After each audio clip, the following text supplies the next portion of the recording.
access, then we're both going to be able um, to have a similar account of what's going on with it. If we're both you know perceiving it. So So, to me, that's all that's required for objectivity. And I mean, I okay, think so you guys are on board with most of those things. I would assume. yeah, like, well, there's certain ways to use the term objectivity. Um, like objectivity is it anything more than just agreement between observers? Is that what you're saying objectivity means, No, or are no, you no. saying that there's a real objective? Object. Sorry, objectivity to me is the idea that there's something external to both of us that determines what the facts are that hopefully we would agree on. And it's not that we agree that makes it objective. Gotcha. That would be subjective if we said, oh, Okay, if we I if, just if wanted to everybody be clear. agrees on something, then that's Yeah. objective. No, that's a subjective basis. But no, I'm saying if that thing is really external, such that we can have those similar experiences, it really doesn't Mhm. matter whether we agree or not. The fact is, if we were to disagree about something objective, there would be something external to both of us that would be the truth maker of who was right and who was wrong. Yeah, yeah. I think we agree pretty much. What do you say, Neil? Hey, and how you doing, Neil? I'm doing all right. Just getting comfortable. Uh, made myself some coffee. Um, so what I'm hearing is you know what Joel seems to be getting at is that we have our subjective experience, and then you know there's intersubjective experience where we could agree on things, but maybe we're both wrong, and then there is something that's objective. Mm-hmm. And so, Scott, would you say that we can is it possible for us to go beyond the intersubjective, or are we just stuck at that stage? Or would you agree that with what Joel seems to be saying, that we can go beyond that and say that there are objective facts about the world? Yeah, like I think there is objective facts about the world out there, but that's based on my inferences. I could be wrong about what those objective facts are. Hmm. And so in that sense, you could say, well, if you could be wrong about what they are, then could you be wrong that they even exist at all? Um, I guess in a journalistic way, like a to be like the principle of always leaving the possibility open. I could be wrong about that. Maybe there isn't an objective reality out there. Maybe solipsism is true or something like that. There's always that possibility, Hmm. but I just don't know how to get there in any real meaningful way. And so I just infer that there is some kind of objective reality out there, but it's something that we all intersubjectively share in. What do you think, Alex? I don't want to ignore our group's getting a Yeah, little yeah, big. yeah. I was gonna say, ironically, I think that the quote unquote objective fact that I could say with absolute certainty, the only objective fact that I can personally say with absolute certainty, is that subjectivity exists objectively. It is objectively true that subjectivity exists. Everything else, every other quote unquote fact for me is just going to be of a varying degree of certainty, right? Less than 100%, 90, 80, 70, 50, etc. That's a good point. I never thought about that. What do you think, Joel? I guess I'm a little confused now about what is meant when we say that one thing would be the objective thing. Normally, when I think of objective things, I'm thinking about things external to myself. And Hmm. while I've agreed that this conclusion that for each one of us that we exist as a subject is the thing that we can be the most certain of. I don't know that necessarily bumps it up into the category of being objective, at least each of us from our own perspective.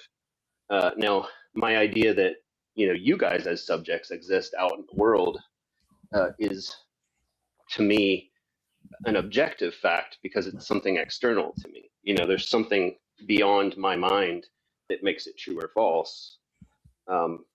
Whereas if I'm saying about that bare minimum that I exist, then it seems like that's that's true because my mind exists. I don't know Yeah, whether that. sure. I think I don't know probably whether I. like I'm defining. Sorry. I'm probably defining it a little bit differently. So I'm an idealist, so I'm gonna have like slightly probably different definitions for these words, such as objective. Like if by objective we mean mind independent, I don't think that exists because I think everything is mental. So I think for the purpose of my previous statement, we could just take objective to mean, or I could define objective as meaning in all possible reference frames. So in all possible reference frames, it is true that subjectivity exists. So Oh yeah, so kind of like saying no matter who you are. Yeah, no matter who you are, no matter where you are, it's a universal truth that subjectivity exists. Yeah. Now, if I were to phrase my thought about does subjectivity exist, I would also think of that as objective because, as I said, it includes me and you guys out there beyond me. And yeah, I've talked to enough idealists to run into this issue with my kind of framing with objectivity being things that are independent of minds or subjective things being dependent on minds. And I usually try to distinguish between, like a greater, mental foundational substance kind of dependence versus dependence on minds like yours and mine. That like if it just depends on minds like yours and mine, then it fits that description and falls into that category. Right. Yeah, that makes sense. Sometimes I like to say like big C consciousness, little c consciousness, or big M mind, little m mind. So if by objective you just mean independent of little m mind, then we could just agree to those. I could just agree to those semantics. Yeah, and to draw back to the comparison with solipsism, I think that like if we imagine that solipsism was true and the subject is kind of having experiences, they're still going to be having experiences of things that fit the description of how we think of subjective things. And they're still going to have experiences of things that fit the description of how objective things work. And even under that case where we would say, well, it's all dependent on their own mind. That's its ontological status, is mind dependent. But there's still going to be this kind of division between the things that are external to that subjective experience and the things that are not. Yeah, those categories is what you're referring to. Yeah, we can conceptualize those because it makes it easier to speak about these things. Also, I would draw a difference between objective truth and absolute truth, because I feel like, objective truth can change based on context. Like something that is true today can be false the next day. So to me, it's like something like an experience, that to me is like, that would be an absolute truth. That wouldn't just be objectively true. Like we are experiencing something. Well, regardless of if the experience is an illusion or if it's, this or that, like that is something like it's absolutely true. But, but that would be different than an objective truth where it's like, okay, well, the Earth is orbiting the sun. That is objectively true. But throughout all of, if we were to look at, the history of the universe, that wasn't true in the past, and it's not going to be true in the future. So that's how I would distinguish that. Well, what makes something absolutely true? What's the Like quality there? So like it's, absolute truths are, going to be true context independent and never change. Like like to say that, you know, it's, you know, all there is, you know, this is what we're experiencing as an experience. Like, to me, like, you can't like say, oh well, what you're experiencing isn't an experience. Like, to me, like, that in no other context can that be, you know, false. But if I say I'm having an experience, that's something that's true today, but wasn't true, 50 years ago, and No, might I'm not be talking about true 50 I'm years. talking about Okay. I'm talking about just experience itself. I'm not talking about like your own subjective experience. Like, you know. Okay. Oh, I thought that each of us, our own subjective experience is the thing that we were saying we had the utmost confidence in. Yeah, no, like, are you saying you like, have that level of confidence that there's experience that would be around, I'm talking about experience itself. Like, you know, you can, like, you can't doubt your experience. Like, what I'm saying is, like, I'm not talking about, you know, experience in the sense of, like, you know, your temporal experience. I'm just talking about, like, the fact that you're experiencing something is, like, would be an absolute truth. Like, that, you know, you can't be like, I'm not experiencing something. Like, that doesn't make sense. Yeah, I agree with that.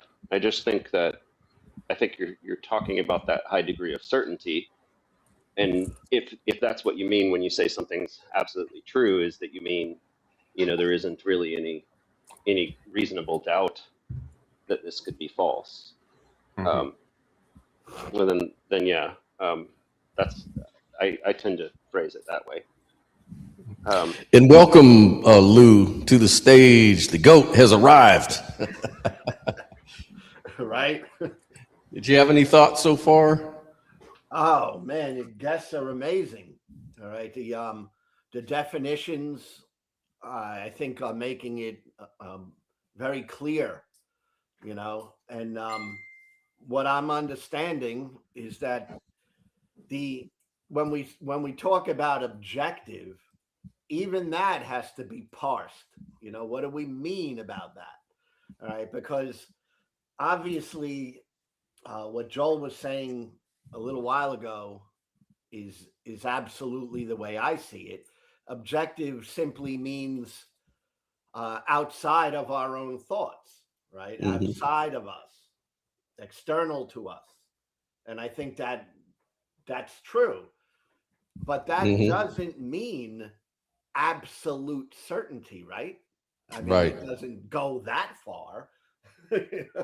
So I don't think there is absolute certainty on anything. You know? Yeah.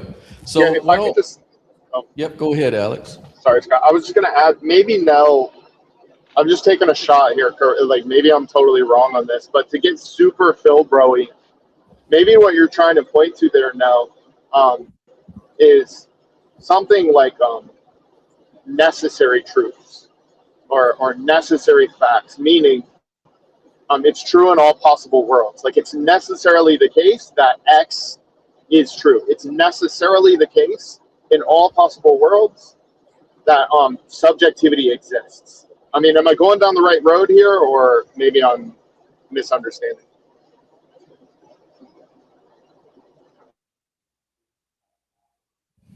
Go ahead, Neil.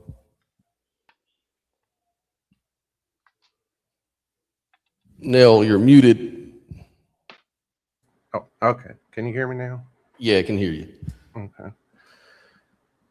So, I mean, you know, I don't even know if there, you know, is a possibility for other worlds or not. What I'm just saying is that, like, it seems like absolutely true that what I'm experiencing is an experience. Like to me, it's just turns into incoherence to say that it's possible that what I'm experiencing isn't an experience.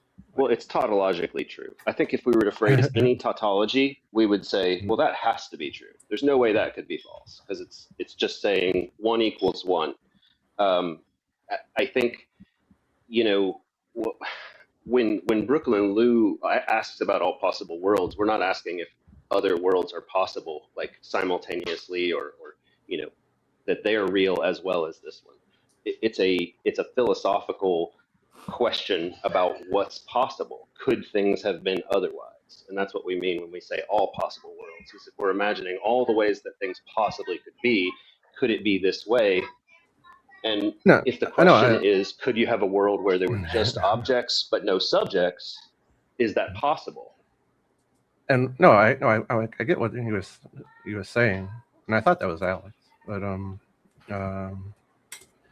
but there's also like the philosophical position of, I think it's necessitarianism. Like, it couldn't have been any other way. Like, you know, we could also go into, you know, the question of, is it even possible that there could be other possibles, you know? But well, now you're starting to walk the line of the presuppositionalist apologetic angle.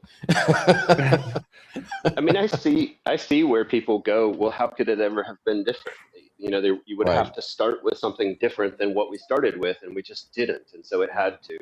But I mean, even there, you kind of have to ask yourself, if we're living in the kind of world that couldn't have been otherwise, then it almost implies that there's a kind of world where things could be otherwise. You can have the kind of world that can't be any other way than it is, and you have kinds of worlds that could have been something. Like, for instance, the example, you know, that I think helps is, like, I have a brother, but like, what if I had a sister? I don't.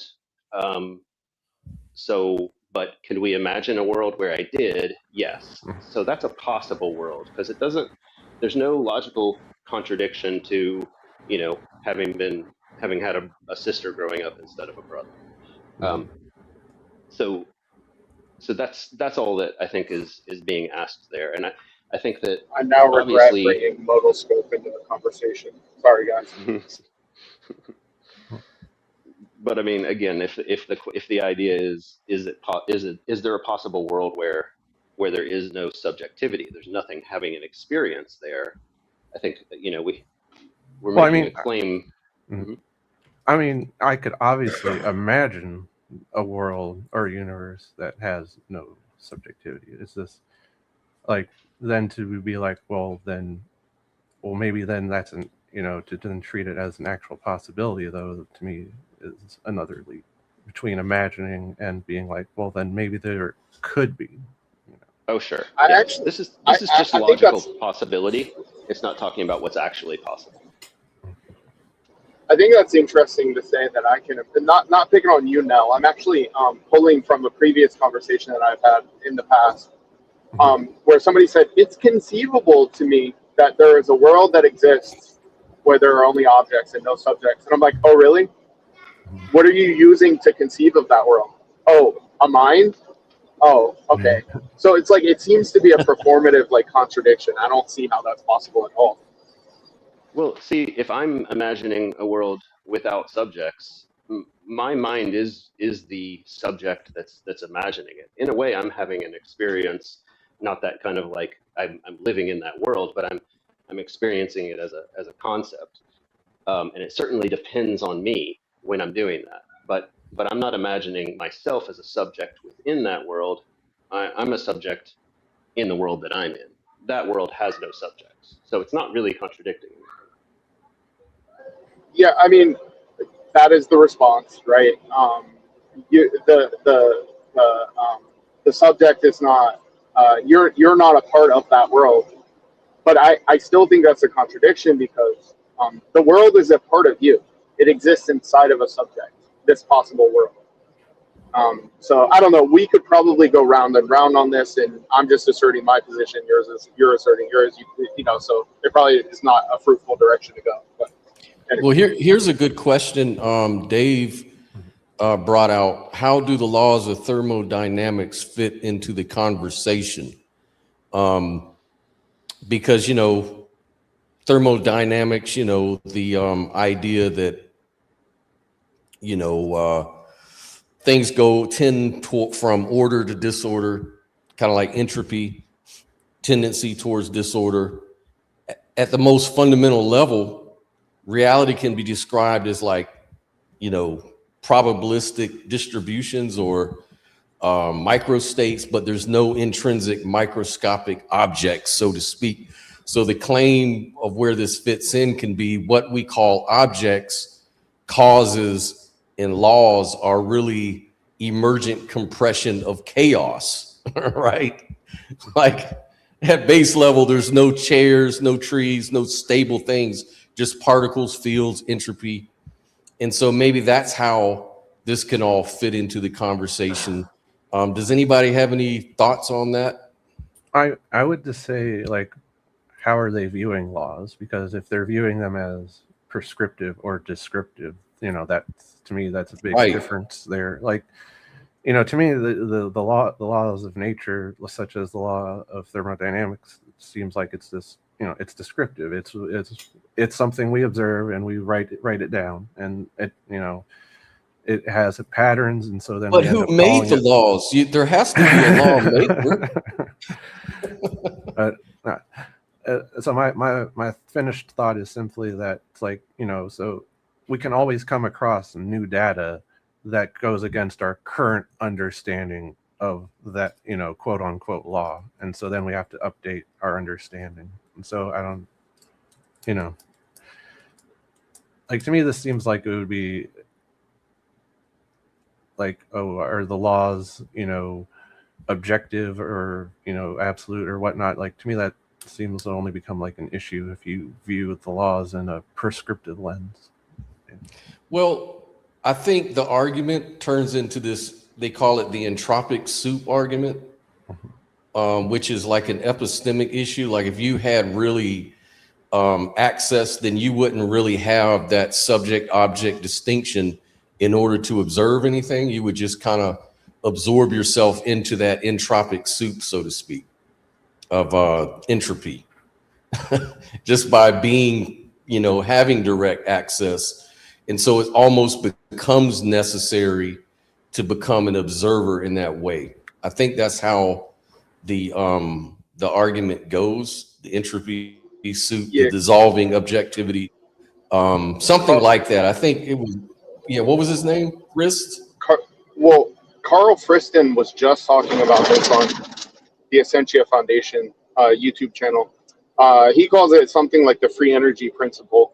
And yeah, it's exactly what you're saying. He's just saying, like, look, there's no way you perceive reality directly as it is, because if you did, you would just be the same thing as it.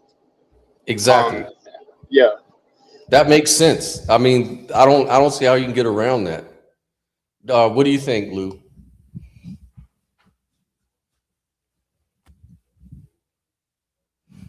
Hold on. I was just talking to a skeptic philosopher. Oh, okay. No problem. Am I what do you on the okay, there I am.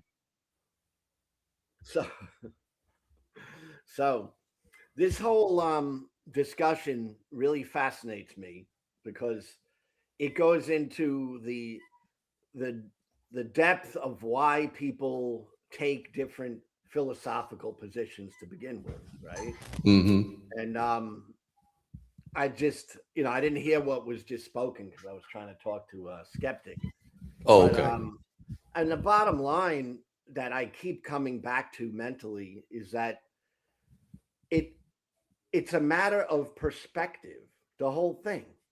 Mm-hmm. I mean, it's how we view certain things, in philosophy and in belief, So I've come to a position of, when I say objective, I mean there are other facts and things that have been put together that work outside of my own beliefs and thoughts. So that I think is an objective thing, an objective fact. But I don't think objective goes as far as to say that it's absolutely certain, because I've come to a conclusion so far that there is nothing that is absolutely certain. Nothing. Mm-hmm. I mean, unless I can be shown something that is. I mean, everything can be disputed in our minds. Like, you could point to, here, you could say existence, our experience is absolute. Is it really, though? You know, I mean, you could question that. Of course. I mean, is it really absolute? I mean, you know, there could be something that is within the realm of all possibility that can make something uncertain. So I just think that's it. So when your initial question was very very succinct, right? And it all depends on what you mean by objective. That's well, what I could ask you at this moment, Lou, is it an objective fact that you can access my thoughts and experiences right now as we speak? I would say that I cannot do that objectively. All right. But I could twist the meaning of this word. And I could say, well, yes, I can. And you can't prove it that I can't. Oh. And because I think I can. Right. So, I mean, it goes back and forth. Yeah. You know, when you have these kind of conversations, it's important that people can all find common ground on these definitions. Otherwise, it will be going just back and forth. And sometimes, unfortunately, especially I've seen this in debates, not necessarily discussions, but especially in debates, people try to win points by switching the meaning midstream of the debate to where now they have the winning position only because they sort of changed the definition from what we all agreed on was the agreed upon definition. And so, yeah, it's very important we don't do that in order to progress. Well, I would ask anyone in this conversation here on stage, I think everyone would agree that being objective means outside of our own thoughts, right? Outside of our opinions. So I think everyone probably would agree on that. But when we get into the other aspect of does it mean absolutely, I think that's where you're going to have different opinions.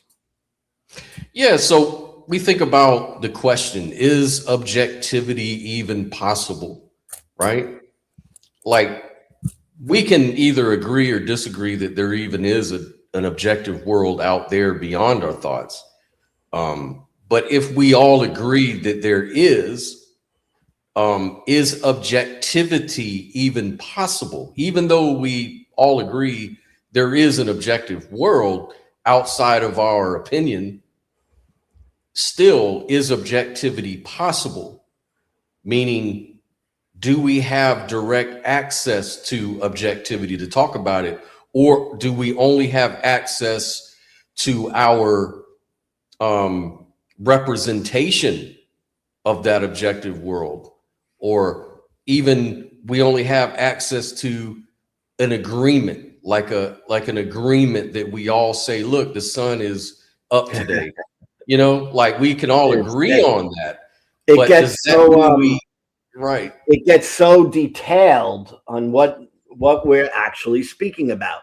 All right. I think that it's yes, we could have some objectivity, but the minute we think about it, it's no longer objective. Right. So it's like, right. That's the problem. I'm kind of driving it. And see, this really pertains to people who promote ideas of objective things like, you know, theism, like God is the objective fact of the world, or he's the author of objective morals, objective ethics.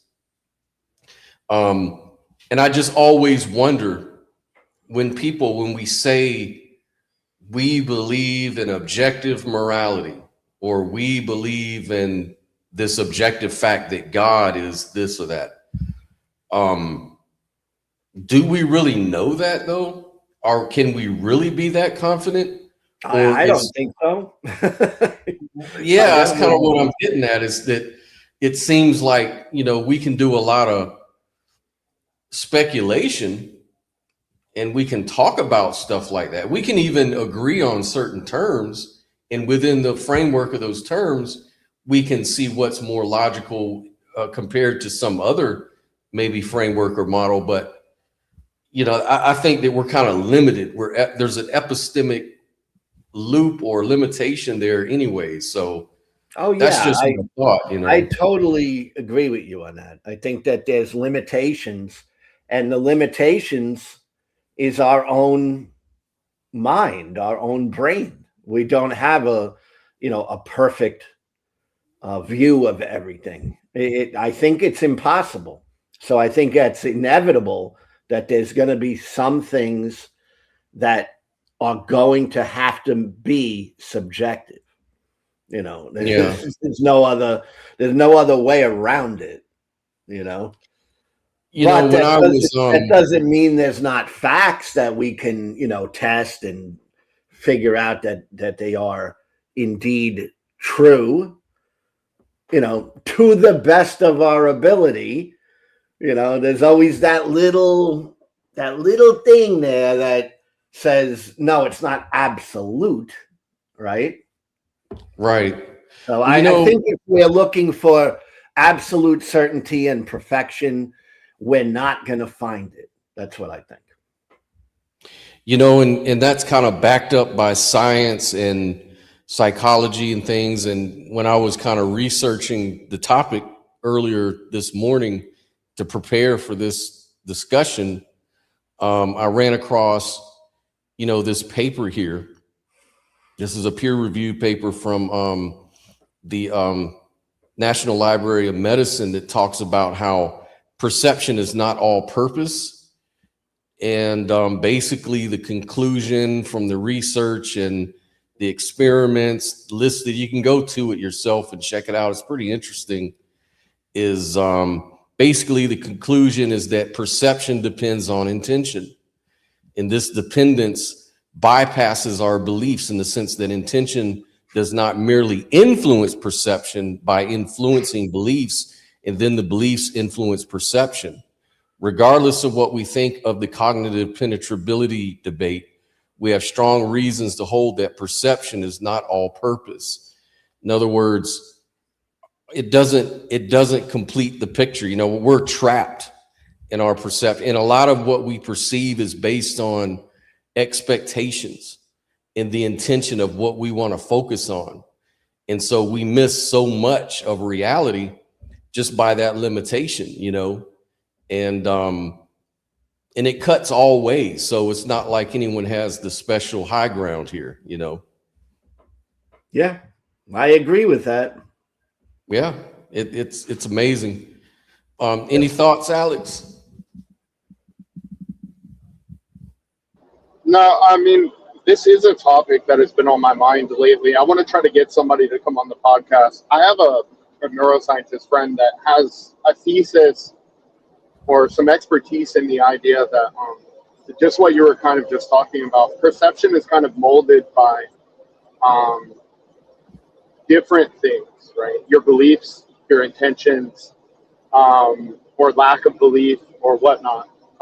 Perception is not just like this kind of like blank slate. It's inferential. Mm-hmm. You're like deciding what's supposed to come next, and you're more likely to see that thing that you expect to come next. When something breaks that pattern, that's when we get surprised. It's a super interesting topic. I'll probably dig more into it in the future.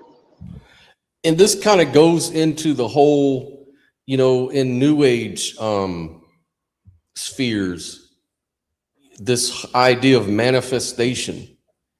They said, well, if you put your intention, and if you just think or have this wishful thinking type of power, you can make your reality.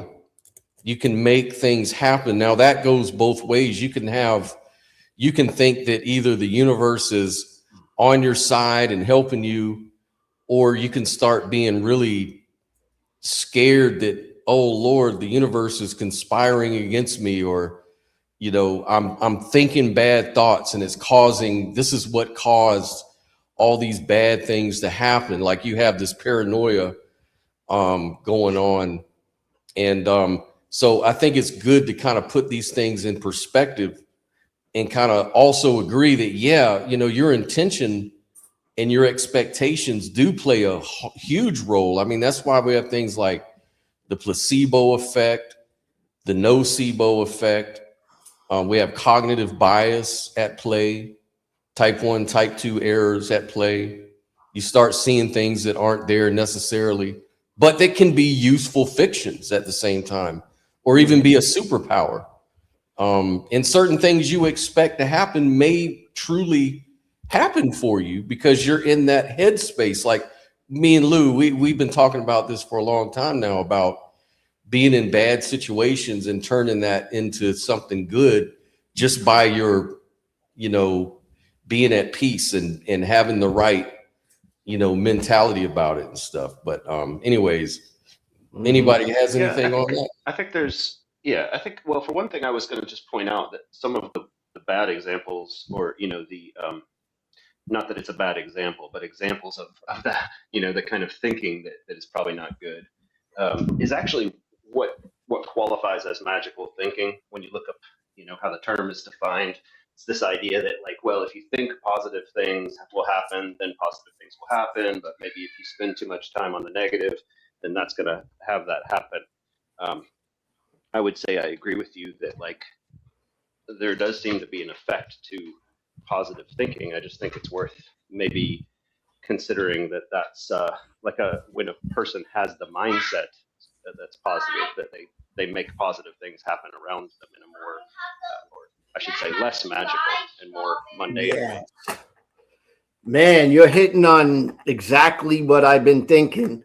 It's funny because I got a video coming out Monday at 3:00 that I already recorded, and it's about manifestation, you know, new age manifestation. Because I figured I'd give Christians a break for a minute, you know, and something else.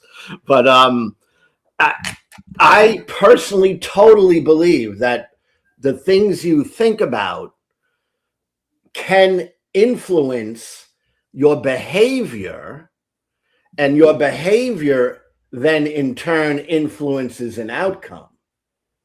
Okay. So I don't disagree with that, but I do think it gets taken to a place where it's just not true.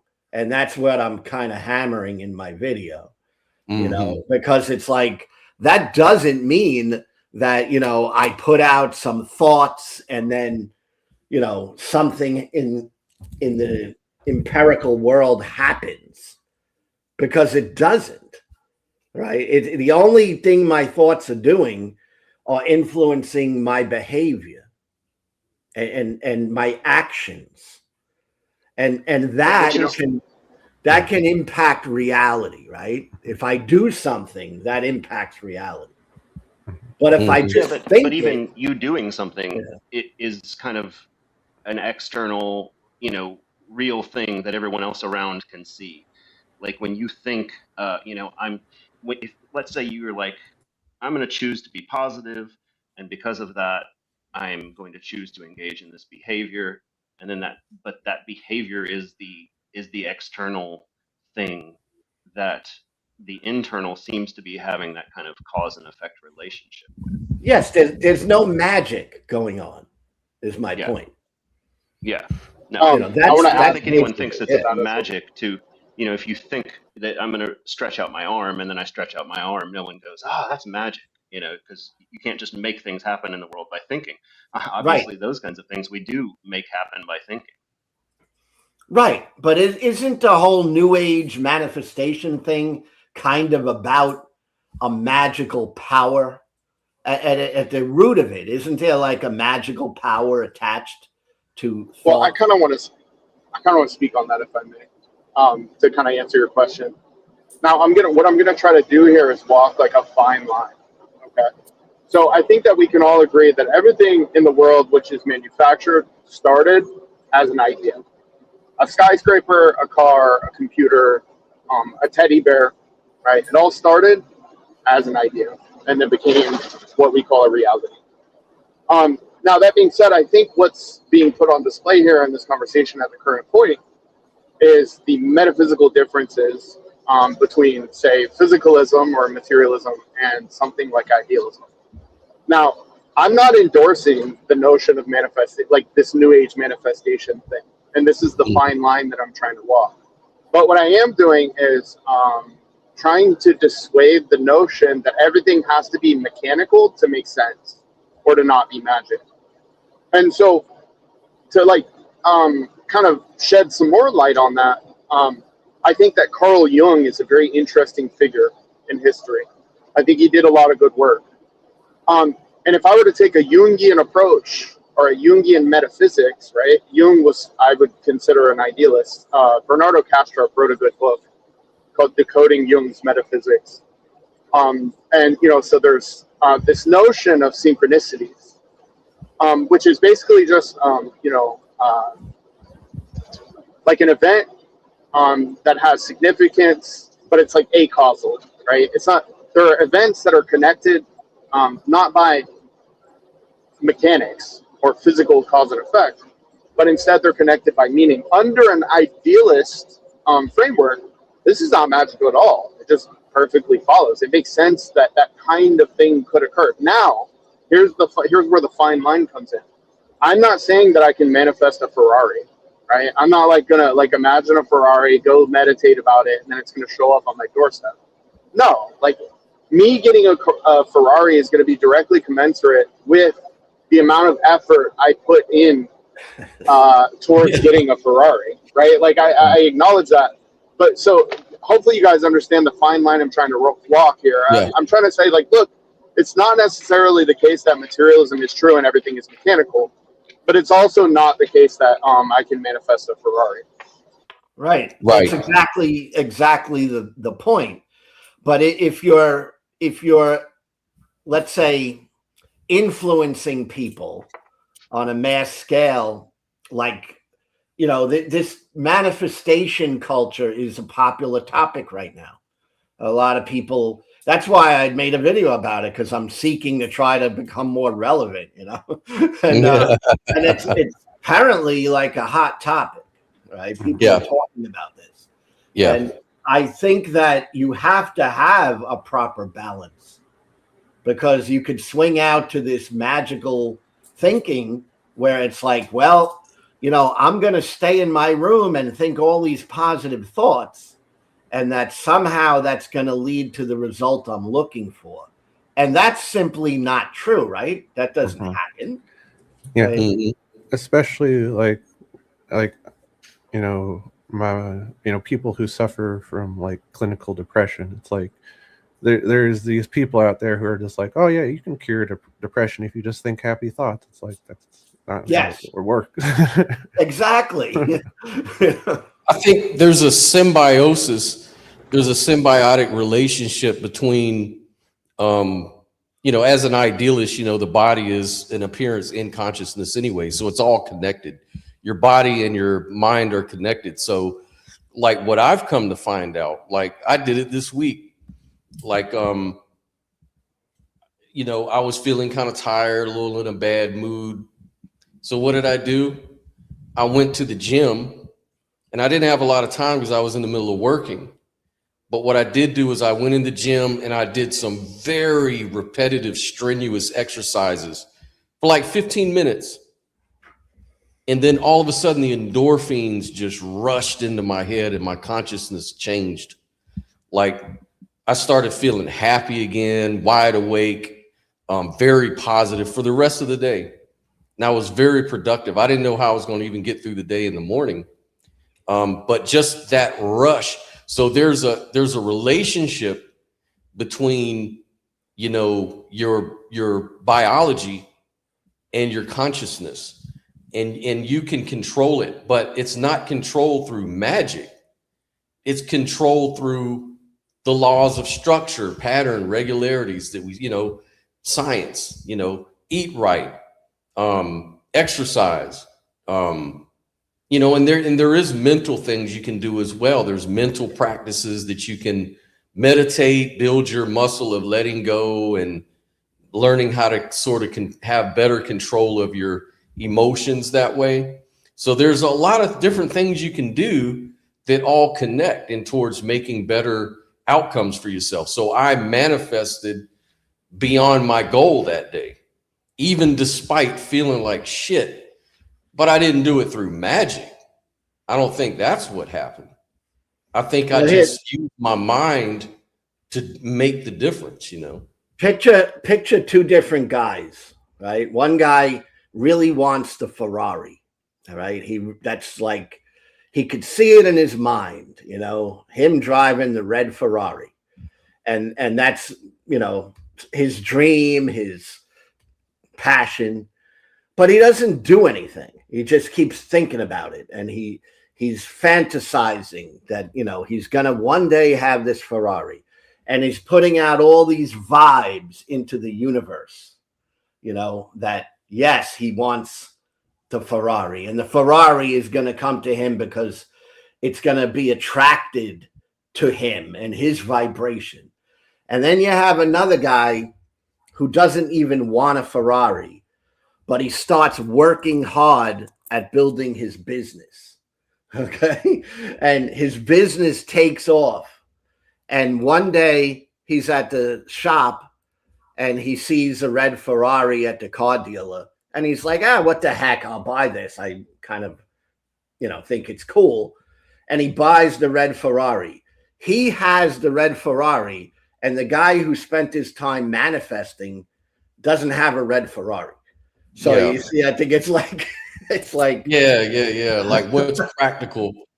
Well, you know, there's different ways. This gets into the interpretation, and then which interpretation is more useful if we apply it. Like, you know, like, I don't know, there's like a, you know, the psychological interpretation, if you will, that expectation leads to behavior, which leads to outcome.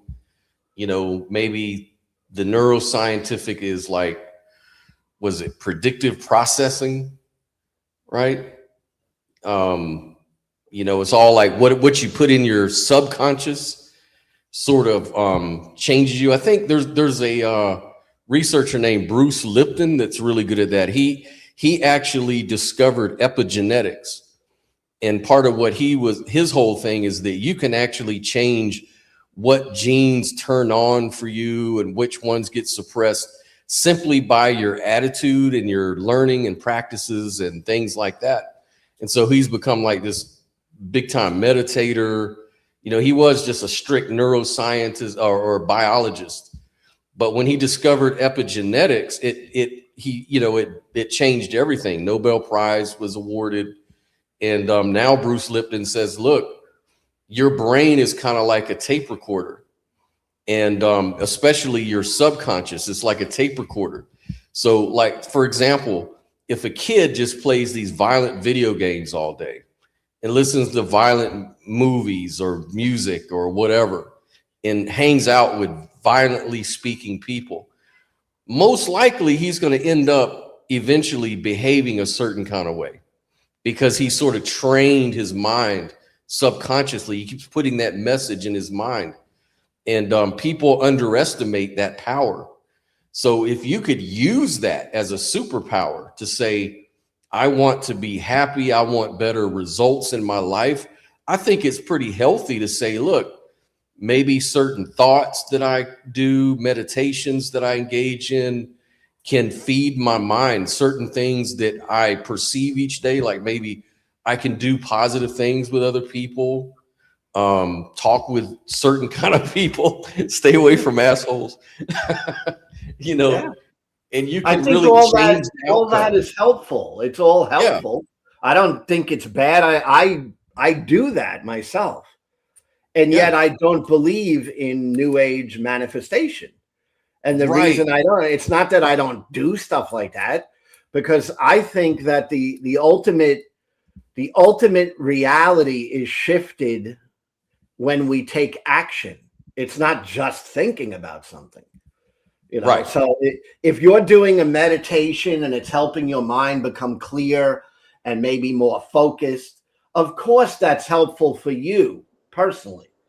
But at the same time, they take that and they make a magic out of it.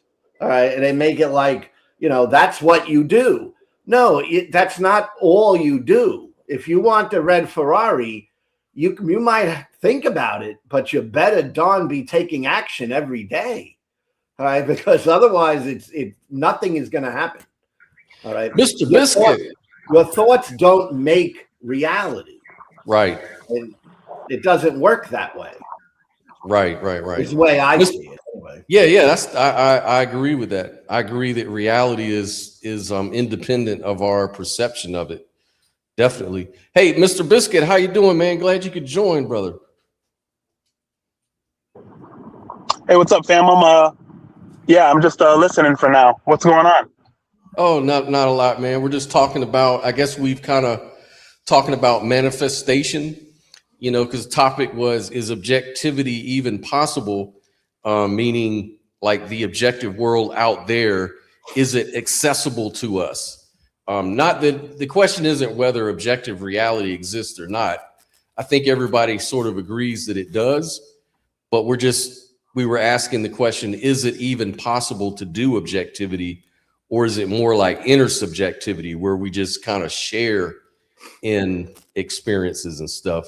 And so it kind of led to this manifestation where this idea that, just by the power of your mind, you can make certain things sort of just appear non-causally outside of just your wanting it to happen.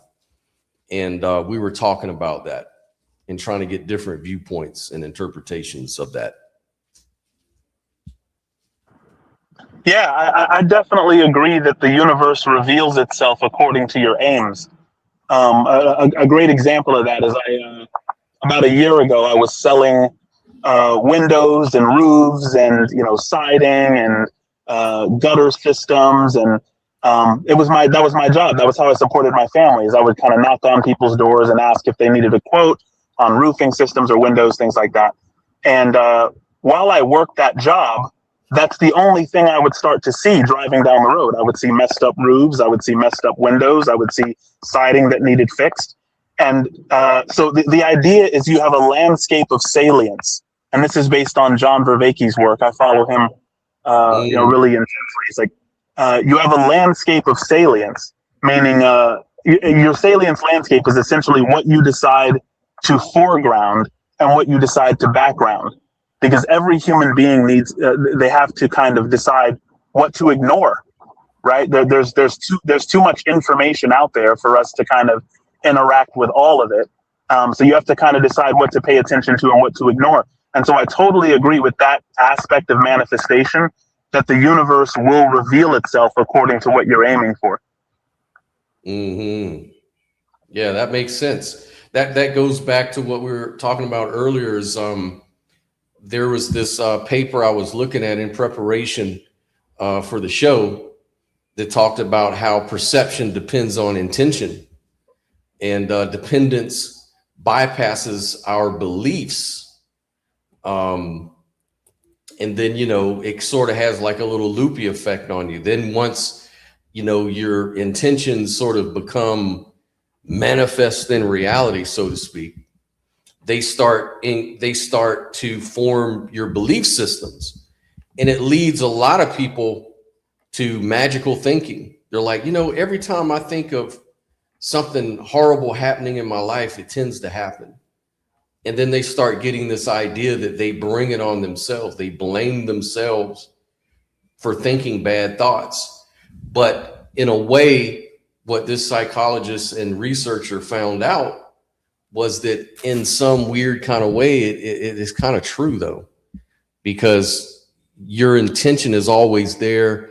It's going to show up in your perceptual subjective experience, but it's not like you're changing reality, but you're changing your perception of reality. And in a way, you're kind of being a magnet for the things that you keep thinking about, which is it's kind of hard for, if you're just you're not into philosophy or metaphysics. You're just an average Joe person.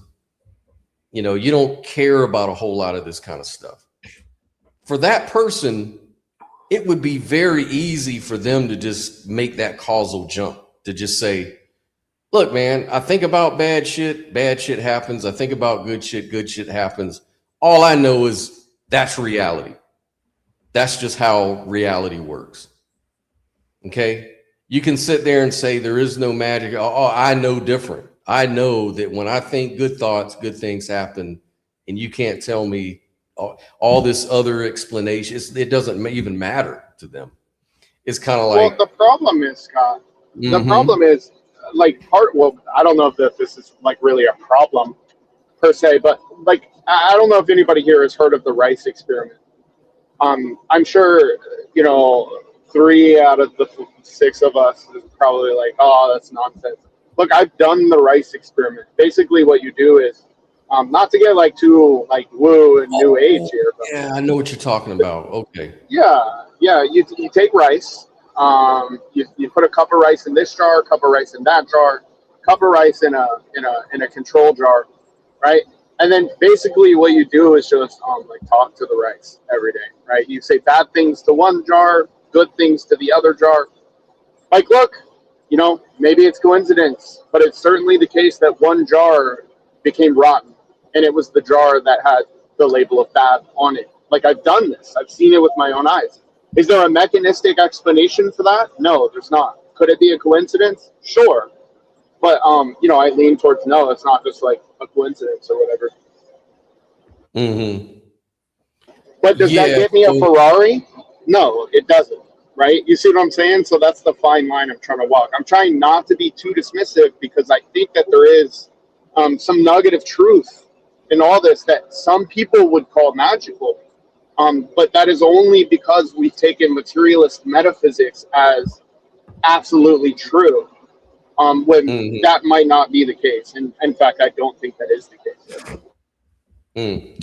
Yeah, like when I used to look at the rice experiment, and they basically came back, after a lot of experimentation, that it was considered by a lot of researchers as invalid because it was not properly blinded. No standardized conditions were, included, and no consistent experimental protocol was involved. But that there's a lot of things though that falls under. It's like when they said that it was claimed that cigarettes or carcinogens cause cancer back in the 50s, and a lot of scientists made the same made the same debunking arguments. Oh, this experiment was not controlled. How are you coming to these conclusions? There's no set protocol with that. And for many, many years, it was considered just bullshit. But then eventually they changed their, conclusion on that. Now people say, yeah, carcinogens have a good chance of causing cancer with certain people. So it could be the same situation here, but it could be a lot of things. I haven't really tried the rice experiment myself, to be honest with you. But what was the results consistent, Alex? Like, that's kind of fascinating, though. Yeah, I mean, I only did it once, but it was very clear to me that the jar with the label bad on it was in much worse shape than the other jar. And I can, they're in the same area, right? Which means that they're subject to the same environmental conditions.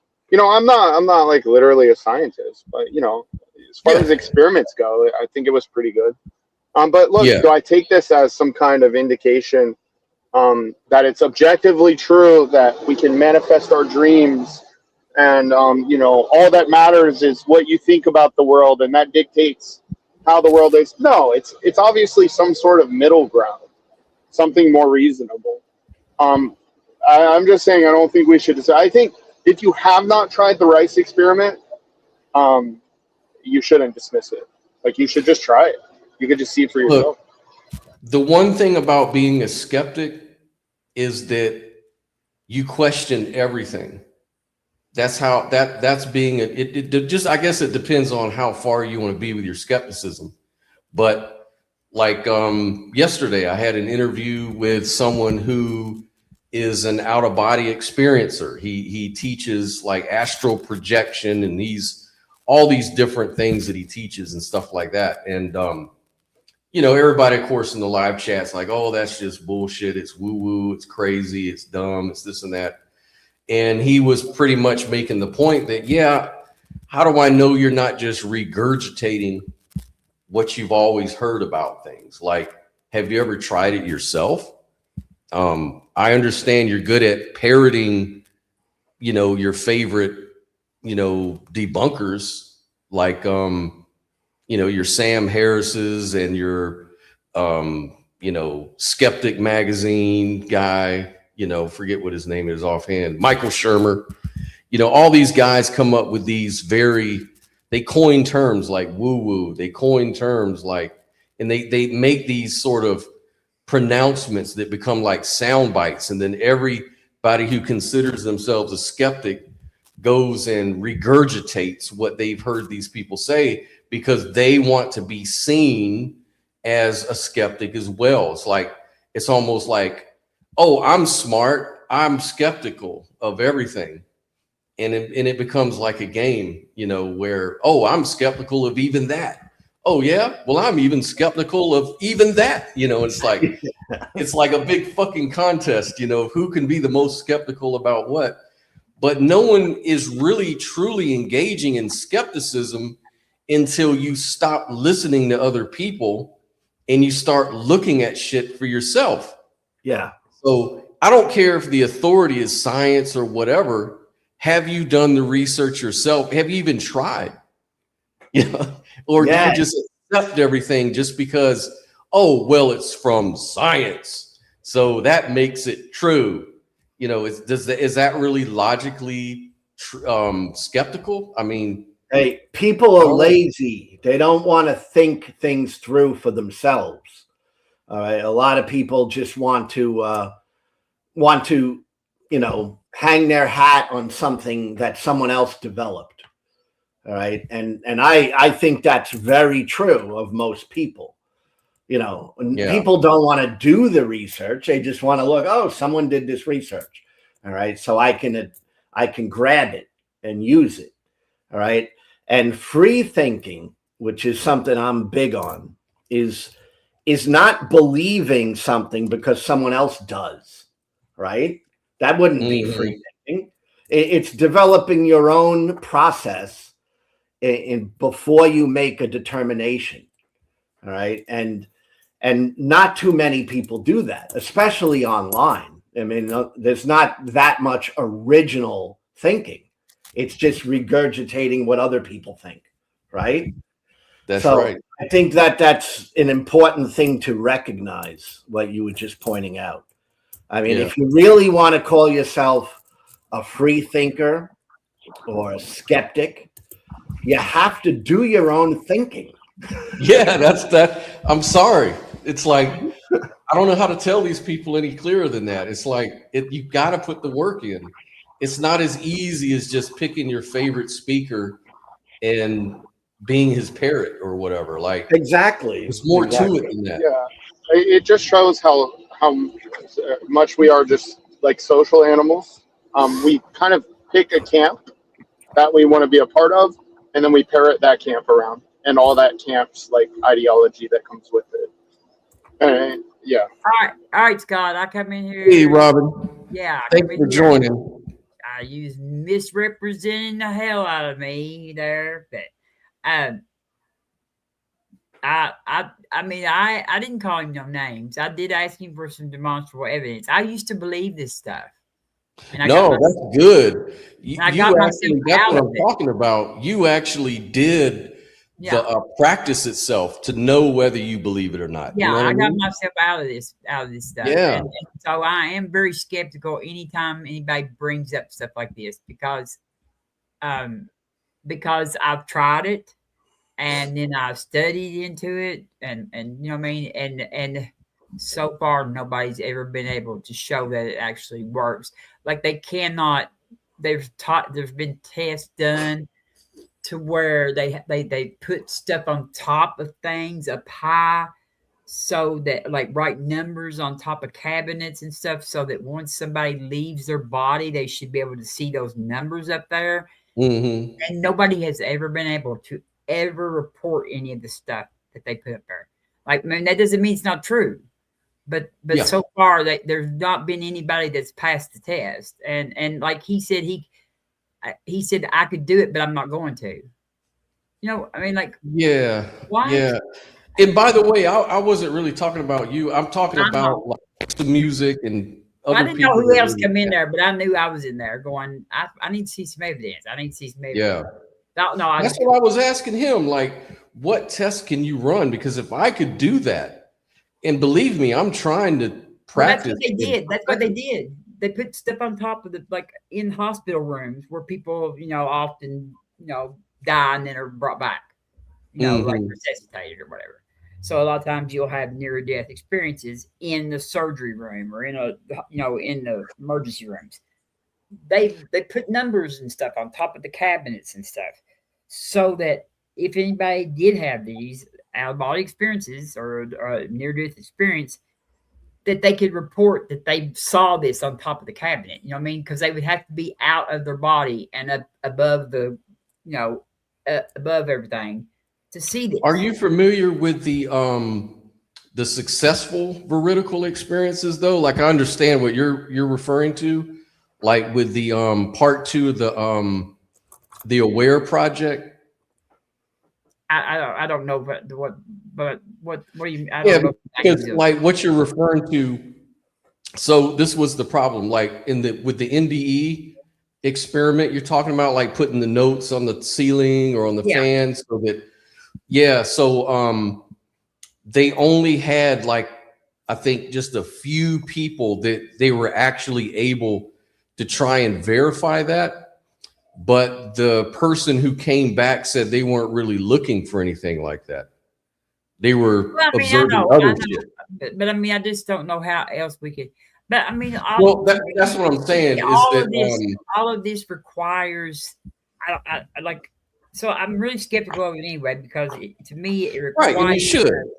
It requires some other, like a soul or something. To me, that I don't believe in, like that. So it doesn't necessarily require a soul. I mean, look, I'm skeptical too, and I'm an idealist, and I'm skeptical of NDEs. But I mean, I think that I mean, and that's why I don't usually like. I don't know much about idealism. I think that consciousness is is emergent property, is what I think. So, but I'm not a neuroscientist, so I don't argue about it because I'm not a neuroscientist. I wish I was. Then I wouldn't have to be worried about all this. But I just wanted you to know I gotta get ready for a baby shower. I hate fucking baby showers. Oh. But anyway, yeah, I wanted to come in. Like the guy seemed nice enough and everything, but he made a lot of claims about stuff. I know a lot of things, and it was telling us a lot of like details about stuff that I don't know how he could know those kind of details about. Like I used to do that too. I used to practice magic. I used to be a witch, and I would tell you all this stuff about all these rocks and crystals and the candles and the herbs, and I knew all of that stuff, and I knew what they represented and how you do a spell with all. And I thought I knew what I was talking about. You know what I mean? Like I really sounded like I knew. Like baby steps, man, baby steps. And, you know what I mean? And then after I got out of it, you know what I mean? I think, oh my gosh. And I mean, I was convinced that I knew what I was talking about. Like I got bowls of rocks sitting everywhere now all over the house because I didn't get rid of them. But like I could tell you what this rock did, what this could cure or whatever. Yeah. Mr. Biscuit, I see you came back on screen. Did you have anything to add? No, I'm just listening. I think I agree with Robin. I think I tend to be really kind of skeptical of ideas which lack plausibility. And by plausibility, I just mean converging lines of evidence and multi-aptness. And I'm really heavy on the multi-aptness. A lot of people are heavy on converging lines of evidence, but for me, I'm looking for a tool. Like I'm like, how does this make me powerful? Or as Socrates said, how now shall we live? Right? It's like, if you tell me that you have the, some special ability, or, one of the main things I go to is how does this improve my life? Like, how is this useful as a, in practical terms? And so, no, I'm just listening so far. I haven't really drawn a hard line anywhere. But why would you guys want to be so skeptical? I mean, don't you want to have those kind of powers? And I mean, you have to believe. Actually, no. Like, I was having a conversation with a friend, and he was like, bro, you know what would be dope? Like, if we could, if idealism, because he kind of misunderstands idealism or whatever. He was saying, I wish that I could just like look at something and like change the color of it with my eyes, or like shoot beams out of my eyes and do all this cool stuff. And I said, that would really be disorienting, right? That I would be paralyzed by the complexity of that situation, right? Like, I need a normal world, a predictable world, in order to move around in, right? So like, you can imagine yourself as like, but even in a dream state, you have like the ground that you walk on, the sky that you're beneath, like you have certain rules.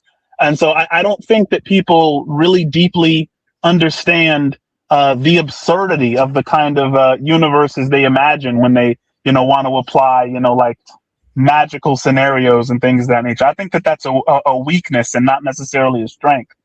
Yeah, I agree. All right, Scott, I'm gonna go because I gotta get ready for this baby shower. Thanks for letting me come on. And yeah. Thanks, Robin. I appreciate you. I think I was applying the right amount of skepticism and trying to be polite. Yep. Oh, you did. You didn't do anything wrong. Hell no. Yeah, he seemed like a nice guy. Like, I didn't like people mocking me when I believe that shit. So yeah, it's a tough it's touchy subjects, man. And that shit's, at least those people aren't trying to tell me, who I can have sex with and stuff like that. So I'm good. Yeah, like, they're kind of benign, actually, when it comes to stuff like that. So, all right, thanks. All right, see you, Robin. You got it. I'll be watching. No problem. Yeah, I mean, there's so many ways to interpret anything, even like the NDE research. I mean, it's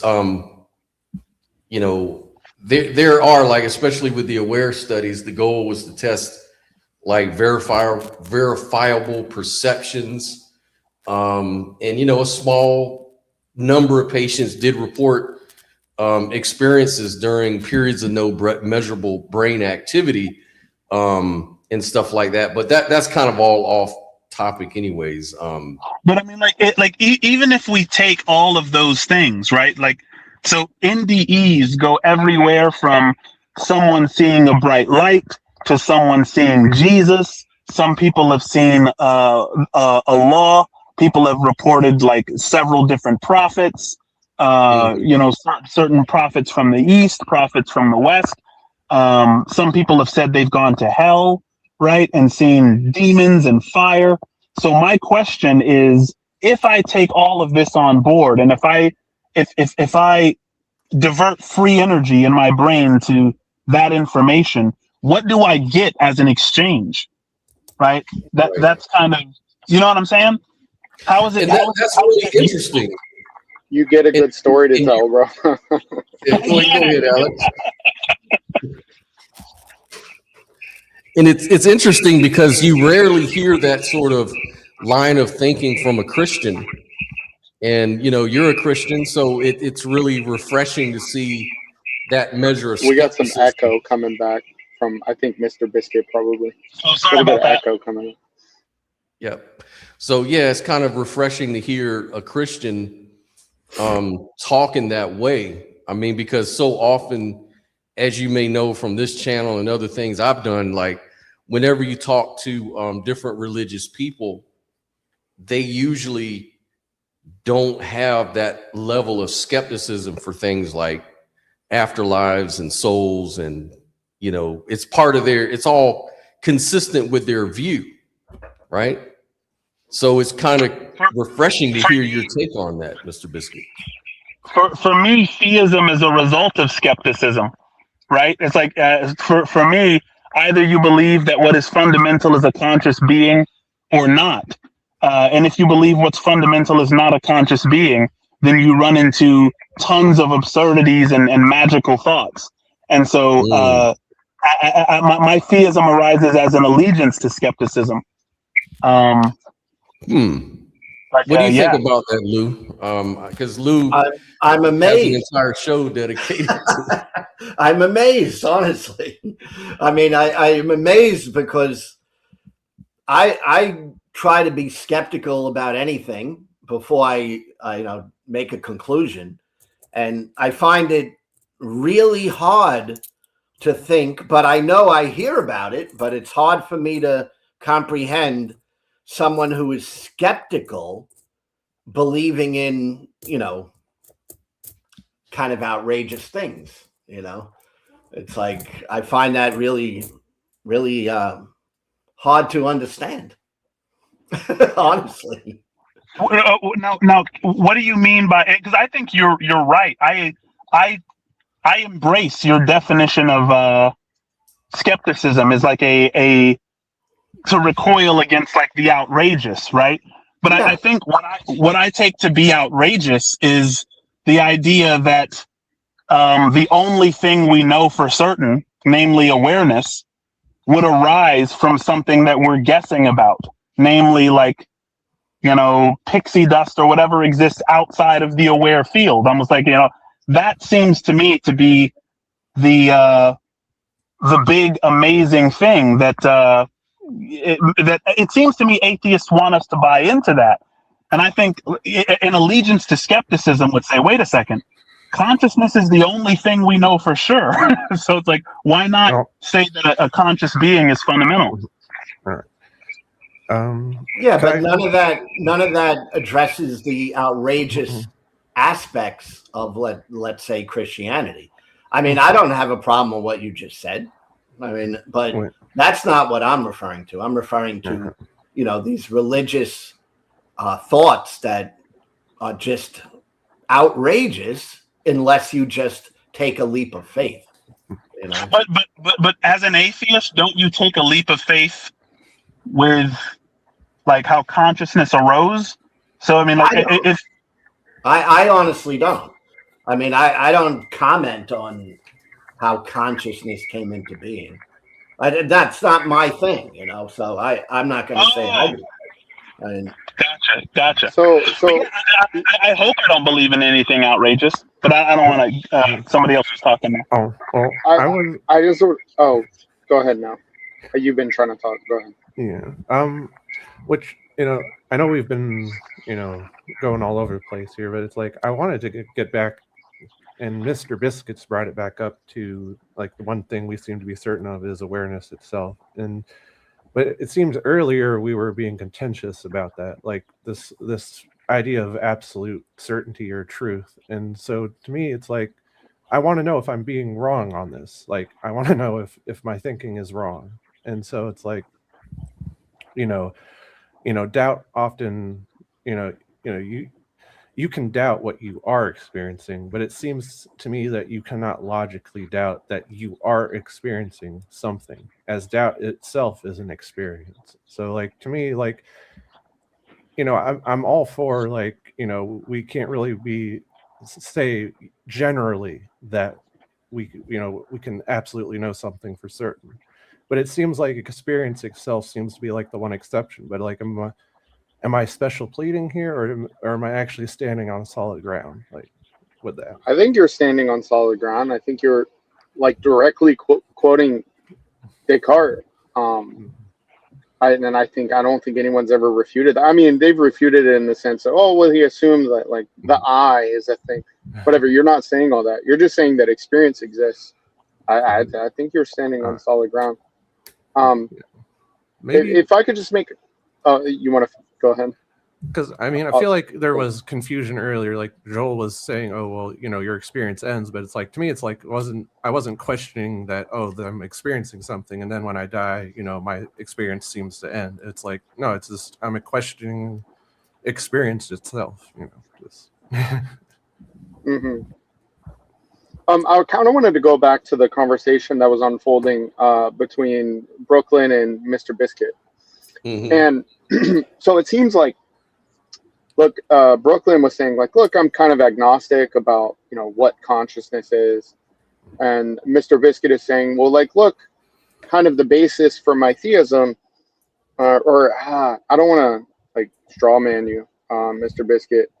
I'll just speak generally, and then maybe you can like correct me if I'm like slightly off. So it seemed like what you were trying to say there is,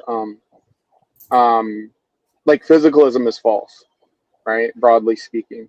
And that's the reason you consider yourself a Christian mystic, because it's the best possible alternative, right? It's the most grounded, most parsimonious, etc.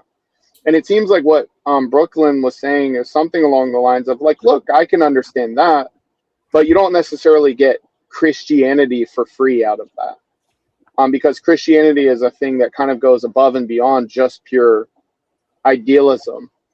And I kind of agree with Brooklyn on that. But correct, is that kind of, am I reading this correctly or what?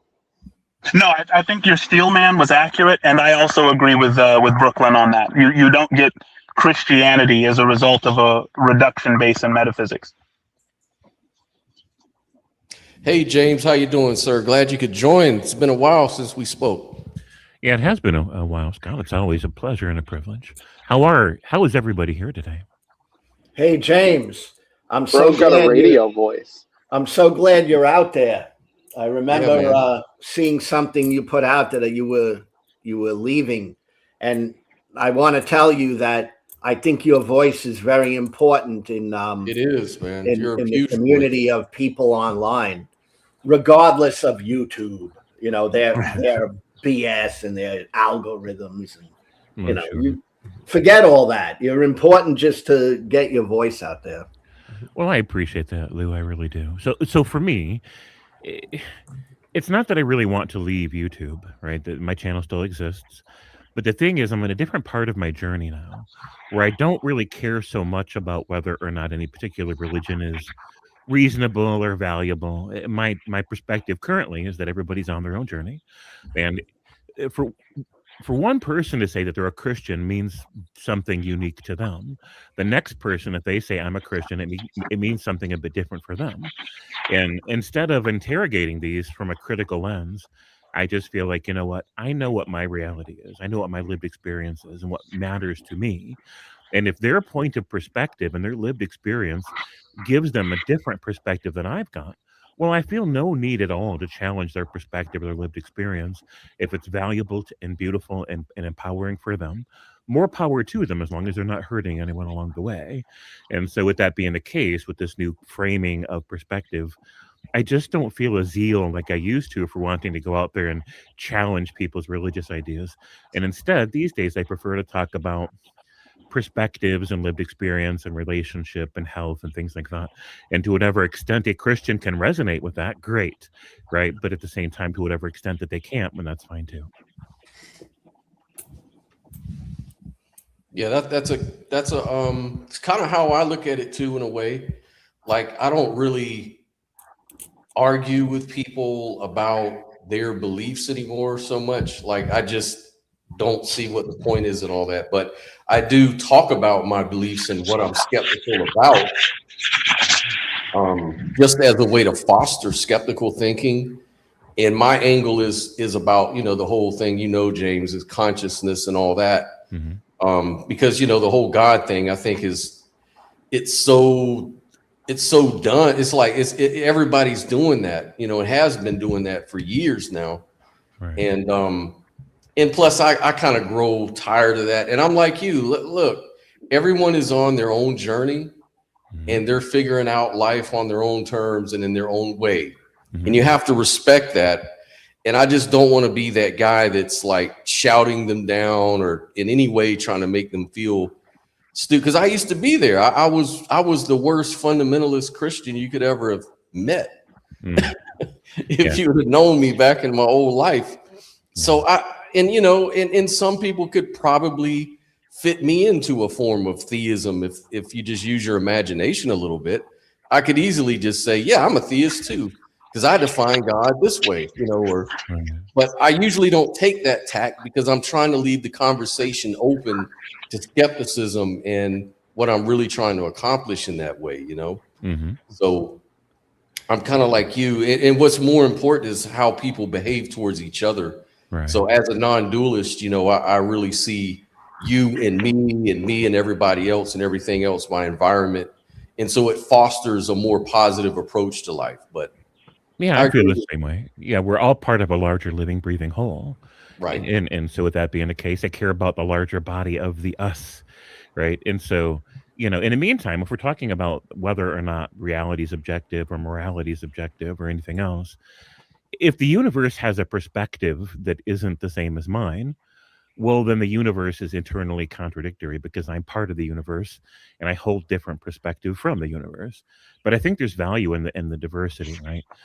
If I were a god in a literal sense, the people that I would want in heaven with me are the people that think for themselves autonomously, but still respectfully to say, you know what, to where I would want people around me that said, hey, look, big guy, universe maker guy, I appreciate that I exist. Thank you so much for that. But at the same time, I do feel like the ways that I want to spend some of my time and what I get out of relationships and how I think about those are different. And as long as I'm not thinking, feeling, or doing anything that works against your interests, like I feel like there should be space for me in this heaven. And I would want to be a God guy in this context of hypothetical to say, I respect that absolutely, as long as you're not sabotaging anyone else's journey. Feel free to think about me or yourself or anyone else in a way that is empowering, clarifying, edifying for you. And I would want that within this context of a theoretical heaven. And so in the meantime, if there's an objective moral truth, for example, well, then if I don't have access to it, then I just don't. All I know is my own point of perspective.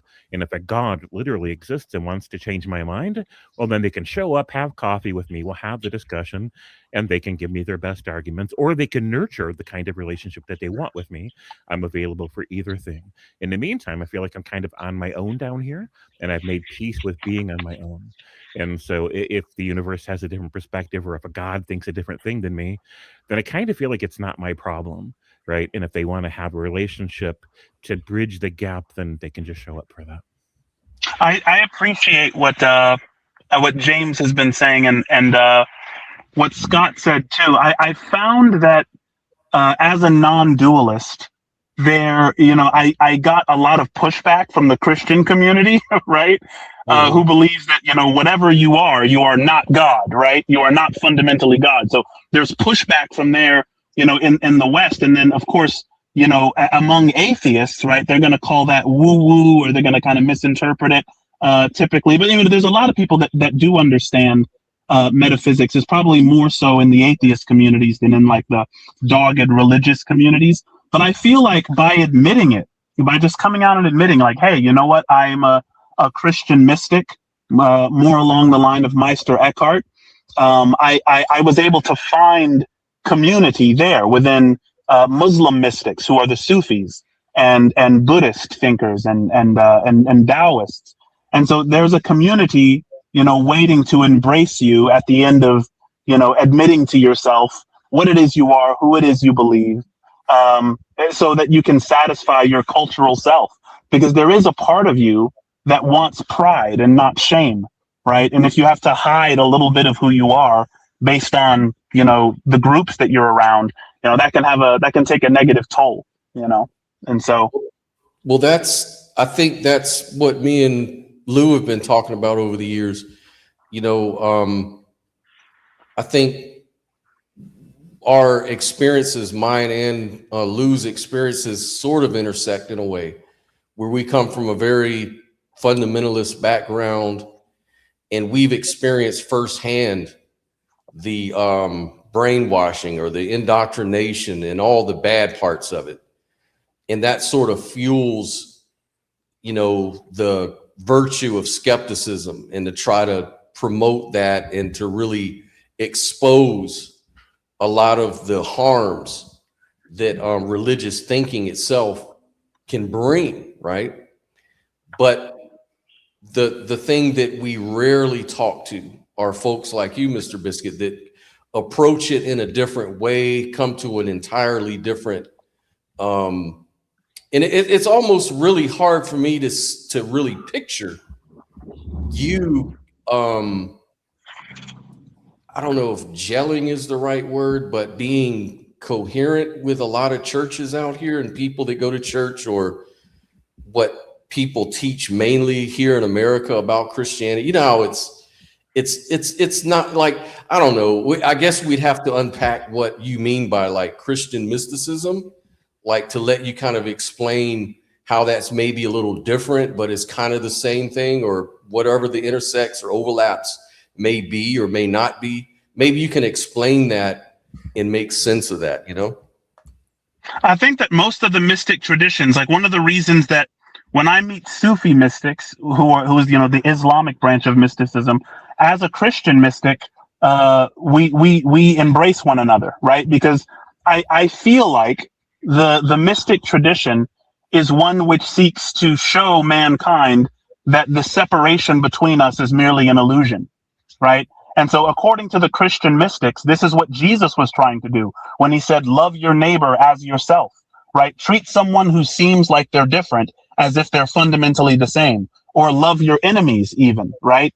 In the Sufi tradition, they're showing that by the names of Allah that are written in the Quran, you can show that Allah is the only being, right? And that everything else is just a temporary manifestation or an activity of that being.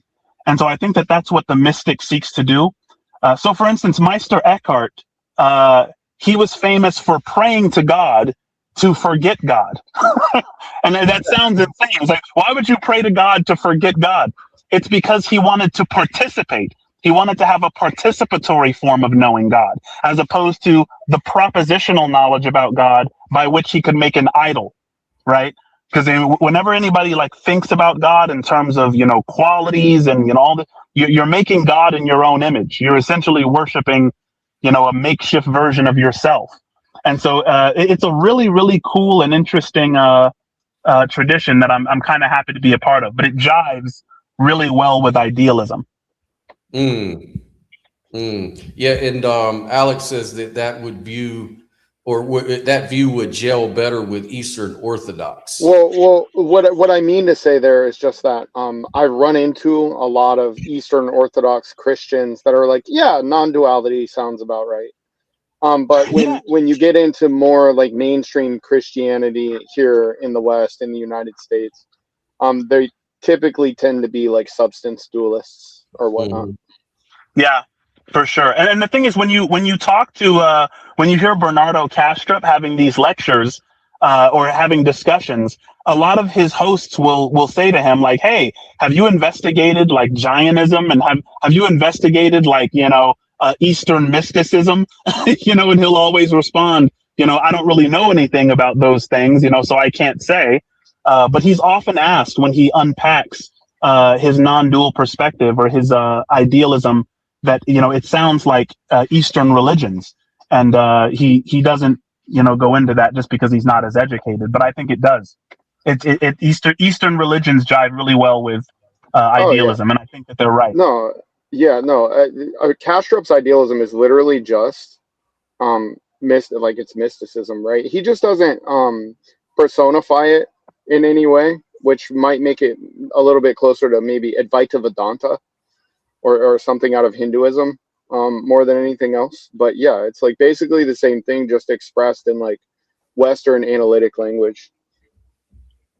Yeah. So somebody in the comments, I just saw a comment pop up on the bottom of the screen that said, "Can only theists be mystics?" Yep. And I think that's kind of a tricky one, because if you believe that what is fundamental is a conscious being, and by being I just mean isness, right? Because a lot of times being is where atheists want to kind of jump ship and say, okay, a conscious being sounds like, but being just means isness. Like God is not male or female, nothing like a human being. I don't even believe that God has, agency or is a decision maker, because that would frustrate God's omniscience. If you're omniscient, if you know everything, why would you adjudicate, right? And so I think that it's a little bit more inviting to someone who might call themselves an atheist, but because of the omni properties that would apply to this being, I would say that this tends more toward theism in my view. So, yeah, because a lot of people, they look in the Bible and they see things like slavery. They see God killing people, you know, all of these stories. And then some of them aren't necessarily immoral type stuff. Some of them are just things that'll stretch your credulity, like resurrections, you know, ascending into the heavens, stuff like that, sort of strain the credulity of a lot of people. How does the Christian mystic make sense of those things?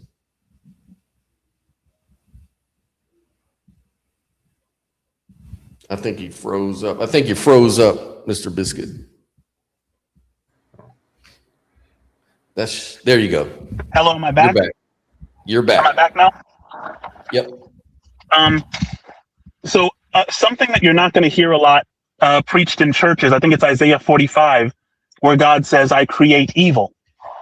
And from the mystical perspective, light and darkness are two sides of the same coin. So when God created the heavens and the earth and he separated the light from the darkness, he said, and then God said, he saw that it was good, right? So what Christians know is that there's nothing good but God. Jesus says this, there is nothing good but God. So when God saw that it was good, the light and the darkness, he's saying the light and the darkness are reflections of me, right? So whether what you're seeing is good or evil, it is the outward appearance of the fundamental reality, right? So I think what the Eastern tradition is going to try to teach you to do is to be more accepting of it, or to bow to it. Like when you bow to it, you accept the situation, which doesn't mean that you don't try to change it. It doesn't mean that you relax in the face of tyranny. It means that you accept your situation for what it is and respond to the situation with integrity, right? And not assume that the darkness shouldn't exist. There's a dope Pink Floyd album called Dark Side of the Moon. Yeah. And I think, it's one of the most amazing albums ever, in my opinion. And at the end of Dark Side of the Moon, there's this quote. He says, actually, there is no dark side of the moon. In reality, it's all dark, right? And that meant so much to me, because the moon is anything that we use to turn our chaotic situation into order. And so people use a lot of things as like money, women, drugs, getting better and better at your job, overproductivity, right? To shelter us from the chaos. But all of those moons have a dark side, right? There's a catch, and when he says, it's all dark, I think it was such a complete, and I might have just foiled up the message, but darkness and light are two sides of the same coin. They're not at enmity with each other in the non-dual view. So I guess the question that I have, like, I don't disagree with that at all, by the way. Just as a non-dualist, I already agree with all that. But I guess my question is, what would worship mean for you in that context? I guess I should just ask you, what does it mean to worship God or glorify God to you? I agree with what the Apostle Paul said in Romans chapter 12, verse 1. He starts it off. Therefore, present yourselves as a holy and living sacrifice. This is your pure and acceptable worship. So what does it mean to be a living sacrifice? Most sacrifices died. They were burned on the altar, right? To be a living sacrifice means to die to what your ego desires and to embrace yourself as the whole, right? And it's one of the reasons I love Michael Levin's work, the biologist Michael Levin. He says, when a cell doesn't see itself as the entire organ, it becomes a cancer, right? So die to your own personal preferences and see yourself as an extension of the rest of humanity. That's what it means to worship God. Yeah, right. That's what it means to worship God. Yeah. So it's just non-dual practice. Okay, gotcha. Well, Lou, what do you think? Because I know mainly we talk, and not just you, but we talk to these evangelical types and presuppositionalist Catholics and people like that. What does that all mean to you, or does that make sense at all to you? Or well, I think Mr. Biscuit makes a lot of sense to me, but I don't know like where his Christianity comes into all that. It's like, I mean, he's talking to me a lot about things that are outside of the Christian belief system that I'm most familiar with. It's like, I don't get what he's saying. To me is more in line with a mystical, an Eastern mystical type thinking. Mm-hmm. So I don't see it really. I'm curious. I wanted to ask him what makes you a Christian. Yeah. So Jesus said that all the law and the prophets should be condensed to 2 sentences: love the Lord your God with all your heart, and love your neighbor as yourself. So I believe that love is the felt recognition of our shared being. If I'm treating you as an extension of myself, that's love, and that teaches me about God. And so Jesus's message was extraordinarily simple. As a matter of fact, he said to the Pharisees, "Woe to you, scribes and Pharisees, because you make it hard for people to enter heaven." That's one of my favorite verses. Jesus says, "Why are you making it so hard for people to get in? My yoke is easy, my burden is light," right? And so I think that Christianity is a lot easier to live than we assume it is. And I believe Jesus because I believe that he was right. I think most importantly, when you look at the life of Jesus, I think he identified as a way of being instead of a human being. And I think that that's even scientifically tenable. Like, I see you as a human being, right? Because that's adaptive to me to see that, right? But what you truly are is a way of being making itself relevant or apparent in the universe. You're a series of practices. There's things that you like to do. There's, places you like to go. There's experiences you like to have. You're either a father or a brother or an employee or a manager, all of those identities, right? So what you truly are is a way of being. And so when Jesus says, "I am the way," right?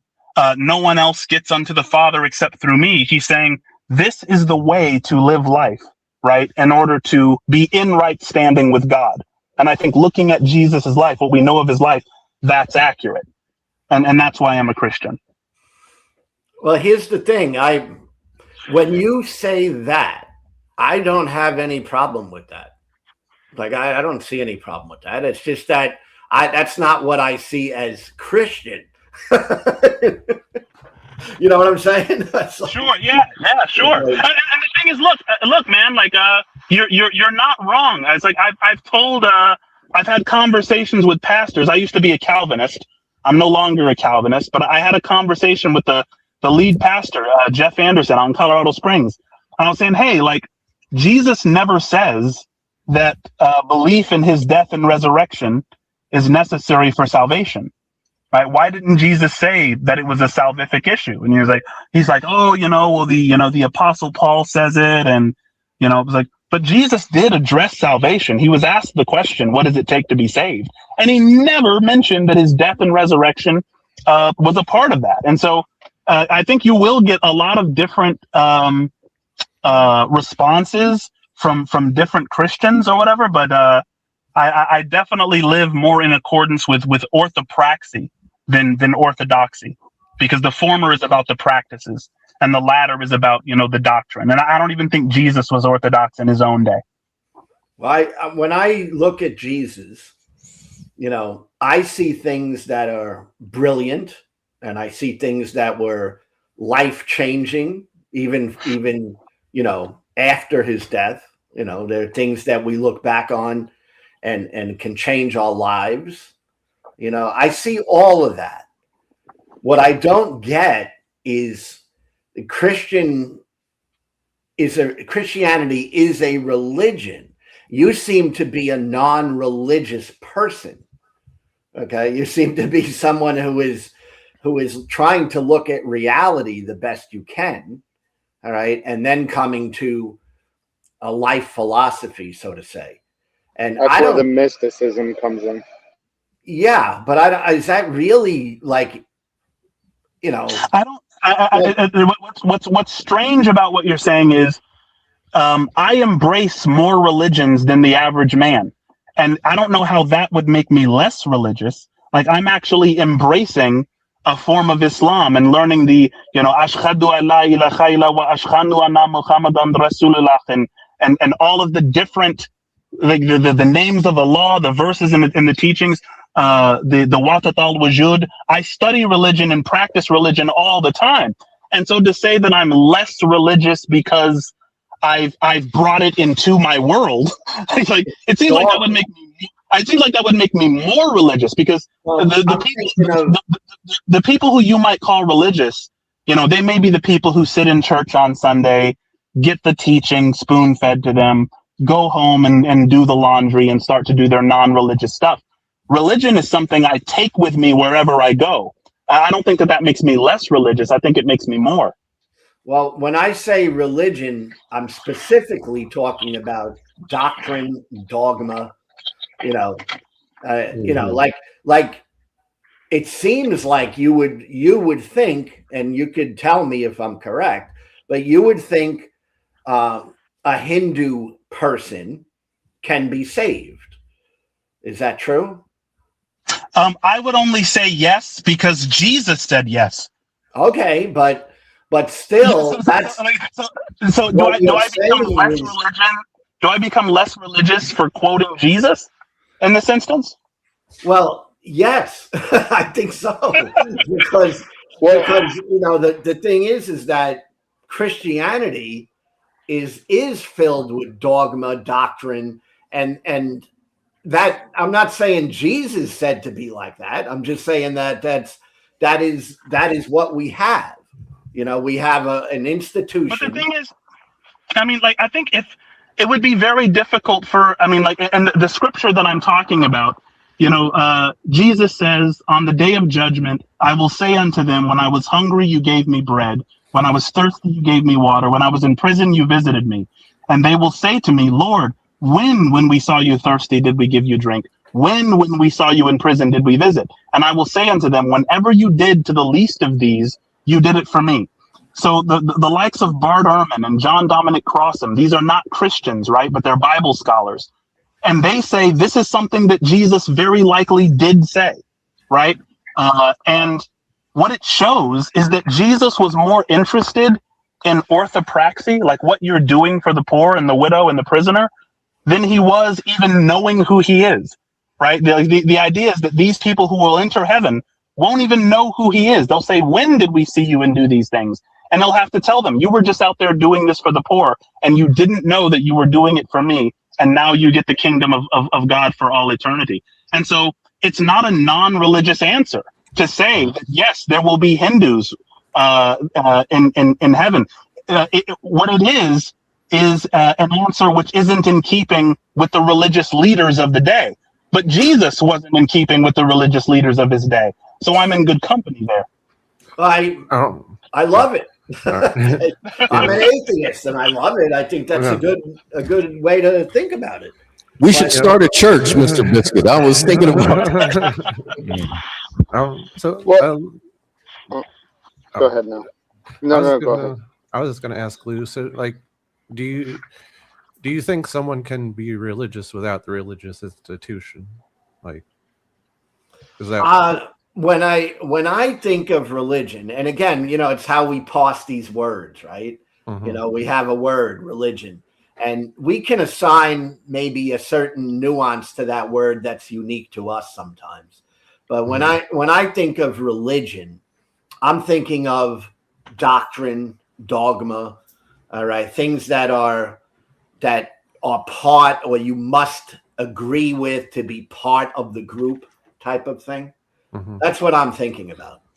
All right. You know? Because I get what you're saying, but I do feel like that might be maybe a too rigid of a definition, where it leaves out someone like Mr. Biscuits. But I also understand, though, you can also just go in the opposite direction and end up with the problem of, like, if you agree with the definition of religion that it's just a pursuit or interest in which someone ascribes supreme importance, well, then that makes almost everything religion, and that to me is unhelpful when talking about religion. Yeah, I mean, I'm open to say that that I have my own biases because I come out of religion, and you know, when I try to make it clear when I say religion, I'm talking about doctrine, dogma of these particular known major groups of people. Yeah, you're just talking about the mainstream establishment, the sort of colloquial or prominent or prevalent form of Christianity. And I think you're right. I don't think Mr. Biscuit necessarily fits neatly inside that box. But I also think he's right in the sense that that doesn't make him non-religious per se. Right. You know what I mean? The only thing I just wanted to add really quickly, the people who you think do fit inside of that box, they don't fit in as well as you think they do. Because just because people sit in pews on Sunday or recite hymns, it doesn't change their traumas, their biases, their cultural influences, how rational they tend to be, whether they were raised by, you know, ego fragile parents, right? There's so many little things that influence what someone does with an ancient text. So assuming that there's this giant group who all actually thinks the same way, I actually think there's a better argument for the idea that there are actually billions and billions and billions of interpretations of this text, because there are billions and billions of unique people with unique situations. You know, I just kind of put mine out on Front Street. I agree with you on that too, but we live in a world that does put people in boxes. I mean, they we see the Catholic Church and what they think. And in order to be Catholic, you have to align yourself with these teachings. I mean, you could say you're Catholic and not align yourself with these teachings, but the institution itself will say, no, you're not Catholic. So, yeah, it's kind of like, you know. But then that also, it seems like, well, not just Christians, but any group will then fall, into the no true Scotsman fallacy. It's just like you're not a true Christian because of such and such. To me, I try to avoid that whole argument altogether. It's like, if you tell me you're a Christian, I'm just going to accept that you're a Christian on face value. Right. Just to say that somebody's not a real Christian is to call dibs on what the word means and then try to assert yourself as an authority on that over them. And I would never want to do that. I think that the best way to resolve semantic differences is to say, okay, look, you're using a word or phrase differently than I'm using it. Let me know what you mean by it. And now I'll understand you. We don't need to have a competition over who gets to call dibs on what the word means. And this also applies to a conversation happening over in chat where somebody's talking about the meaning of the word atheist. And in doing so, they're employing the etymology fallacy, right? It doesn't matter how people have used it in the past. It doesn't even matter how people use it. One person uses it today. When you use a word, it matters what you mean by it. Let me know, and now I'll understand you, and the issue is resolved, right? We don't need to have a competition over who gets to decide the meaning of a word or a phrase. The same thing is true for the word God or religion or spirituality or anything else. The important part is to just have the conversation in a way that we're mutually understood. Yeah. So are we saying that Trump? Are we saying that Donald Trump did not blaspheme when he pictured himself as Jesus earlier this week? He didn't picture himself as Jesus. He pictured himself as some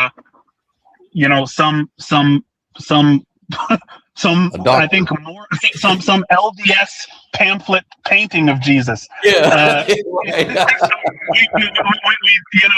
We don't actually know what Jesus looks like, and that was good because I think Jesus was the only figure in the Bible that the Bible actually mentions as not being attractive. Like, I mean, David was called, an attractive guy, Solomon probably, but Jesus was specifically said of him, there was nothing appealing about his looks, almost like a Socrates, right? Socrates was ugly. And Damn, Socrates was busted. Sorry. Socrates was busted, son. Damn. You just look like Willie Nelson, man. What are you talking about? Yeah, but I think that it's unfortunate. Like, Donald Trump has so many people on the left in his back pocket that he can just throw up a tweet and all the headlines on the left will just chase after that bone. And he's been using it against them for like the last 4 years. Yeah. Oh yeah. Yeah, but here's the thing: what I seen when I seen that with Trump and Jesus, the figure that he put up there. What I seen is him making an attempt to appeal to the Christian nationalist, but it didn't kind of pan out because the minute he put it up, he got a lot of criticism. And he got a lot of criticism from Christians in America who were saying, wait, you can't put that up. You're not Jesus. So he pulled it back down. But ultimately, I kind of think he was trying to be positive to appeal to, the people who do follow him and who do think he's kind of like a Jesus type figure, But it didn't work out for him, is what I'm thinking. No. Well, so don't we know? Well, true though. well, I mean, if we're going off his own words, though, he was trying to be a doctor. He was just being a doctor in that. Yeah. I love that. I loved when I heard that. When I heard him say that, I was just like, this is so crazy. Like, I'm really going to believe that was your depiction of a doctor.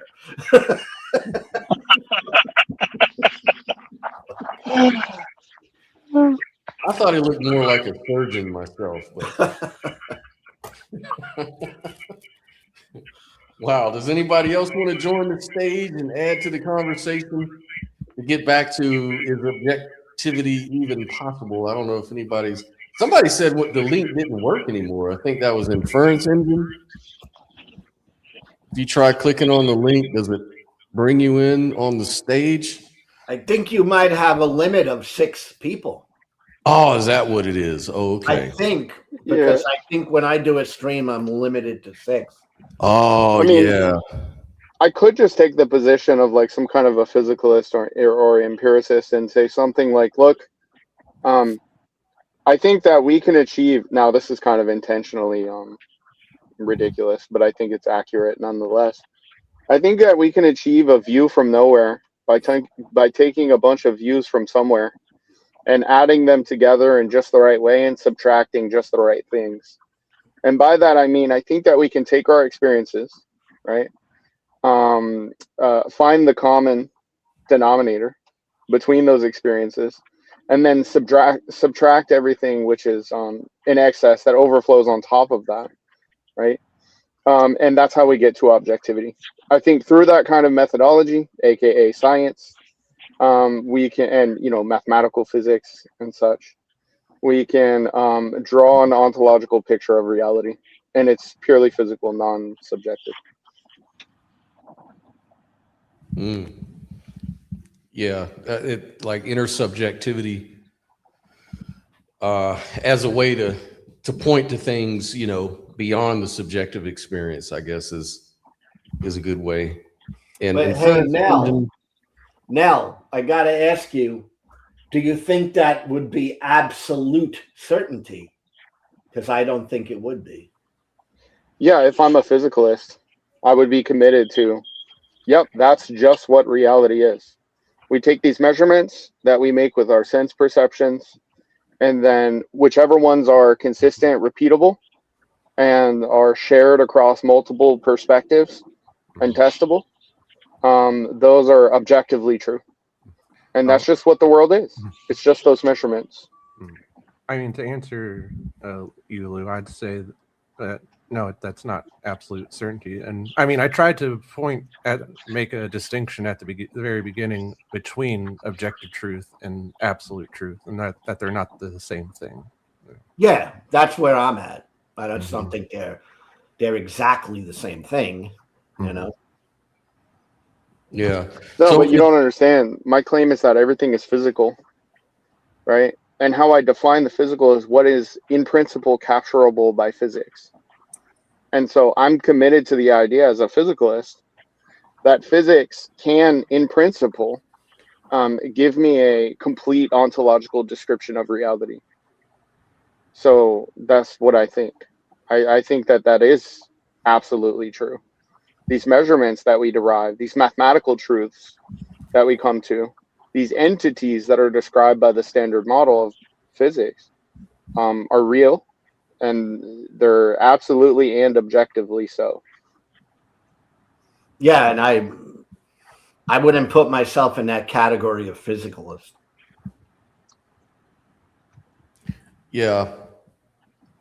Another article I was looking at on that very thing you're talking about, a paper from the scientists. Space-time isn't real in the way you think. By Eleanor Knox. And she talks about how it's just how we talk about function and the method that we find useful, but it says nothing about anything real that we can talk about being real. When someone claims that space-time has extra dimensions, they're making a claim about the fundamental container or arena in which things live, the backdrop in which reality plays out. But she goes on and talks about how you really can't talk about space-time and really any of the physics that follows from that, which is really everything you talk about in science at the end of the day, as really having standalone objective existence. It's a description. And there's even problems with it when you look at it from other points of view, like say the quantum point of view or some other point of view relative. It's all relations, and everything's an abstraction pretty much. There's ways that you can even contradict like the standard model of physics very easily. So it's just really weird how we just kind of sort of assume that all of this stuff about physicalism is just the absolute truth, you know, and even the people that discovered all that shit are telling you, no, that's not what we were saying ever at all. Like, we're just giving you models of function and what works and what we can describe, you know, but we're not really telling you anything about ontology. Well, and it becomes a philosophical thing. For idealist, you know, people who would call themselves an idealist. And then there's people who might call themselves a physicalist, right? So you got a contrast. Mm-hmm. Can't there be people who are kind of in the middle of that? What do you think, guys? I don't think so. Look, either the ontology is mental or it's non-mental. I think it's a true dichotomy.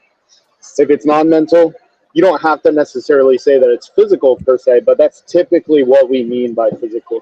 It's just that it's non-mental.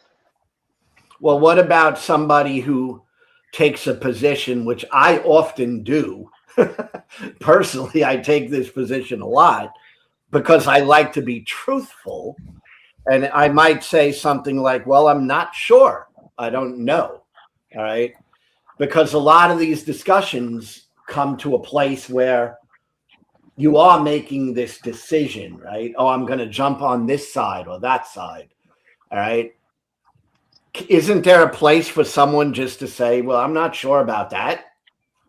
But, that's a character. Yeah, you're a quietist or an agnostic. Yeah, sure.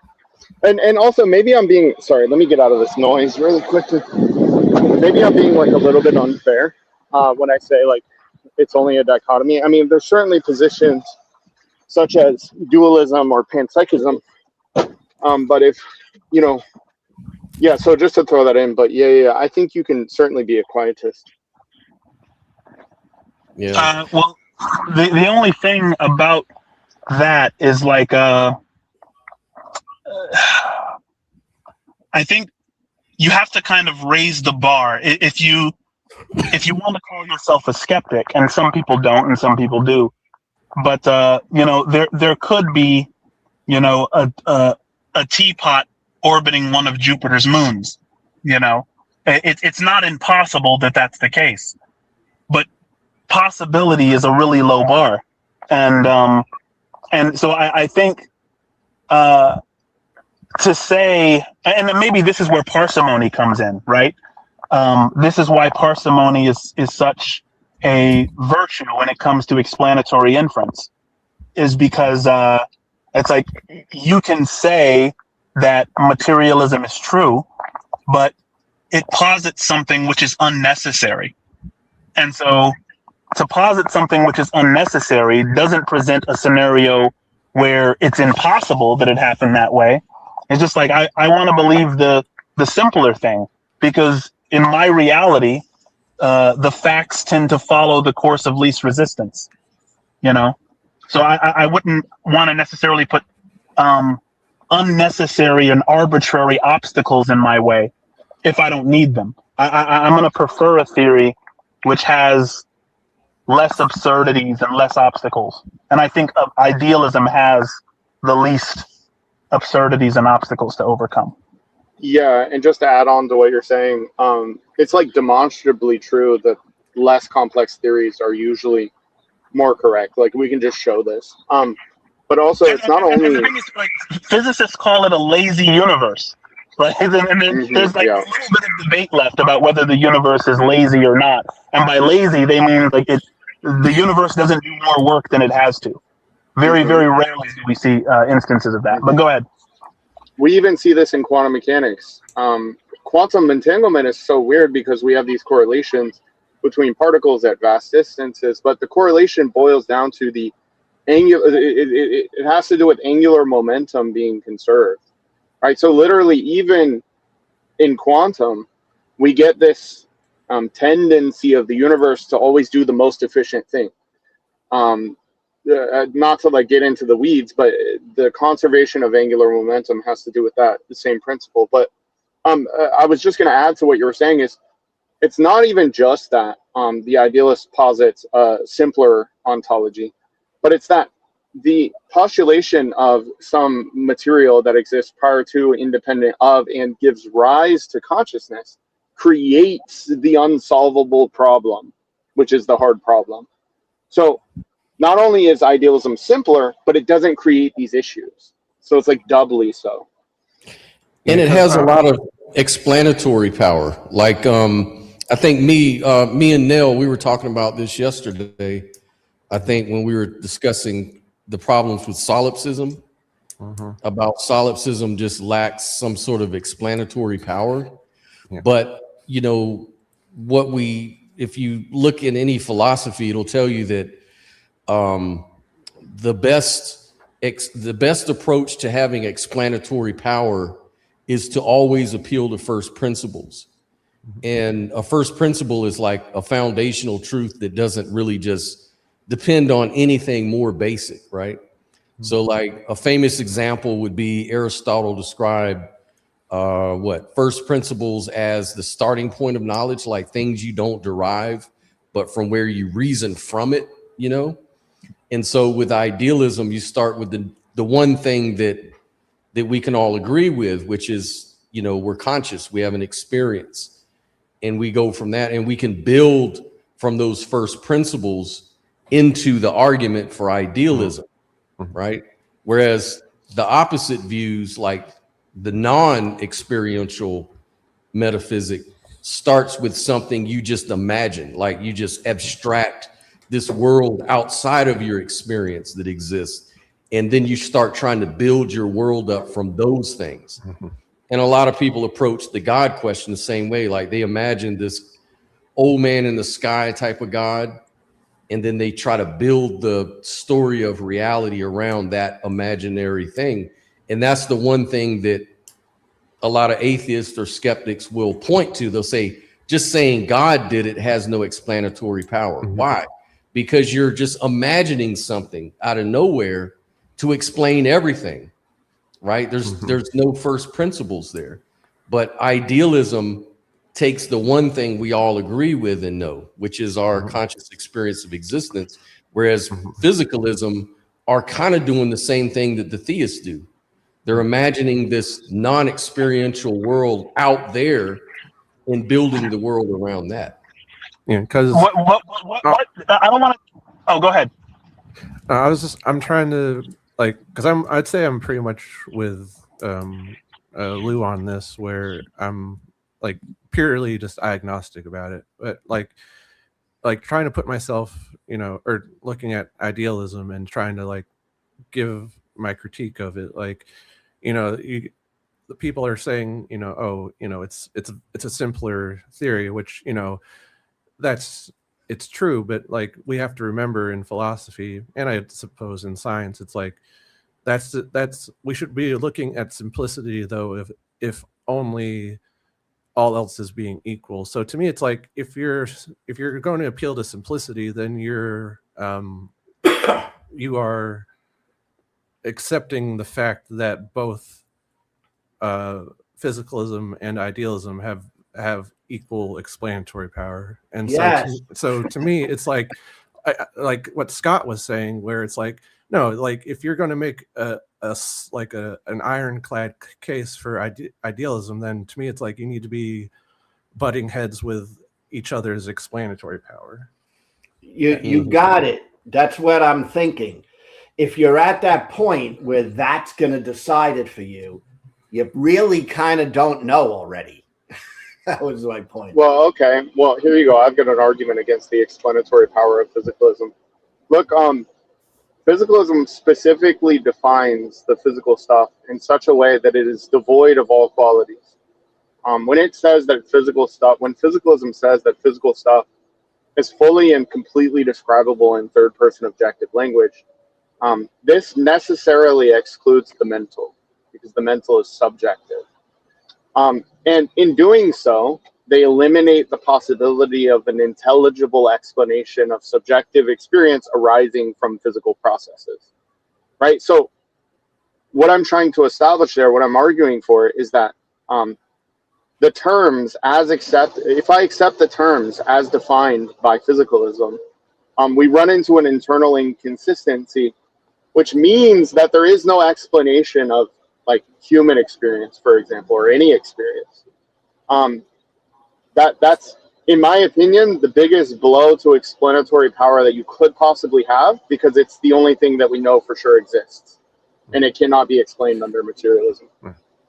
And just to be clear, I'm not saying, I'm not trying to make the argument that, idealism doesn't have better explanatory power than physicalism, or vice versa. I'm just saying, if you are, saying that idealism is true, then and you're saying that it has better explanatory power than materialism, then you don't want to get to the point of having to debate it on parsimony. Yeah, I understand. You're saying ceteris paribus, all things being equal, that's when parsimony comes into play. Mm-hmm. Yeah, I get you. Okay. Mr. Biscuit, you were going to say something. It was to your previous point. So I'm glad that I didn't, that I wasn't able to really jump in there, because your previous point, you were talking about, I guess, like imagined entities or imagined scenarios, and it's another one of the reasons I take theism as a skeptical position, is because God, it seems that God is the only being which it is impossible to imagine. Because when I'm imagining based on my experiences. I can imagine a unicorn because I've seen horned things, I've seen horses, I've seen the color purple, and so I can give it a purple mane, a horn, I can put wings on it, make it a Pegasus or whatever. So my imagination is a compilation of sensory, mental, and physical objects. But that was kind of off to the side, so I'm glad I wasn't able to really jump in there because I liked how the conversation moved without it. Yeah, well, with first principles, you would hope that it would explain more than just one thing at a time. Like the best explanations explain many things at once. Like Newton's laws of motion, for example, like falling apples or planets, motion, projectiles. It's one of those set of principles that explains many phenomena. Yeah, like with science, with like evolution, it's cross multi-field of science. It's like you can look at geology, you can look at biology, you can look at all these different fields of science, and they all converge on, it explains so much, Yeah, and I would be the first to say that, physicalism explains or describes a lot and can give you some explanations for why X leads to Y and make predictions on that and stuff. It's just I think I disagree. Okay, go ahead. Me too. I don't think. Yeah, I don't think physicalism explains anything. Like sometimes people in metaphysics confuse physicalism for physics, but they are vastly different. Physicists are metaphysically neutral. They don't get into reduction. So correct. You're right. Physics is about how the world behaves. Physicalism is about what the world is. Right, and so so physicalism hasn't described or explained anything. Right, it's so easy to get confused on those because I was just trying to talk about physics itself, not physicalism. Like physics can tell you why X or make predictions or whatever. Physicalism is an ontology. It's a philosophy. It says all there is the physical, and then they try to use physics to support that. Well, if physicalism is false, then why is it that we can create cell phones and computers and send rockets to the moon? I think that science is one of the reasons. Science almost killed materialism. It's one of the reasons that a lot of materialists became physicalists, is because when the reductionists, when a lot of physicists began to play this reductionist game, so where we reduced all of matter to like 17 quantum fields, and we understand it's like all a bit of matter is an excitation in one of the fields, and then once we get to a unified field, all of those 17 fields will collapse too. And so a lot of materialists started jumping ship because of science, because science kept making these strides into saying, look, matter is kind of on the ropes, and now you have high energy physicists saying that space and time is not even fundamental, and they're finding amplitude hedrons. I was listening to the Sean Carroll podcast, and he was talking about how a lot of materialists, they reject quantum fields. They don't like that because when they discovered quantum fields, there was a lot of pushback from materialist scientists because they say, look, we've already defined what physical is. And now you're talking about these fields of possible, probability distribution. That's not a thing. That's not a physical thing. So we reject that. That's magical thinking. That's bullshit. See, but the thing is, the field they incorporate after you couldn't escape it. When they demonstrated these fields, then they just quietly incorporated it into physicalism. Then they said, "Oh, it's just more physical stuff." And at first they were against it because of the reasons, but now they just redefined physicalism to fit with fields. See how convenient that works? Here's I was going to say, ironically, sorry, Lou. Look, ironically, I think that physics has already killed physicalism as well. We just haven't caught up yet. And it has everything to do with local realism. When local realism died, physicalism died with it. We're just still pretending as if the body is animated but it's just not, right? Like they just created an epicycle and the many worlds interpretation to deal with it, but that's a whole rabbit hole. A lot of physicists are trying to escape the local realism problem by appealing to some hidden variable But that doesn't hypothesis. work in principle, right? In principle, Yeah. it doesn't. Go ahead, Lou. I want to. This is something that I've personally been working on, and maybe any of you guys might be able to help me with. All right. I'm encountering things like idealism, and physicalism. These are words I never really thought much about. All right. It's not like something I contemplate very much. All right. I know that, like, when you say physicalism, I automatically go to naturalism, like I try to equate these two words. All right. But definitely they're not the same word. No. Right. No. And then when I think of naturalism, because I try to associate myself and my views with certain, ideas.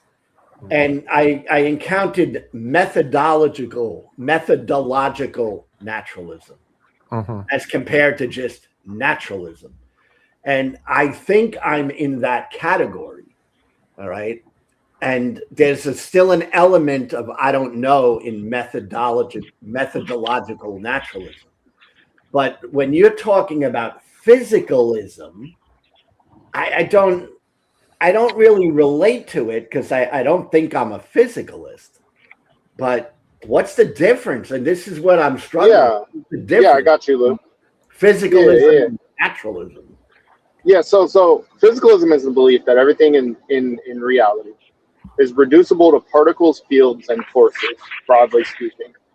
That can be said differently as like everything in reality that is real is describable in third-person objective language, in principle. Okay, that's physicalism, right? So it's just the view that everything is physical. But naturalism is the view that everything is natural. There's no such thing as the supernatural, right? And then it's actually kind of hard to define the word natural.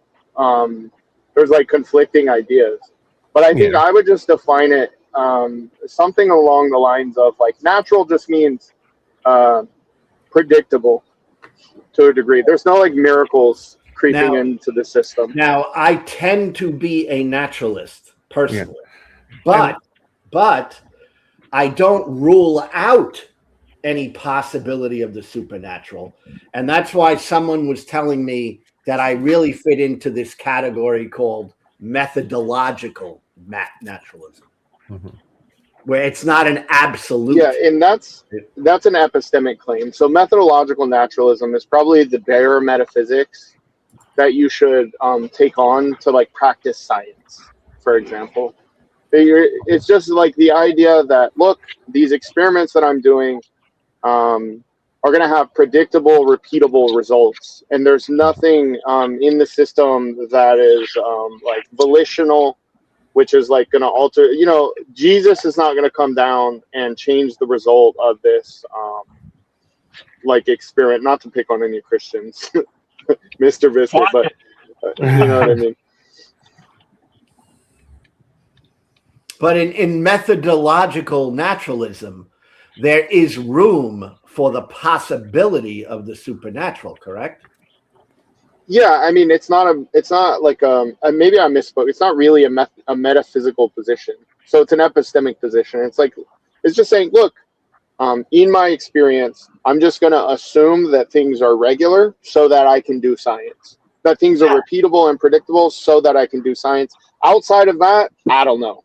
That's kind of what that's saying. Well, I fit in that category. I mean, that's what I'm getting at. But I would never define myself as a physicalist, right? Because I think that's a different thing altogether.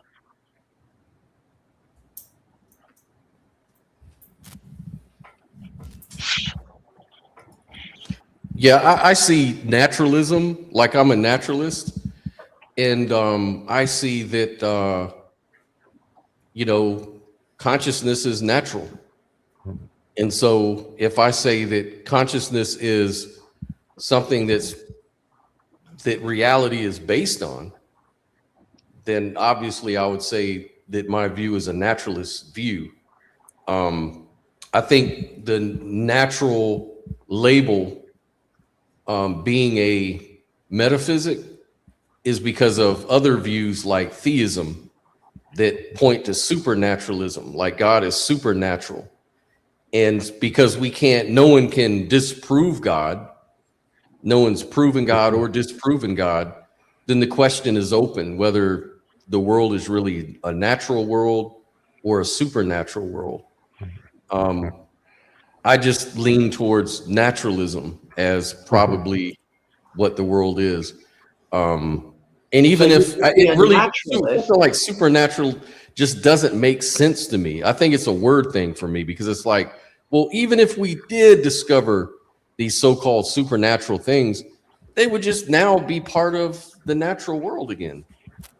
Well, you can be a naturalist and not a physicalist. That's what I'm trying to. Yes, so I mean, I would say, because I don't consider myself a physicalist either, but I also consider myself a naturalist. And the way the thing about naturalism is that its definition can be kind of vague, but it also that allows it, pretty much, that allows physicalists to be naturalists. It allows idealists to be naturalists, panpsychist naturalists. It's like it's a broad and umbrella term where it's just like, it's just stating that nature is all that exists, and it's like, and then we can be like, all right, well, what is nature? And that's where the whole physicalism, idealism, panpsychism debate comes into the picture of what is the fundamental nature of, well, nature, reality. So to me, it's like naturalism is like a starting point, but it's definitely not an ending point. Like, to me, like I would say I'm an agnostic naturalism, because it's like, I'm not going to pretend like I know for a fact that all that exists is nature. Maybe there is something beyond nature, I don't know, but as far as I can tell, there isn't. Like, to me, nature, if we define the cosmos as everything it is existence itself, it's everything within existence, then to me, like, it doesn't make sense to say that there's something beyond existence. Yeah, I'm with you. That's how I see it. Yeah. I don't discount the possibility of there being something supernatural. I mean, I don't say that's impossible or could never be. I just don't see any good evidence to make me believe there is. So I would tend to be a naturalist until something comes along that would make me believe that something supernatural exists. That's where I'm at, Yeah, and I don't go ahead. I was just going to say, I don't think the term supernatural pops up in any religious text that I've read. I think it's a 16th century term, which they used for like things they don't understand. Yeah. I know Bernardo Kastrup like appeals to like a debate between the scientific community and the Catholic Church, because the Catholics were like burning scientists, and for heresy and all this stuff. And so the scientific community was like, okay, how about this? We will let you guys study the supernatural, and we will study the natural. And I guess that was like terms which were amenable to the church at the time. So I do agree with Bernardo when he says naturalism is the belief that the universe does what it does because it is what it is. And I agree with that. I agree with that too. So that I agree with. Yeah. Like, to me, like, it's one thing to be like, all right, well, there's this thing happening in nature, and someone who's ignorant of how the nature world works says, oh, that's a supernatural thing happening, like with lightning. But then to me, it's another thing though to be like, no, there's this concept, and it is above nature. Like, nature, there is no way for nature to explain it. To me, like, that's a true supernatural belief. When you're like, it is unfalsifiable. There's no way of investigating it. to me, that's what someone means by supernatural. And this debate between idealism and physicalism, all right, obviously it's very intelligent and it's very deep and it's philosophical, all these things. But I always come back to, how does that impact our lives? How does it change us if we take a position one way or the other? Yeah. I think that it can be. Oh, you'll probably answer better. Go ahead, Mr. B. I'll answer. Please. Okay. So Rupert Spira, one of my favorite, I call him a phenomenologist. He says love is the felt recognition of our shared being, right? So to love someone is to look at them and to realize that the separation between you and that person is merely an illusion. And if you can embody that truth in your actual worldview and say, hey, you know what? I believe it's true that even though this panel seems to be, 5 people, it is one thing pretending to be 5 things, right? It's my entire moral philosophy is based on the belief that in this fundamental oneness.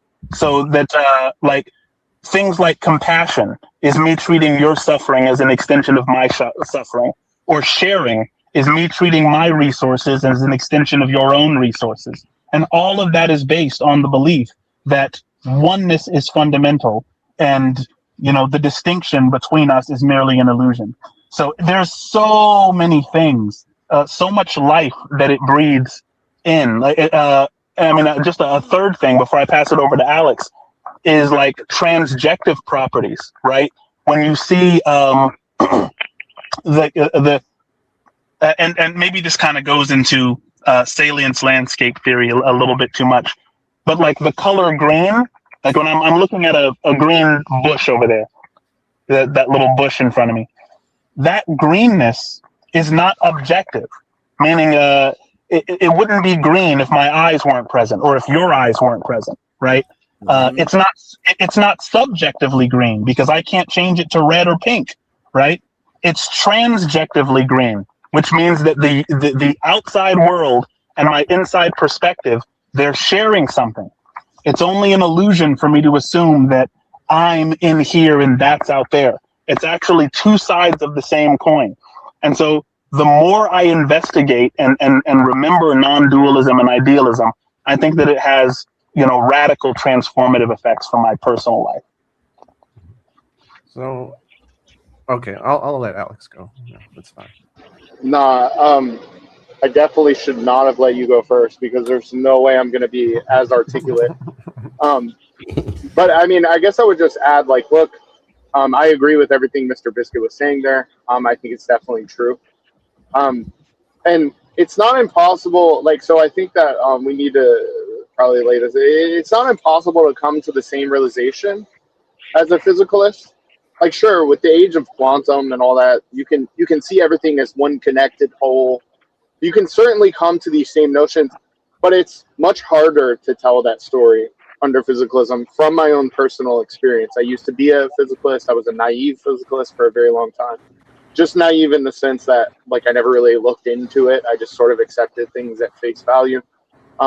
My life has certainly transformed since coming to an embodied realization of, I don't know, idealistic oneness, if you want to say it like that, if I want to say it like that. I guess in conclusion, I agree with everything he said.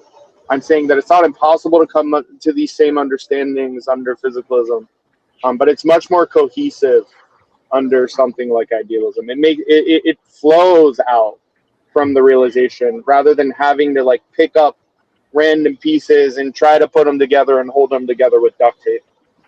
See, now I'm glad that you went first now, Alex, because to me that's the criticism I was going to bring up, which is to me it seems like what we're what's being described as a cosmic perspective. And to me, it's like you can come to a cosmic perspective under naturalism, under physicalism, under idealism. It's like you don't need just idealism. And so that's the one pushback I would give is there anything that only idealism can offer? Well, I think that the mistake that you might be making there is assuming that, and correct me if I'm wrong because I might be way off. It's almost like you're saying that I don't have to believe in oxygen in order to breathe, and it's like, which is true, but.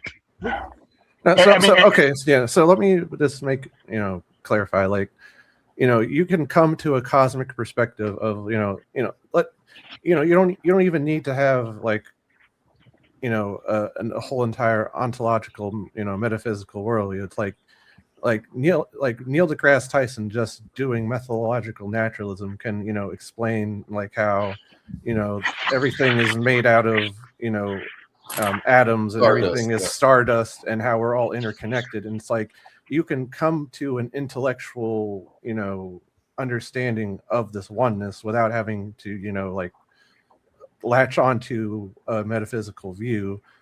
So it's like it's like, to me, it's like you can come to a cosmic perspective of like, oh, we're all interconnected, and you can.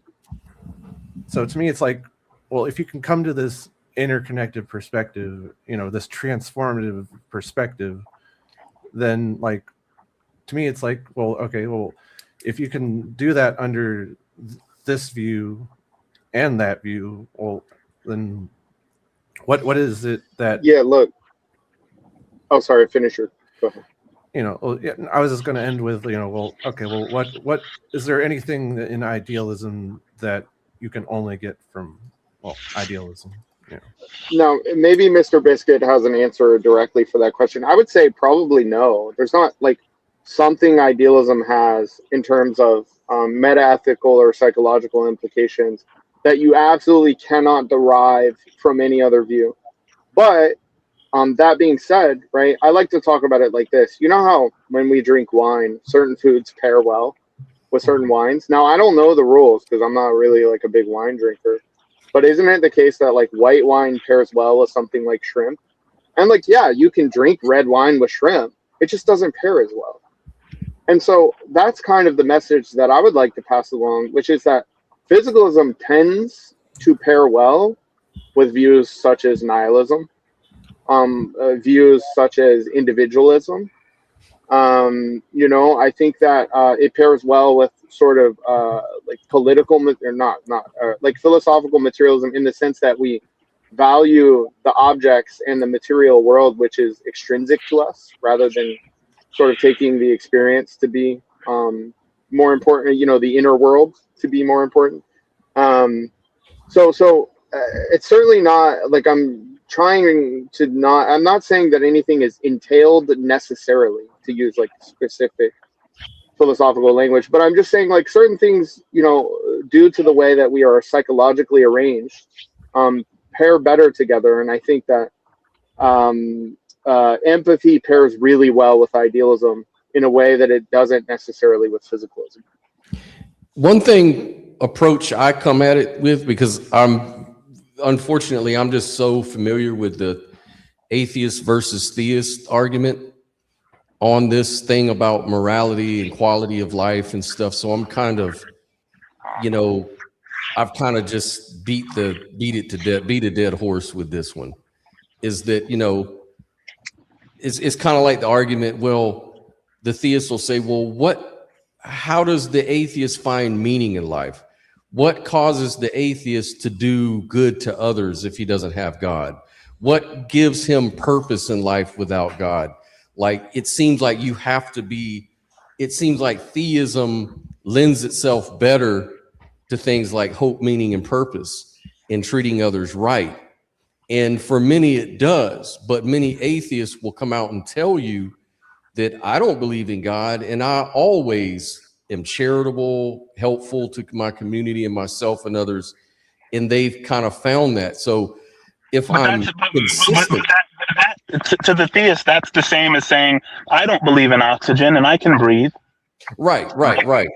So that's just what I'm saying, is that's the argument that they always put forth. So, and I would agree that actually idealism, for me anyways, does lend itself to non-duality really well, and non-dual practice. It gives it more teeth for me, because as when I was a physicalist, I was easily drawn into the divide, you know, political divide, you know, all these different, you know, divisions and dichotomies. And I mean, even that's how science works. You know, you distinguish one thing from another thing.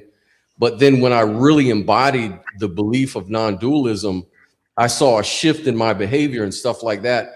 But that, unfortunately, that's something I can talk about personally, but I can't really convince another person of that, because they may feel like, well, I don't need any of that. I'm doing that already. That's you. That's not me. Yeah. You know what I'm saying? So the approach that I would rather talk about is one on skepticism, because skepticism is how you maintain self-respect, and it's also how you do all of these other things. You respect others.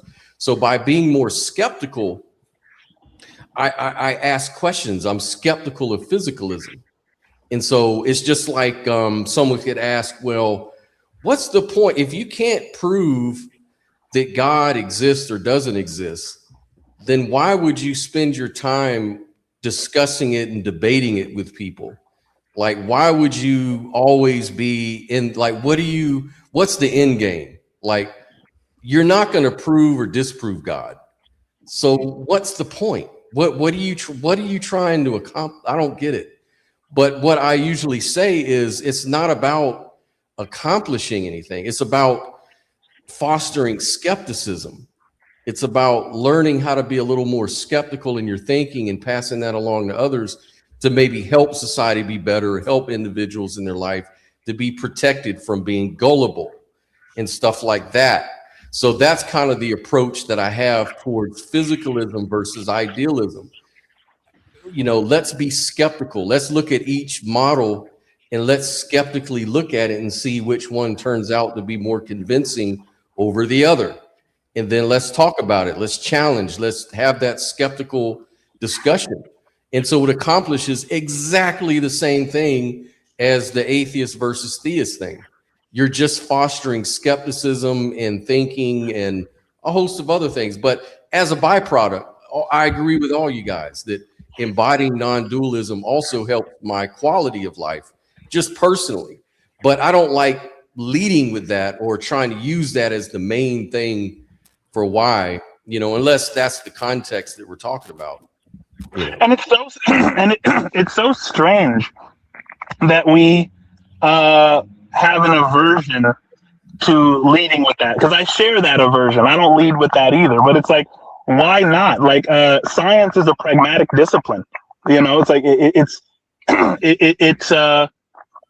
and by pragmatic, I just mean like, in science, something is true enough, right? Science doesn't care whether it's true. Science cares whether it's true enough to pass the test. And then it's going to test it again, and it's going to test it again, and it's going to test it again, right? And so I don't think we should feel bad for like leading with, you know, the fact that idealism has the capacity to enrich your life, or even religion, right? I mean, it's like, yeah, it's like, you know, the universe is something which selects. You know, if some weird out there religion, you know, doesn't have a correspondence, a tendence to the truth, and yet has the tendency to enrich your life, and that's evidenced. And I'm not saying, you know, I'm not picking on any religion here, but I'm saying hypothetically, if we noticed that a belief system had the tendency to enrich one's life and to bring one into like a state of well-being, wouldn't we teach that it should be embraced regardless of its empirical adequacy? Mr. Yeah, I think that is the main thing I think that we should actually put in the foreground when we talk about these things. But unfortunately, I guess I just know my audience too well. They will never see the value in that. I mean, there's only because specific people that will, but from when you're talking to skeptics and people in like the atheist community or those type of communities, they really don't look at your subjective experience with all that much weight. They look at it like, well, speak for yourself, because I'm fine where I'm at. And how do you argue with that? You can't really argue with that, really. No, here's the thing. I got to say this because what you're hitting on is vital to me. All right. I'm sitting here doing this very skeptical, anti-Christian, YouTube channel. And I'm doing it because I'm expressing my honest opinions and feelings about these things. All right. But I do recognize, and this is what I think you're hitting on, is that there could be benefits of Christianity for certain people. And I think the key is to understand that everyone is not all the same. All right. So, there could be someone who could be involved in a cult, of some sort. And it could be a beneficial experience for them. That's possible. All right. So it's what your intentions are, I think. What is your intention? Yeah, look. Is your intention just to make people miserable? Or is your intention to try to somehow help people, right? Yeah, look, this whole thing about leading out with the potential psychological benefits of a particular view. I think the aversion comes down to, and what you're describing, Scott, about how the people who join your stream will never accept it. It just literally, it's really simple. It just comes down to what kind of a theory of truth you subscribe to. Most people, a lot of people, aren't going to explicitly call it correspondence, but that's kind of what most of us hold to. But if you're more of a pragmatist, which I would lean in that direction, then these kinds of things absolutely do matter to some degree, right? So our aversion, I think, just literally comes from most of the world is on some sort of a correspondence tip or game, and See, but if the truth weren't beautiful, nobody would want it. So I mean, when someone says they want a Lamborghini, they don't. They want the feeling that they think comes with the Lamborghini. So if you were to tell someone, hey, look, I'm going to give you a Lamborghini, but I can guarantee as a promise to you that this Lamborghini will turn your life into hell, right?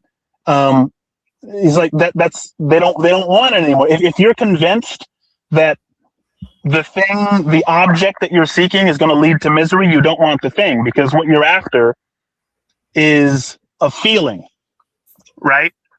And so, yeah, I mean, the correspondence theory of truth to me has never really been sensible, because it's more like an intersubjective theory of truth. Something's true so long as the majority of us agree on it. Because it's the correspondence theorist is not like a naive realist. It's not like they think that exactly what we see and hear is really what the world is ontologically like, right? It's more of like the majority agrees on this, type of thing. But I mean, when you take them literally, what they're saying is, say under correspondence theory, something is true if and only if it comports to some state of affairs. So the statement, there is a cat on the mat, is only true if there is an actual cat on the actual mat. But when you cash that out, or you inquire about what do you mean by there is an actual cat on the actual mat, where you're talking about a sense perceptual observation. So immediately, to me, it becomes not a theory of objective truth, but just like you said, it's a theory of intersubjective agreement, and that just doesn't seem as solid as most people think it is. I mean, I think intersubjective agreement was that goes back to Aristotle. Aristotle said that something is true so long as your mind is clear, the atmosphere is clear, and there's intersubjective agreement. and that led to centuries and centuries and centuries of believing that the sun rotated around the earth, because that's what it seems. It seems like that, right? It looks like the sun rises and it sets. And we had intersubjective agreement. Everyone agreed there, right? And then, Copernicus and Galileo kind of ruined that for us and said, hey, your intersubjective experience doesn't matter as much as these numbers, Mm-hmm. Yeah, and you could take that same question and put it to the atheist. Like, what's the point of being an atheist? Like, what are you getting out of it? What does it do for you? I don't think I'm an atheist. I don't think it does anything specifically for you. All right. I think it gives you a way of seeing reality. I don't know if it's like, I don't think necessarily being atheist is good for you. I don't think being religious or believing in Jesus is necessarily good for you. All right. I think it's individuals that make it good or bad for them.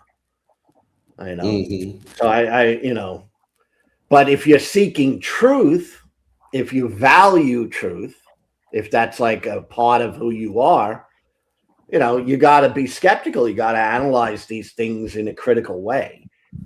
I feel like being an atheist is likely a more difficult life, not just because of the unfortunate cultural misunderstanding of atheists, because I know atheists and they're great people.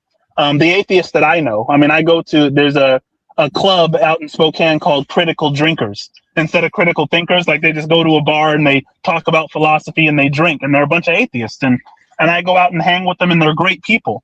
But I think one of the reasons that being an atheist is difficult, aside from the cultural misunderstanding, is that in cognitive science, they've recognized that what makes for a meaningful life are things like narrative order, nomological order, normative order, and the ability to engender what's called the flow state. And religions, especially when religions organize, they can engender those things on a regular basis. Whereas an atheist is going to have to struggle with, some kind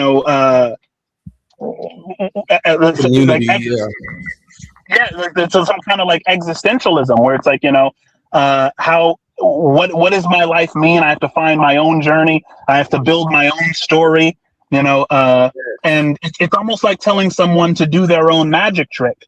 It's like, if I'm doing my own magic trick, I kind of know how it's done. And, so you might sacrifice a little bit of meaning as an atheist, and it might be a little bit more difficult. I found that when I first kind of transitioned out of Christianity, I found that atheism, my lack of belief in God, was not an answer to my mental well-being. I needed more. That wasn't enough, because atheism is not going to make you mentally well, but I don't think religion makes you mentally well either. There's more to it. Well, so there's certainly more to it, and I think you're right, Lou, in emphasizing that there's huge amounts of individual variability.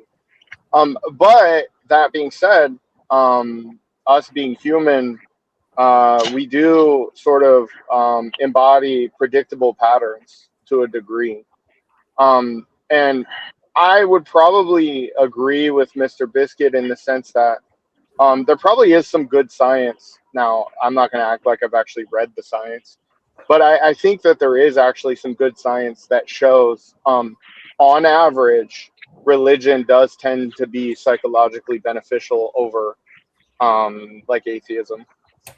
I think by itself, if that's all we have, that may be true. All right. So I'm not, and I don't know the studies on it, but it might be true. The thing is that there's more to it. All right. What type of belief are you believing about Christianity? Let's say, when I'm listening to Mr. Biscuit, I sense a mentally well person. I'm not sensing anything dangerous going on. All right. But if I listen to some other Christians, I sense, whoa, this is way off. This is not going to lead to any well-being for this person. All right. So, I mean, absolutely, religion can be easier. I think being an atheist is harder. That I would probably say and agree to. It's harder. You got to do more work. All right. You're not having something dropped on you.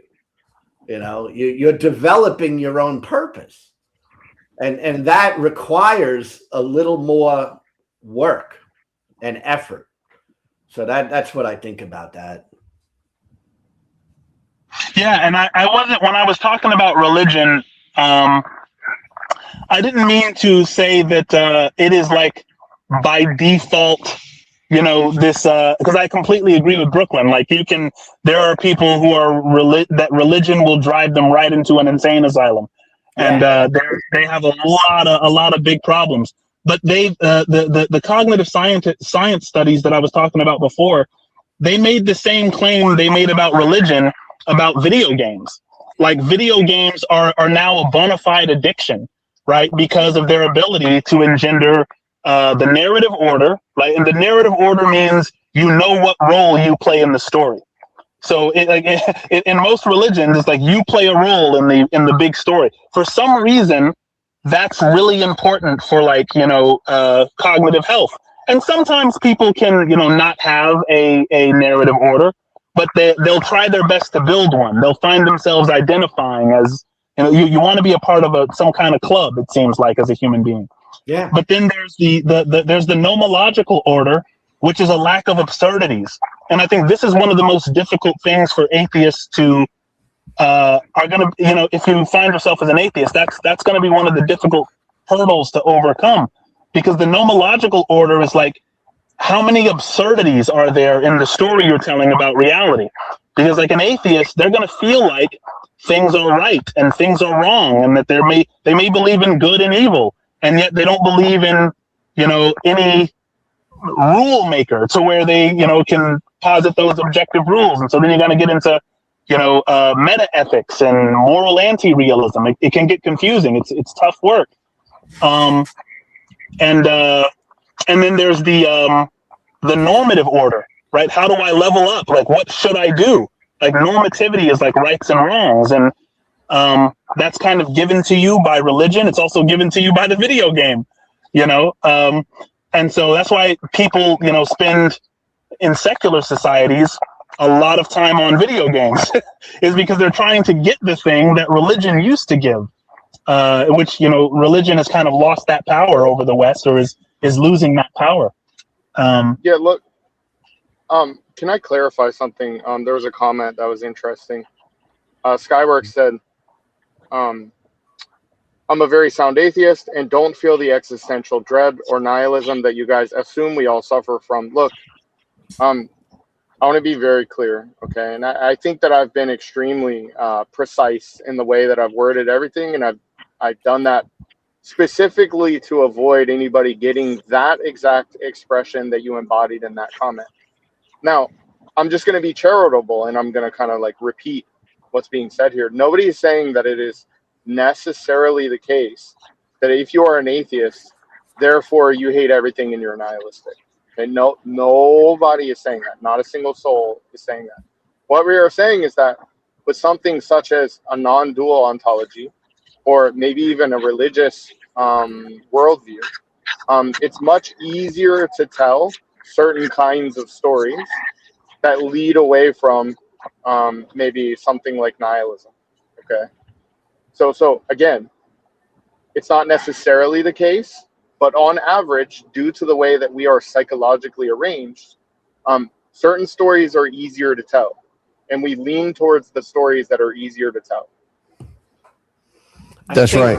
Nihilism, for me, I encountered nihilism as as something I would consider a long time ago when I was moving out of religion. All right. But I consider nihilism to be a negative for your mental health. You know, I just don't think it's a good idea to go down that road.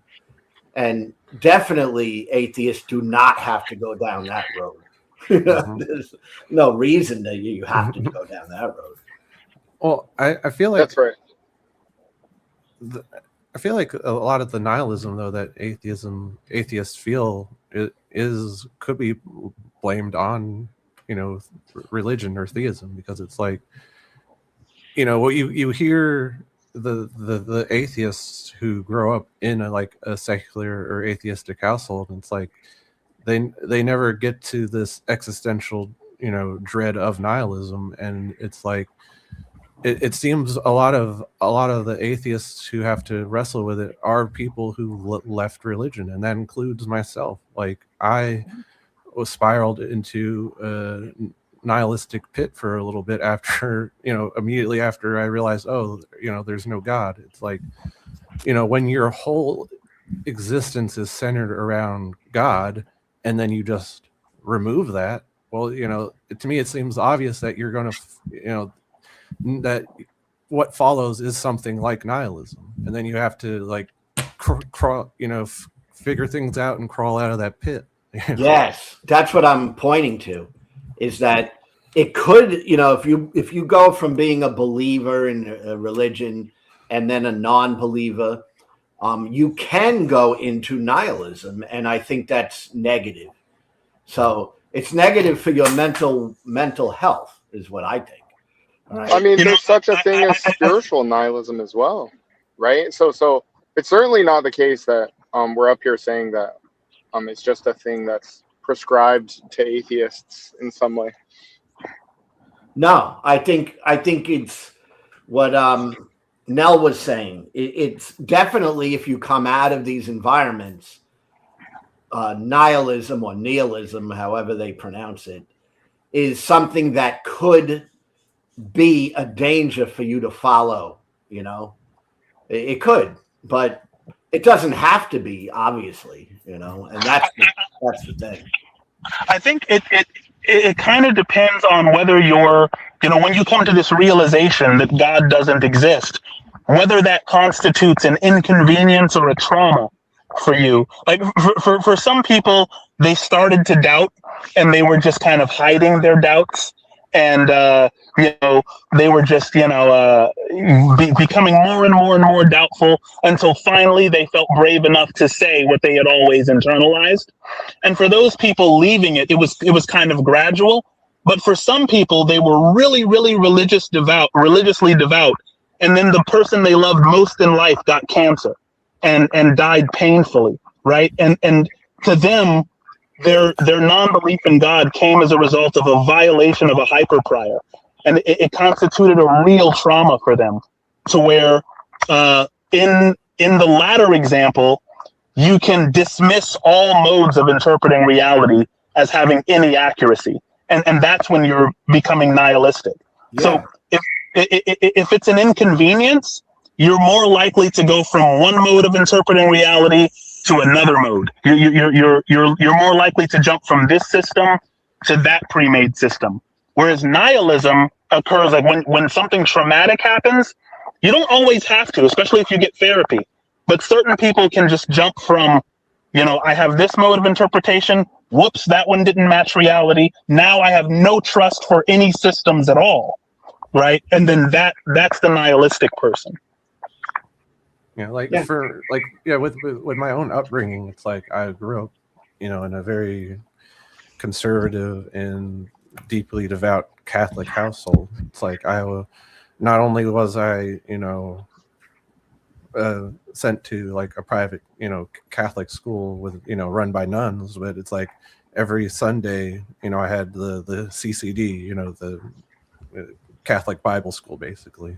It's like I was deeply entrenched in, you know, the Catholic culture. You know, it's like I took my faith very seriously. And so I feel like what you're saying, Mr. Biscuits, is like, you know, it's like was going from this thing where it's like I wanted to believe in God so badly, and then when it all of a sudden there's that switch of being convinced he just doesn't exist, then it's like that's like super scary. Like that's like it's like everything just the rug from underneath you is pulled out, and like to me, I had a lot of struggles after that. I had to get to a point where it's like, okay, well, it's like I can. What's this thing called existentialism? It's like, oh, I can, create my own purpose. It's like, like it is all these stumbling blocks that you go through. Yeah, it's like that's just the starting point if you want to be mentally well. That's not the finishing point. 100%. And for some people, it started as early as like Santa Claus, like when they were told by their parents that Santa Claus was real, and they believed in that as kids, and they put their hope in that, and then realizing that they had been lied to by their parents. It's like, some internal work is going on where it's like, maybe I shouldn't be so quick to trust, and there's just like there's this seed of skepticism that starts to crawl around everything in their mind, including the thing that happens at Sunday school. You know what I mean? I totally understand. Yeah, like I'm not going to pretend I wasn't traumatized by a religious institution. And thankfully, when it comes to the Catholic Church, it wasn't due to being an altar boy and being molested. Like I had different traumas, pertaining to it, especially pertaining to the concept of demons and possession, like that.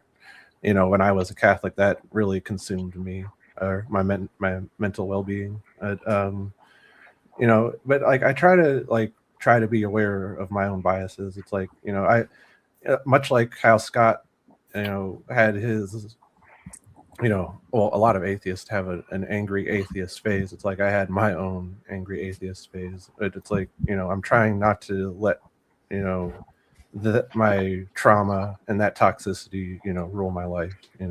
It's like it's come to my journey is constantly trying to evolve and be a better person. And it's like I've gotten to a point now where it's like, all right, I'm not here to tear down religion. It's like religion is a very like this whole conversation has been pointing towards like their religion can be a very beneficial, and for some people that might be the only thing they have, and like who am I to take that away from them? It's like, but on my own personal journey, it's like religion was a very traumatic and hurtful thing to me.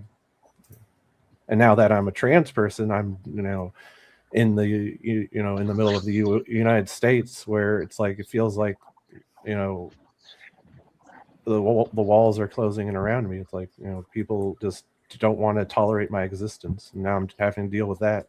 Nell, you're getting a double whammy. Yeah. Right? Yeah. So as a wisdom seeker, right? So in my opinion, what wisdom is seeking systems to override self-deception. That's what it means to be wise, to be a seeker of systems that override your own self-deception. And so my job in your life is to help you become a better atheist. And as an atheist, your job in my life is to help me become a better theist, right? And even though that might sound strange, right? It's the idea that you are inspiring to aspire, right? Helping me reach that next level, and helping you reach that next level without having any agenda in the background. Just like, here's my ideas. I'm accepting your ideas as a student. Yeah.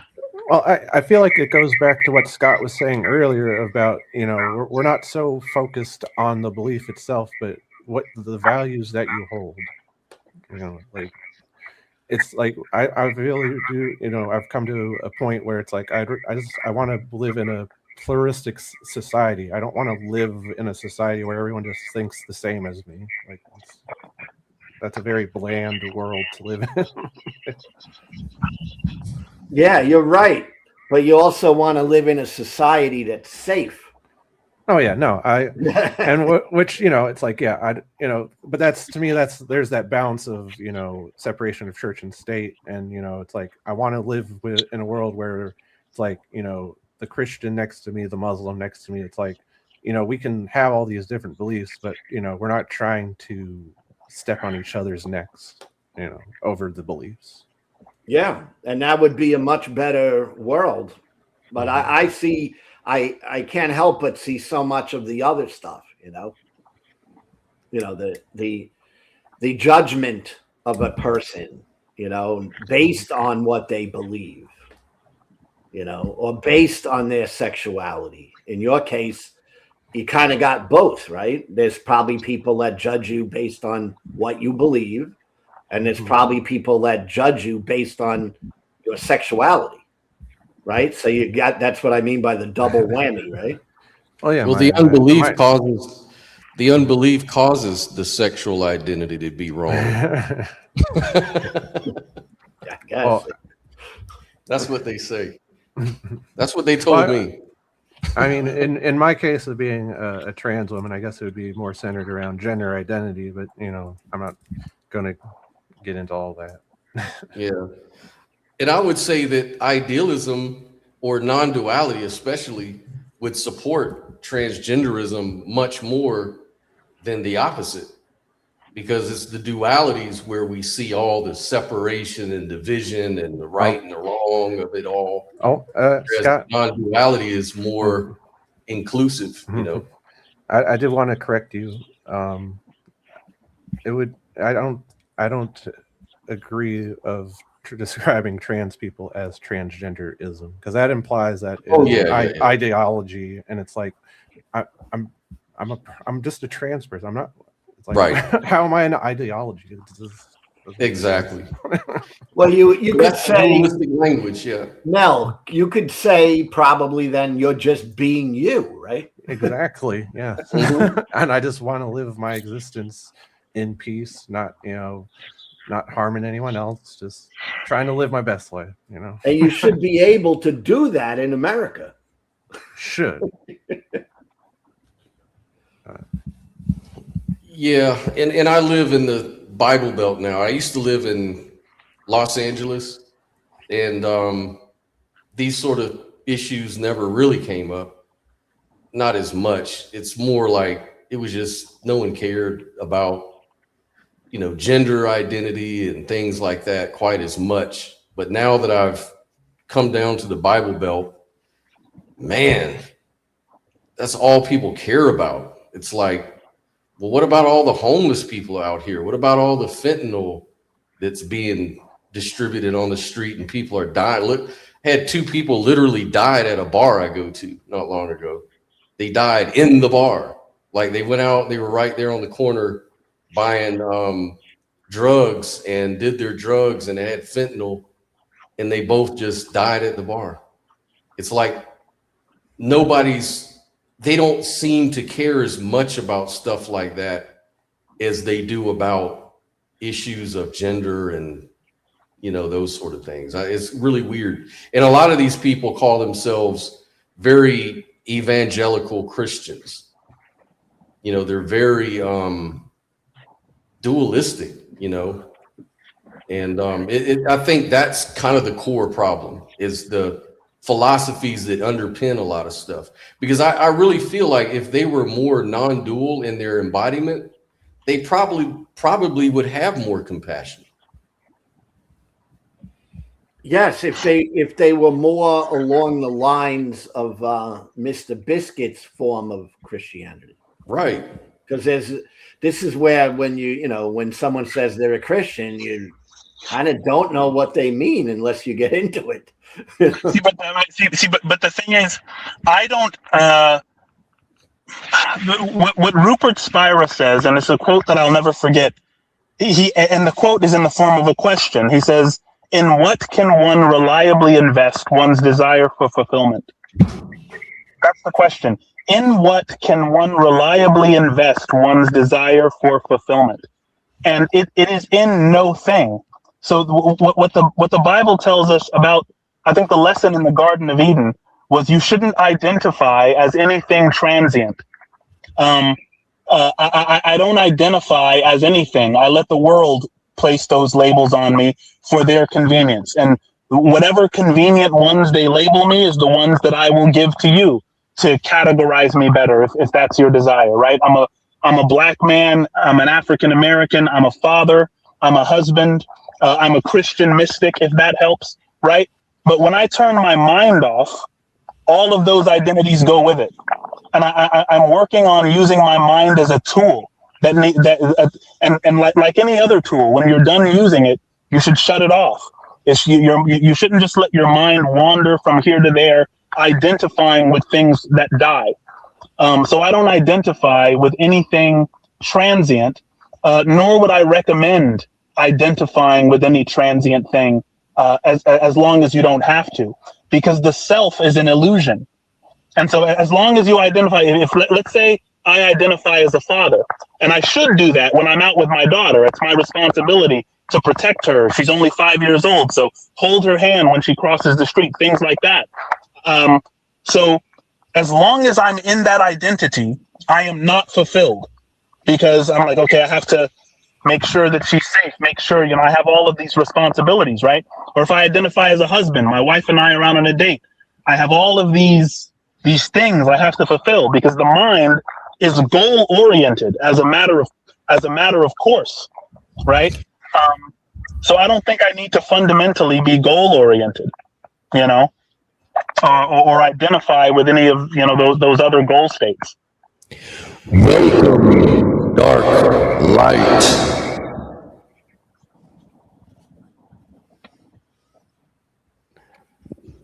What's going on, brother? What up, y'all? How's it going? Let me know if my audio is fucked up. Sounds good. Good to Yes, see so you, Lou. Dark Good to see Light, you, Steve. introduce yourself to the audience. You haven't been here for a while. Go ahead and introduce yourself. Say whatever you want, man. I am the brightest night. I am the darkest light, and I am ascending, as are we all. The dark light is upon you. I'm a non-Abrahamic true monotheist. Followers of Abraham are a blood cult of sun worshippers. Essentially, I believe that we are all a fractal extension of God. All consciousness is an extension of the omni-consciousness, I like to call it.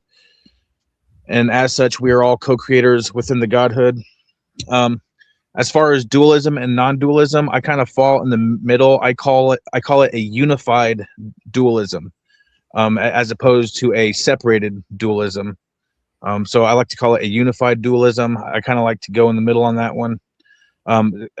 I agree that there is a dualism, but it's not a separated dualism. It is a unified dualism. So what's the topic for today?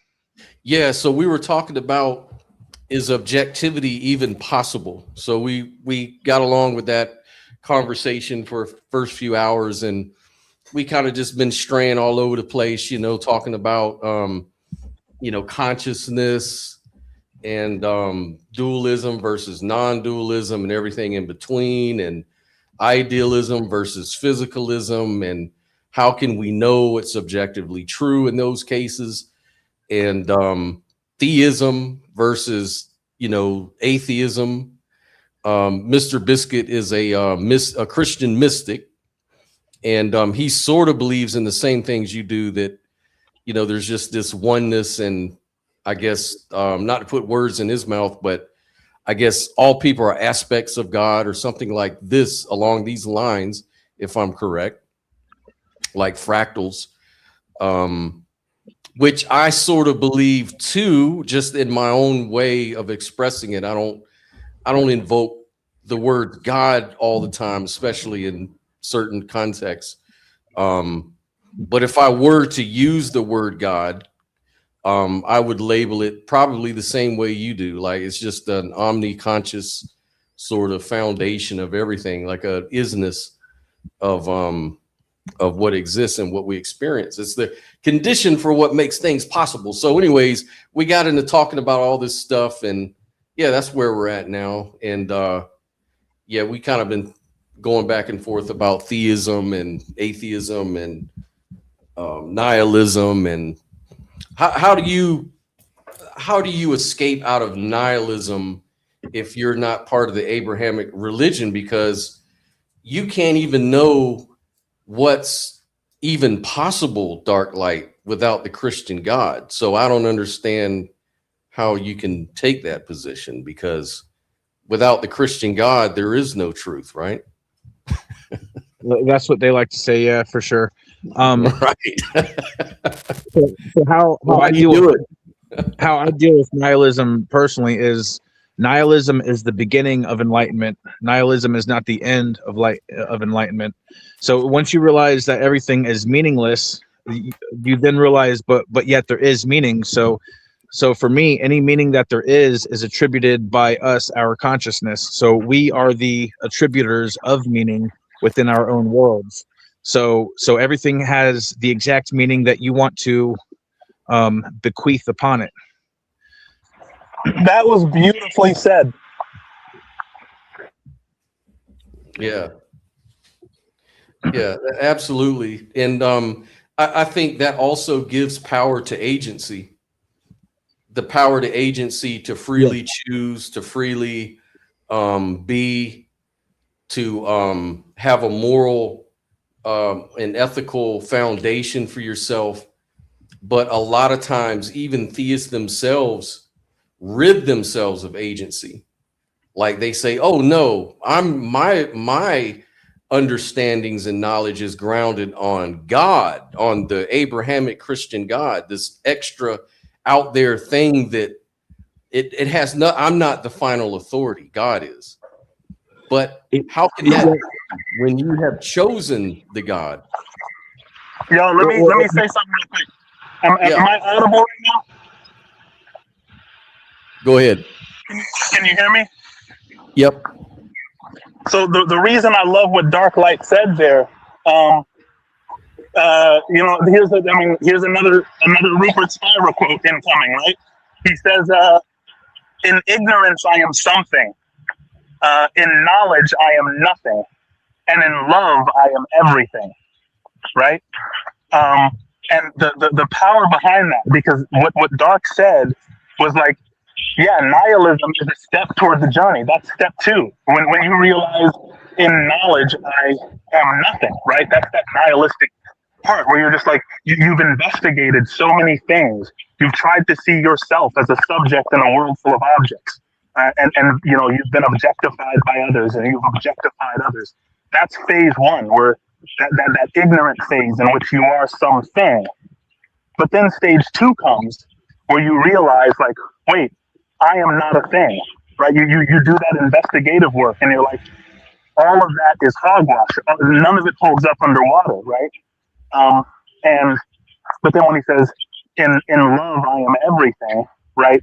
You start to kind of recognize that the agent and the arena are not two distinct things, right? The line we draw between ourselves as agents and the environment as arenas is arbitrary.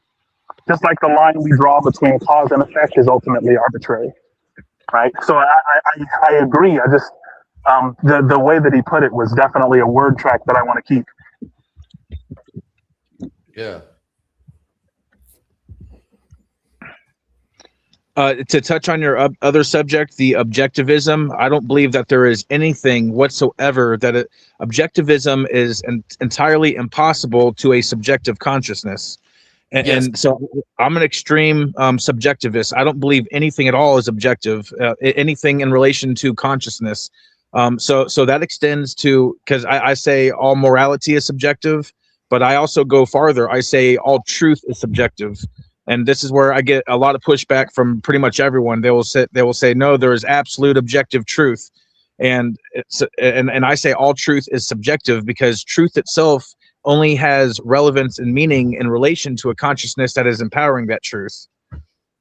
So it would be fair to say that because truth doesn't exist, or I'm not truth, but because something objective wouldn't exist, then you would have no access to it, right? I'm not denying that there might be something objective, but as far as objectivity in relation to consciousness, Gotcha. I don't think that there is anything objective in relation to consciousness. We can role play objectivity. As co-creators, we have that power to colloquially role play objectivity, but that is not true objectivity if it's still dependent upon a subjective consciousness. So you're kind of resting in intersubjectivity as something we can share, like a shared reality that, like, we all see the same moon or the sun rising, and we can talk about it intersubjectively, but you're saying that it's not really there objectively that you can really say. Yeah, because like, even when it comes to truth, like, you will say, this is true, isn't it? And then you have to outsource to a different consciousness to confirm if that thing is true or not. So either way, you are still relying upon another subjectivity to confirm something, the truth of a matter. Your subjectivity, yeah. I say that we only really have access to our interface to reality, but we don't have access to reality. Otherwise, we wouldn't need the interface. And also, too, it's worth noting this entropic soup argument, where even if you had access epistemically to truth and everything, you would become part of it. Then you would melt away into some entropic soup, because there would be no distinction to even make. So you've got to have that interface, Yeah. See, this brings me to ego. A lot of people misunderstand ego. Ego is like a RFID chip that allows localized consciousness. Without ego, there could be no localized consciousness. And that's where you would melt into your infinite soup type deal you were just talking about. Mm-hmm. So there's definitely negative aspects to ego, but there's also positive aspects to ego that a lot of people gloss over. And I just like to bring that up. That there are absolutely positive aspects to ego that a lot of people need to consider within the ego conversation. Yeah, let me ask you real quick, because I like when you I like what you said about all truth being subjective, but I would like to challenge it. So I'm used to that. I'm used to no one agreeing with that, dude. Yeah. And I want to agree with it, but I also want to fortify it against objections. So, or to see how it works against objections. So if I were to say that statement might be self-referentially incoherent, and that if all truth is subjective, then that statement is also subjective. And if that statement is subjective, then it only locally applies. Like, it only applies to you and as the person who believes in it. And so it's arbitrary and shouldn't have been brought up in the first place. Well, I would argue that my perception is all that matters to me anyway. Like, I wouldn't try to force my perception on other people. I will share my perception, but I'm in no means trying to force it on other people. But reality is malleable depending upon the consciousness observing it. So with your consciousness, you can absolutely role play that things are objective or subjective, however much you like. Okay, so if all truth is subjective, give me your definition of subjective again. Subjectivity is anything that is dependent upon a consciousness. A subjectivity it requires the perception of a consciousness. To me, that's all I'm saying. I think that's probably what's doing a lot of the work there, because that's not a typical definition of subjectivity, right? Like, so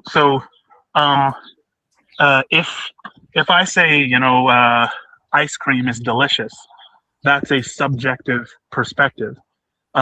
But the fact that I believe that, if I truly do believe it, would tend to be objective, which would mean, one of those is stance dependent and the other is stance independent. But both of them require consciousness. And so it seems like you're using a strange definition of subjective there. Well, to me, with the example that you just gave, it seems you said one of them is objective, but to me, it seems like that objectivity that you were attributing is just being like role played, like you're calling something objective, anything that is referential to your consciousness is going to be inherently subjective, and you can't multiply subjectivity even unto infinity and call it objective, which is what a lot of people like to do. Like a lot of people will say, okay, so there's a sun up there, right? And most people will agree, yes, there is a sun up there. And we'll ask, okay, so everyone sees that sun right there, right? And they will say, yes, there's that sun right there. And so then people will say, okay, since we all agree that there's that sun right there, then we can objectively say that there's a sun right there, right? And most people will agree, yes, that's objectively true that there's a sun right there. But I would disagree with most people in regards. I'm talking about like a subjective opinion. So it's like if I look, up there where the sun is, right, and the sun is over by that tree, it is not my opinion that the sun is right there. It's not my opinion. And so if I said the sun was not right there, right, I guess that would be, I would be wrong because it's an objective fact. Right. So are you saying that everything is a matter of opinion? Well, I think you're just. I don't know what you're trying to do with the opinion word right there, but what I would say is it when people requires use your the word perception. subjective, they're usually talking about opinions.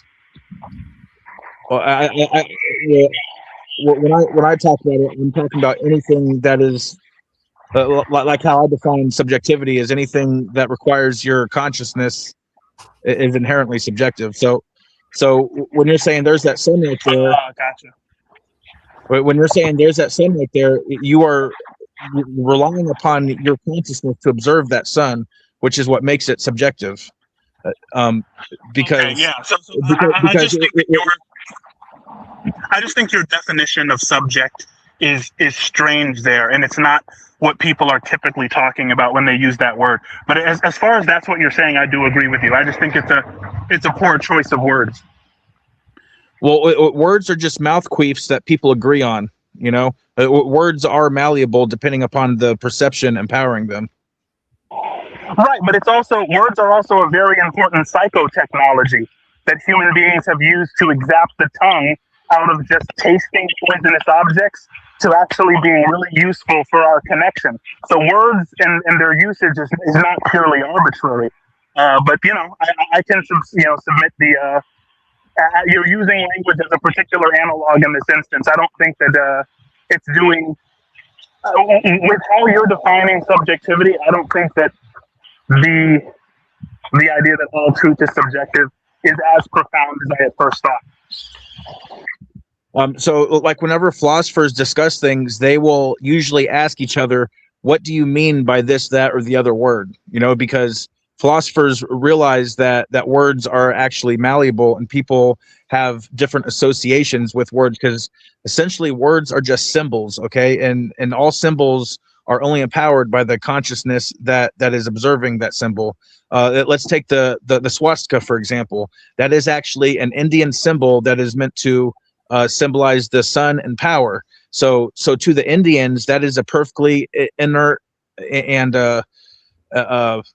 it's a totally different symbol to the Indian, and I mean people from India, as opposed to people in Europe and America, because the people in Europe took that symbol from the Indian people and totally changed the meaning of it. So that's just one example of how a symbol can be the exact same symbol yet given different meaning by different cultures and different perceptions looking at it.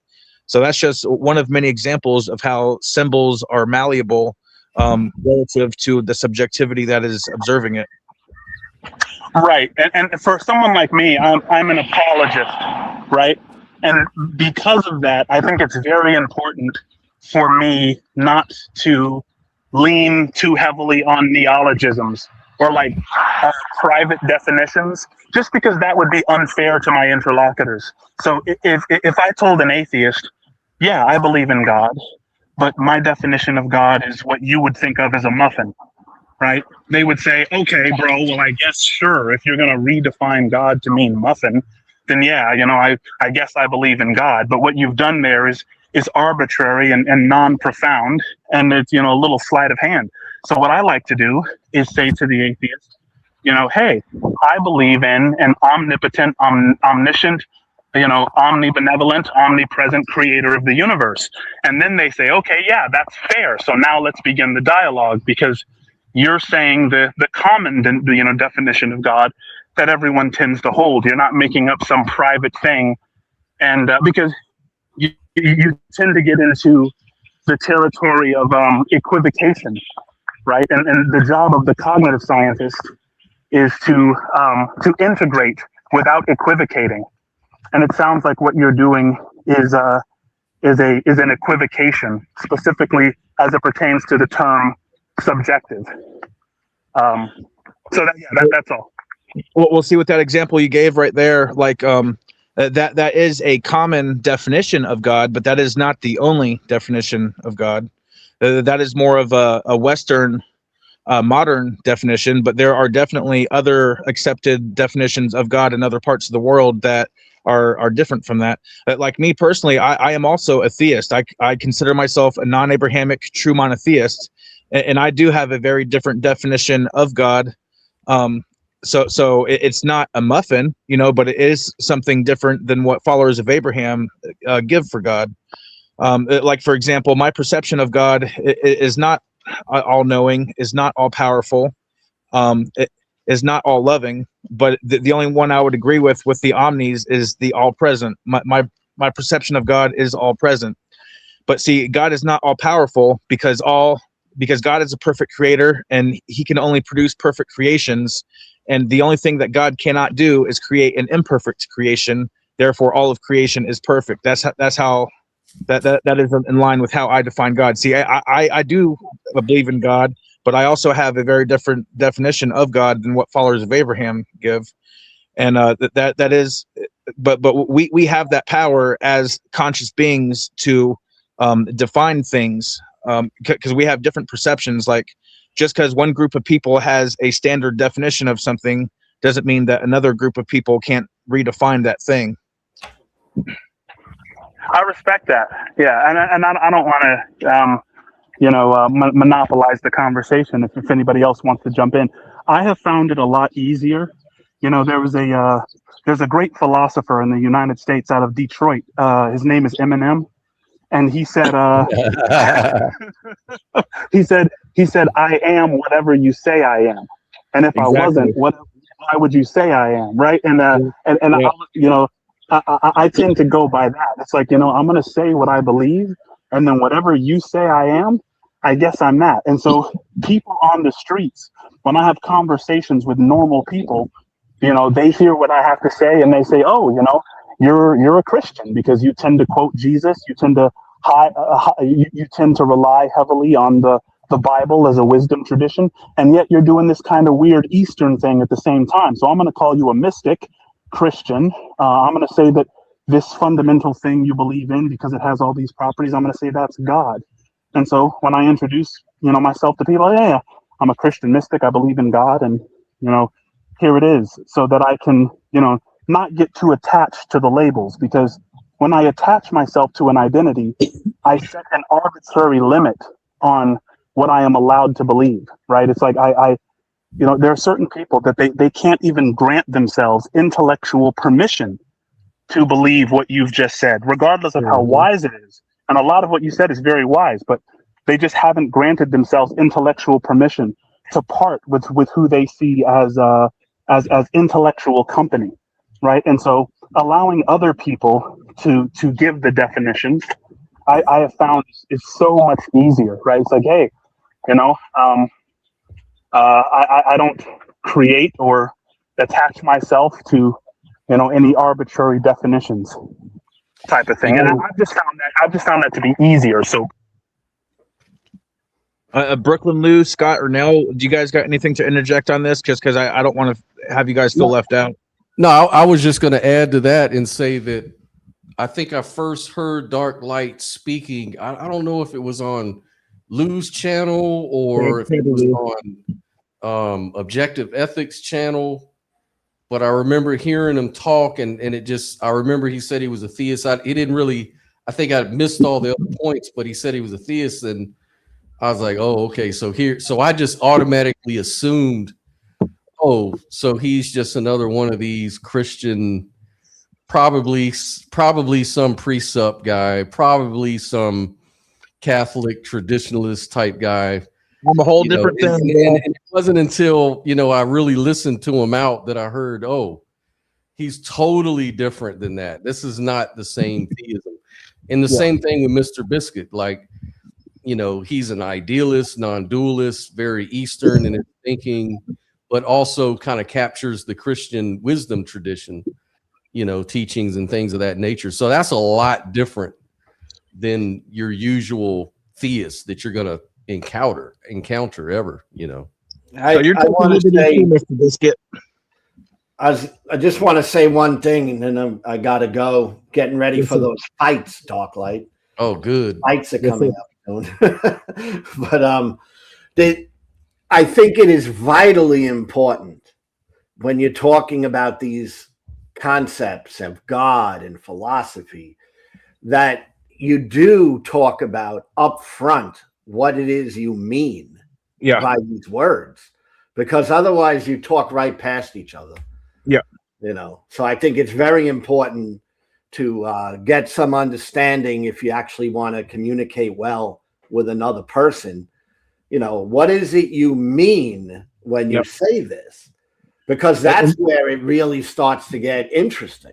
And if you watch a lot of philosophers, that's exactly what they do when they begin their discussions with each other. What do you mean by this? What do you mean by that? That way they know if they're on the page or not by how they define something. Yeah, because otherwise you're talking past each other. Yeah.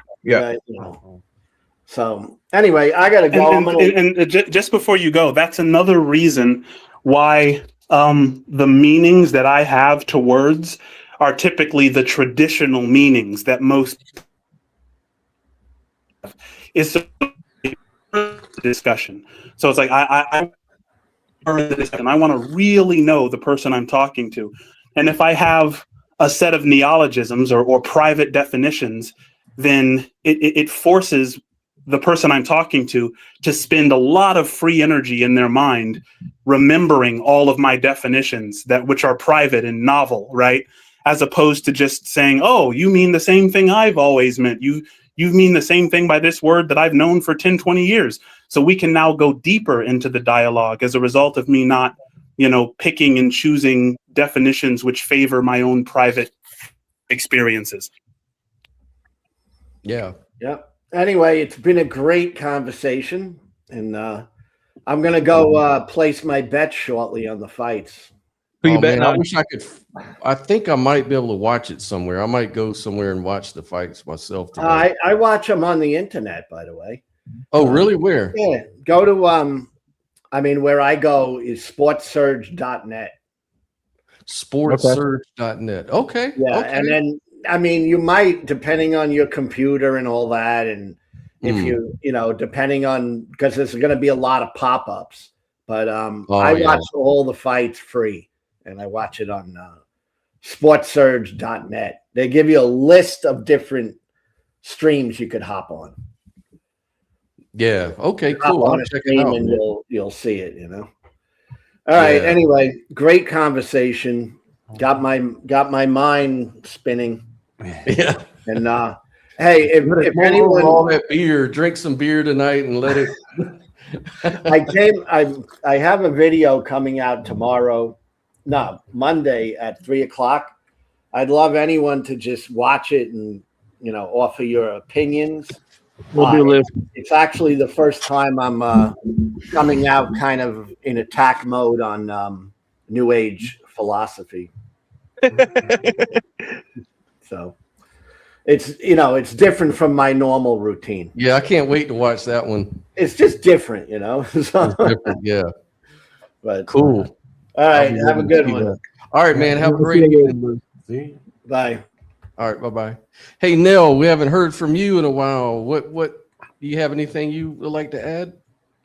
I mean, just I guess going off what Lou said there, it's like, yeah, you gotta be careful of what people's concepts are. It's like your concept of God might be different from how I grew up, knowing what God is, and it's one of those things where it's like, there's this, it's like there a lot of theists will say, you know, or theist idealists would say that it's like, you know, obviously if consciousness is the fundamental thing, it just, you know, obviously follows them that that thing is God. But to me, it's like, if that were true, then there wouldn't be any atheist idealist. It's like, Right. to me, it's like you can't, you can't just conflate consciousness with God. Like, to me, idealism doesn't prove God, because number one, you've got to define your God specifically to fit it, you know, and I just don't operate that way. You know, I know there's a lot of people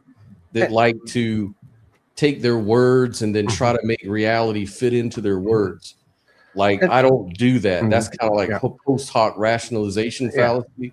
Yeah. So I really don't engage that way. But I do understand. And let me say this: if I'm talking or trying to teach theist, or if I'm in that environment, I probably will identify as a theist, just so that my communication is clear and that we're on the same page and we understand. Because sometimes you got to understand, sometimes people have phobias about words.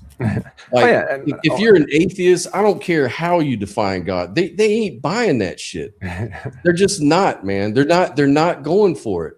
And it's the same thing with a lot of theists. If you say, well, I'm an atheist or I'm an agnostic, they're like, no, man, that's bullshit. You know, I ain't buying that shit. You know, fuck you. Go fuck off. You know, that, I mean, they told me that. So I mean, that's how they see it. You know what I mean? And I'm not just calling out, you know, theists for making that thing. It's like, because it's like atheists will do the same thing, where it's like they're so averse to idealism, where it's like, oh, just the thought of consciousness being fundamental, like, oh no, that's God. It's like they make the same mistake too. So. Well, to me, consciousness is not the most fundamental trait. That takes me back to my dark light decalogue, which I've come up with. I sat there and thought about it, and I was like, just thinking about the most fundamental traits of existence. So the actual number one trait for me on the dark light decalogue is unity. Unity comes before consciousness, okay? And there's unity, consciousness, dark, light, and paradox. And there's actually a fractal relationship between those, because unity is directly related to darkness, and then consciousness is directly related to light. And then number 5 is paradox. Now, there is definitely disprovable paradox, but there is also scientifically provable paradox within the wave particle duality, within the Heisenberg uncertainty principle, within Gödel's incompleteness theorems. So that's the first 5 right there. And then the second 5, because it's a decalogue, is freedom, sovereignty, infinity, remembrance, and saturation. And those all have a direct relation to the first 5. Unity is freedom. Consciousness is sovereignty. Dark is infinity. Light is remembrance, and paradox is saturation. That's my dark light decalogue that I've come up with. I'm actually creating my own theology called dark lightism. I do claim like basically non-Abrahamic true monotheist, but that's like saying, okay, here's a Ford, but here's a Ford Focus. So more specifically, I'm creating my own theology called dark lightism. And I will say I do have different definitions for stuff, which I like to clarify up front with people whenever I have these discussions. But I do not require other people to verify or validate my perception with their perception. My perception and my delirium is strong enough in itself. I don't require other people's approval. Interesting, man. Interesting. This is a good point. If you were to try to make the understanding of consciousness as fundamental to all of what you just said, if someone wanted to clarify like how they arrived at that, I think Mr. Biscuit has a really good, he walks you through a really good, I don't think it's a thought experiment necessarily. I don't know how you would describe it, Mr. Biscuit. You know how you talk about basically we are not, we are experience. We don't have consciousness. We are consciousness. And you talk about a lot about the appearances of objects and things as appearances in consciousness to kind of make that point. Do you want to maybe break that down a little bit? I don't think I'm doing it justice. Oh, you're muted. You need to unmute. There we go. Is that better? There you go. Yep. Yeah, no, I think you did. I think you did it justice. I mean, of course it can be, broken down, but it's essentially, awareness is fundamental. Awareness is self-aware, but the self-awareness is not the awareness. So now you have two things. You have an unactualized actualizer, and you have pure potential. So you have self and self-awareness, one which is pregnant with potential and one which is pure act. And that's all you need for the universe we see today. I'm not super married to it. It's kind of Hegelian, the phenomenology of Geist. There's lots of different ways and lots of different traditions for why we experience the illusion of separation. Bernardo Kastrup is another one of my favorite ones, which is dissociation, that we are dissociated alters within the one mind. And some people would say, you're saying God has, dissociative identity disorder or multiple personality syndrome. But no, I think you got it right in the beginning. Yeah, it's like I'm looking at, like, you can look at this cup, like, what is experience? Well, right now I'm experiencing a cup, but that's what I'm conscious of. That's the object that I'm conscious of, but it all happens in that field of awareness. Like, I can have no contents at all, where I'm looking at nothing, perceiving nothing, and there's going to still be that sort of potential, that little, that whole condition for all these experiences to arise within. And that's who we really are. That's who we are. We're that condition. We can't really identify with the things we, look at, because they come and go. They're transient. They're here 1 minute, gone the next. Just like all your thoughts, feelings, even your story, self-story, the self-narrative, all of that stuff is come and go. But it all happens on that same stage of awareness that never changes, by the way. It's always just there, And I think that that's really the sort of, some people call it, like, I think it's called the infinite mind by Rupert Spira. I don't like to use infinite because that sort of like kind of points to mathematics and shit. And I don't think that's what he's trying to do. I would say it's unbounded, the unbounded mind. In other words, it's not bound by change and everything like that. It's just the condition for all experience. And then you're right, like the disassociation comes in. Like, I'm disassociated from where I was last night when I was drunk. I was hammered like around 9 o'clock last night. I don't remember shit from that. So I'm disassociated from that experience, right? But I can say the same thing about your experience, Dark Light, or your experience, Nell, or Mr. Biscuit. Like, I'm disassociated from those things, but that doesn't mean that the field isn't this unchanging, unbounded reality, though, because that's the only way we know anything, So it's almost like an intersubjective field of possible states and observations and stuff like that. And Enlightenment Amnesia says awareness is a phantom. Yeah, I guess in the sense that it's come and go, touch and go, for sure. The way I would describe what Mr. Biscuit was talking about is, I like to call it, there are meta levels of consciousness, just because I'm a firm believer that atoms are conscious. Even the subatomic particles are conscious. Even the very voids themselves are conscious. That there's consciousness saturated throughout every quanta and void of existence, and those an atom has a level of consciousness. Now, when those atoms come together to form molecules, they therefore have a slightly more complex level of consciousness. And when those molecules form together even more to ascend into higher and higher levels of expression, that accumulates with it higher and higher levels of consciousness. So there are meta levels of consciousness. Just like the atomic, the periodic chart itself is a chart of levels of expression, and so limit is actually the defining feature of all of existence. People like to say, like to think limitlessness is a good thing, but limitlessness would render an incoherent reality. The only way we are able to experience the reality that we are immersed in is through the grace of limit. The speed of light itself is a limit that allows the dimension that we are able to live in and experience right now. Yeah, those boundary conditions. Those Yeah. boundary conditions are what gives shape to the world. Absolutely. I have a lot of respect for what you said, and I think that it's kind of one of the areas where idealism and constitutive panpsychism have a lot to discuss, because it seems like you're saying that that even the atoms and subatomic particles have a bit of consciousness. Is that true?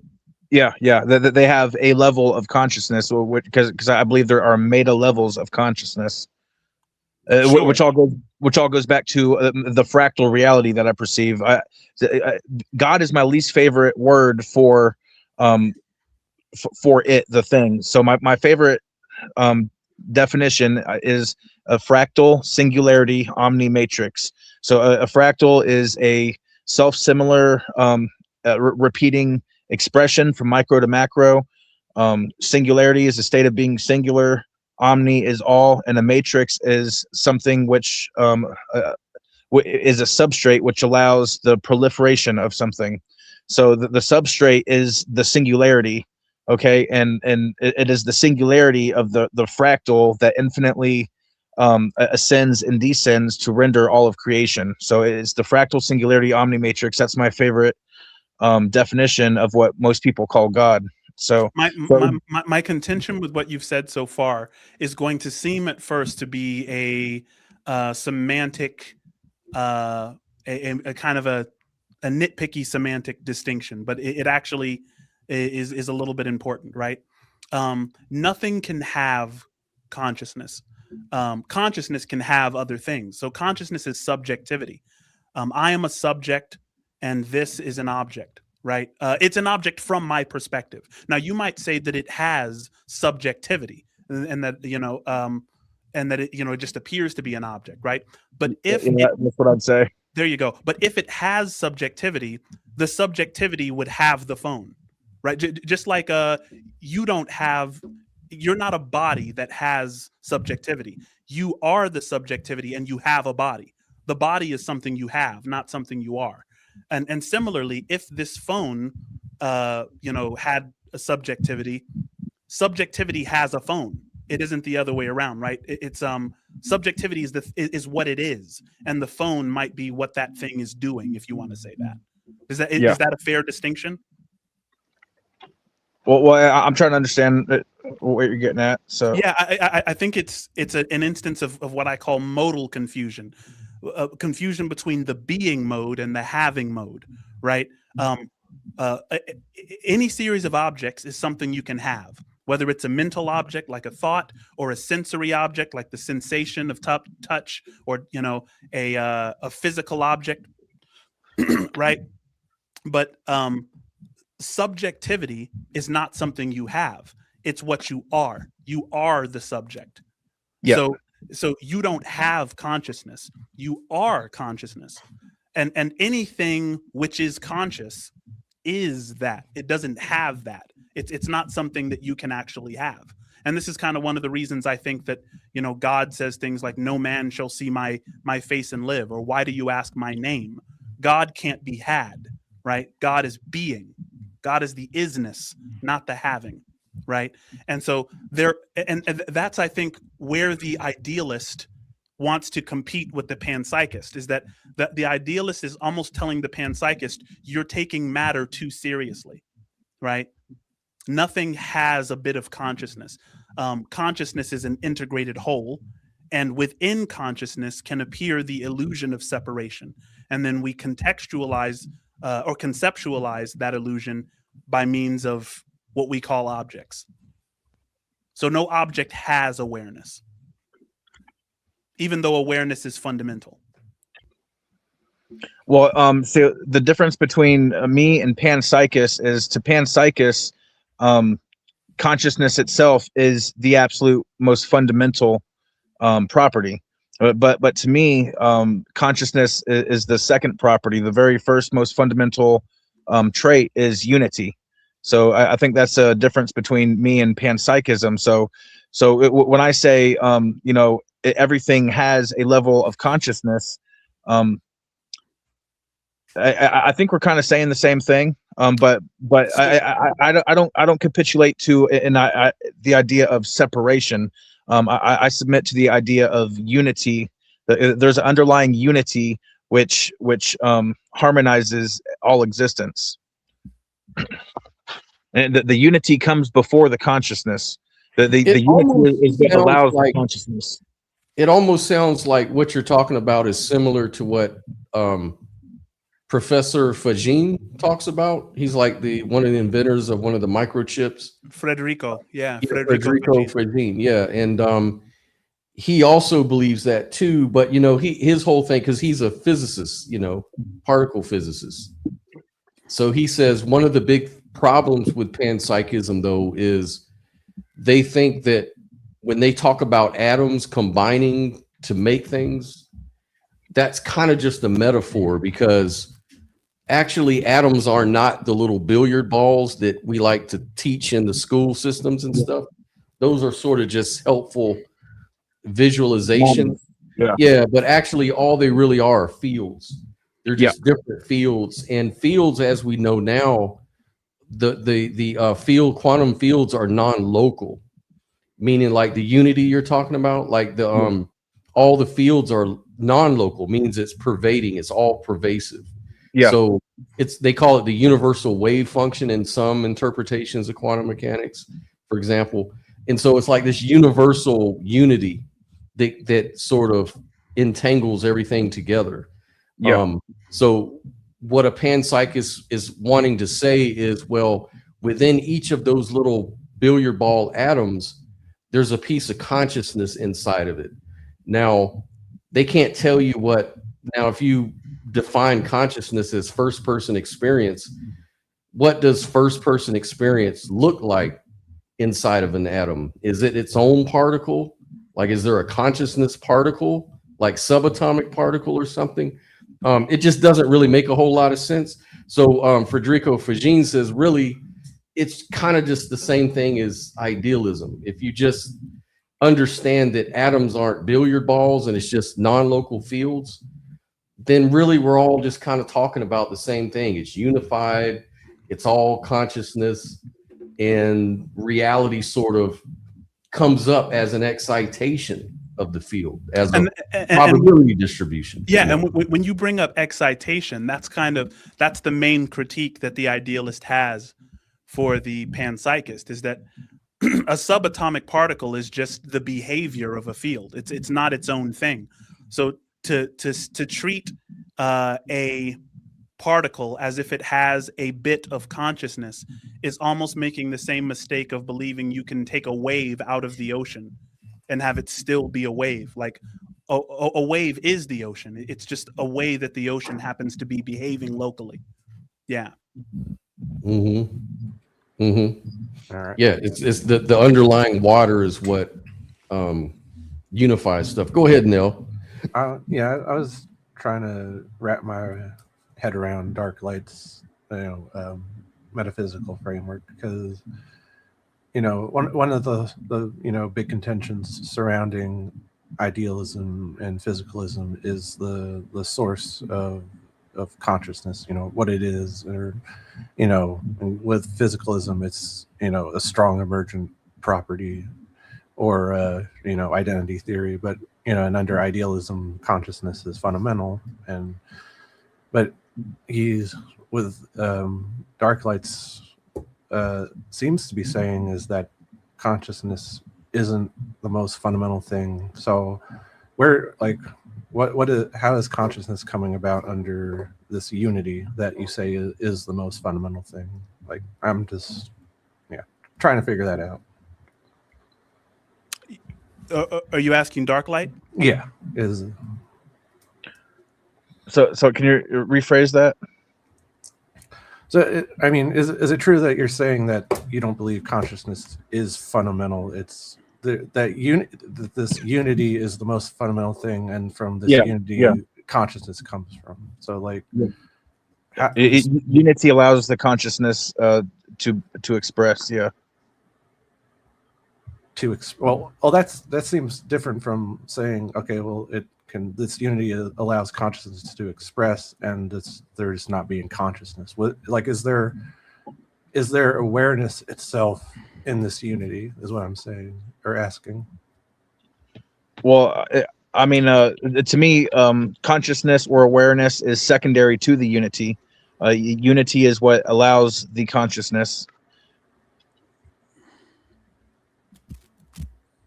Are you asking how? Like, yeah, like how she's asking, how does consciousness arise from unity?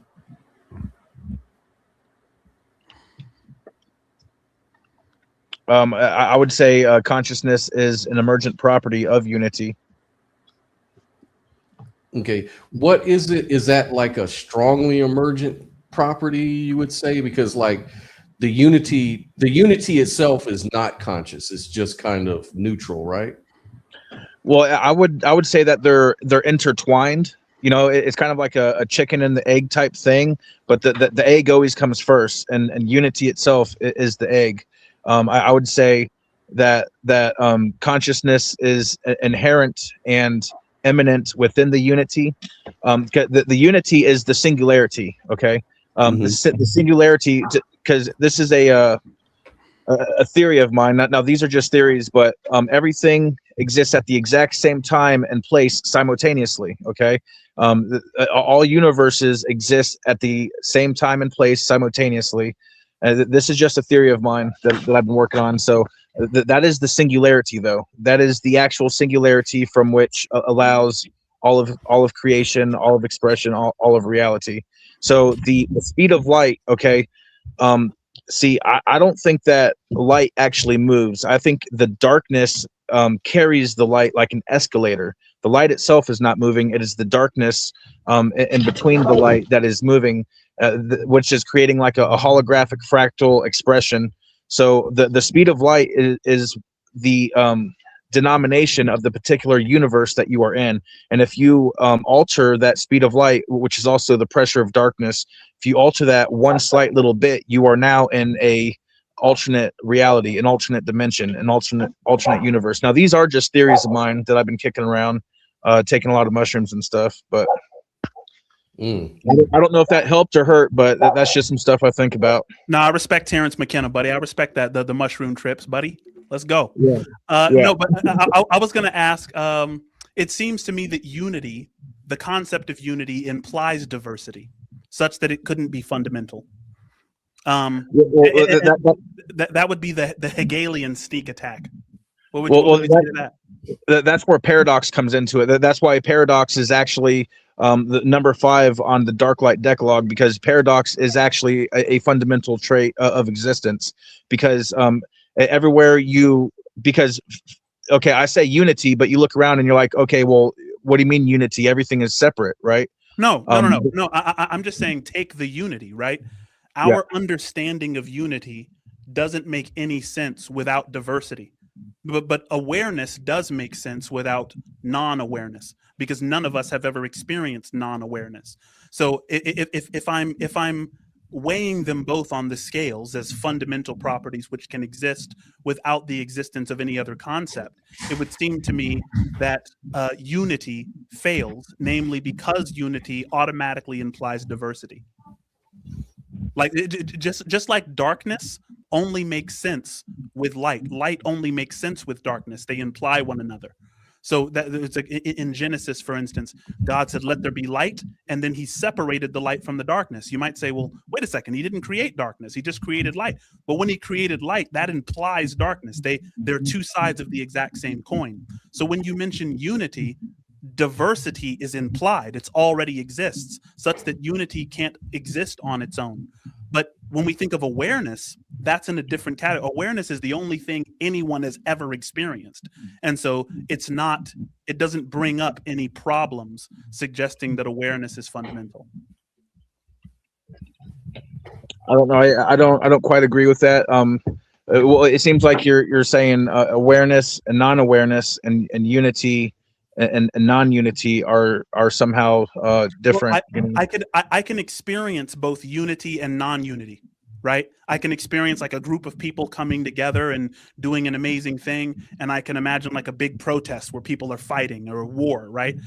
Or unity and diversity between like different objects. So I can experience both unity and diversity. Awareness is not similarly situated. I cannot experience non-awareness. I don't even know what that would mean. Neither can anyone in the world say that they've experienced non-awareness. Well, I think we experience it every day. I think we experience non-awareness every single day. When you sleep, that is a level of non-awareness. That's a level of non-awareness of. So I think you're confusing awareness with mind now, because the mind is that which is aware of. So when you're in a dream state, you're not necessarily aware of the temperature of the room, what's happening in the waking state, right? But you are aware, and you will never not be aware. Well, you're not in a dream state the entire time that you're asleep, though. But when you're not in a dream state, you're just aware. Whereas when you're in the dream state, you're aware of the objects in the dream. So there's still awareness. There's still a screen of perception, even if nothing is on that screen, because consciousness is the excitations of which are experiences. So even when there are no experiences, there is still the field. Just like when there are not waves, there is still the ocean. I don't know. I don't get it. I don't get it. I'm not as smart as I look, man. I'm sorry. You're very smart. I love most of what you're saying. I love your new religion. I'm down. I think that I'm just trying to it's me hitting your ideas with hammers is a sign of respect, and I would hope you would do the same for me. So no, I appreciate it because I am writing a book on it, so I definitely need all the hammering out that I can get on it. 100%. I'd love to read it too. Yeah, I mean, I can send you some of the notes that I'm putting together so far. Yeah. If you send me a Facebook or a email or something. For sure, I'd love to correspond. Can I don't know how to like send things on this. Can you go to the private chat? You see your little private chat in the on the right hand side at the bottom, and you can just exit full screen. Oh no, cast, save at, print. No. It'll say page screen. Hey, I'm Dane Darklight on Facebook. Are you on Facebook? Yeah. Hit me up on Facebook, and you can send me your email on there. I'm Dane Darklight on Facebook. Okay, I'm on Facebook right now. I'll look. It's got the same image that my YouTube channel has. And I had a guest on the other night that you probably really appreciated, Darklight. Yeah. I was trying to give you a heads up when that came on, but I was running late. I ran in the house and had to start the fire everything up because I was running late. But yeah, it was Alchemist 369. Yeah. That talks a lot of, you guys would probably hit it off really well with a lot of his ideas. They almost sound very, very similar. I called up an atheist chat show a couple weeks ago, and they brought a physicist on that they totally slam fucked my theology for me. So they definitely poked some holes that I got to go back in and fill in. But it was good though. They were respectful, and I love the atheist shows that actually try to have honest conversations, as opposed to, we know the ones that don't, like The Line, The Atheist Experience. Yeah, they're just clip farm gotcha moments, and it's really bullshit, and it's really frustrating for people that's trying to have real honest intellectual conversations. Yeah, Matt shut me down a few times. He called me a jackass and hung up on me. That's what I'm saying. Yeah. You know, I got him so well because it was a point. He said, well, you know, the thing is, all of this stuff you're talking about, you can't verify that scientifically. And any scientist, any philosopher, they'll tell you if you can't verify it scientifically, I'm not saying it's not true, but it's just meaningless, Scott. Like, why even talk about it? If you can't prove it, if you can't verify it, it doesn't mean anything. So I asked him, I said, really? So how do you verify the verification principle? And then he was like, yeah, bye-bye, jackass. I ain't got time for this bullshit. And he hung up on me. He's like, what? I was just asking a very natural question, you know, as far as I could see it. I don't understand. I think it's like you said, they don't really want a discussion, or they don't want their views to be challenged, but they just want to get you in that gotcha moment that he thought he had me in, you know. They're just trying to flip farm gotcha moments, and that is not the same thing as trying to have honest conversations. Yeah. A man convinced against his will is of the same opinion still. Yeah. Yep. You can't convince somebody against their will. Like, and you know, it kind of goes back to the Humean philosophy that he says, what did he say? He said, reason is a slave to the passions, right? So it's like when you think that you're reasoning and you think that you're after truth, when reason is just another tool. You send it out to obtain your objective and bring back home the thing that you want, you know? Yeah, humans are good at rationalizing things. Yeah. I'm not so sure about how rational they really are. For people that hear me, I'm surprised I don't get this accusation, but you know, when I look at how I perceive things and all the times I talk about stuff, I'm really surprised I don't get the accusation that I'm just an atheist trying to troll people. But because it like on the surface, it might really sound like I'm an atheist just trying to troll motherfuckers, but I'm not, guys. I swear, I believe in imaginary friends, guys, 100%. Yeah, and you should get used to. And you might already be, right? But get used to being called a grifter, you know, because I just had a conversation with who was it? The meta-ethicist. He's like a non moral anti-realist, Lance Bush. I just had a conversation with Lance Bush, the moral anti-realist. And, haven't heard of him. Yeah, I asked him, one of the last questions I asked him is like, what's the most annoying thing about talking to non-academics, and what's the most annoying thing about talking to academics? And he said, with both of them, it's that because he has a strange belief, people think he's grifting. It was like, even though he's published papers, he's literally published articles. With how hard that is, he's gained a PhD in exactly what he's, you know, and so regardless of that, people will still, oh, he's just a grifter, you know, he's just trying to challenge people, you know, who believe in moral realism and all this. But it's like he's not that. He's really doing serious work, and he really believes it, you know.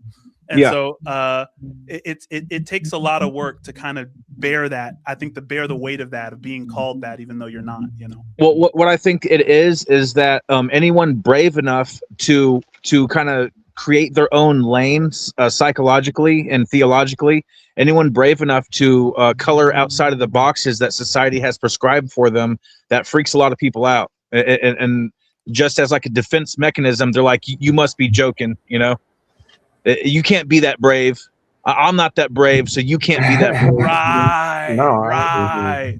I mean, as a trans woman, that resonates with me really a lot. Yeah, I can imagine. And yeah, like, you know, what you're saying, like, you know, of course I'm going to be skeptical about it, but it's like, I'm not going to just outright dismiss you, call you a kook or delusional. Like, people would try to do that with me, and it's like, why would I do that to you? It's in the name, the dark light delirium. People keep calling me delirious, so I leaned into it.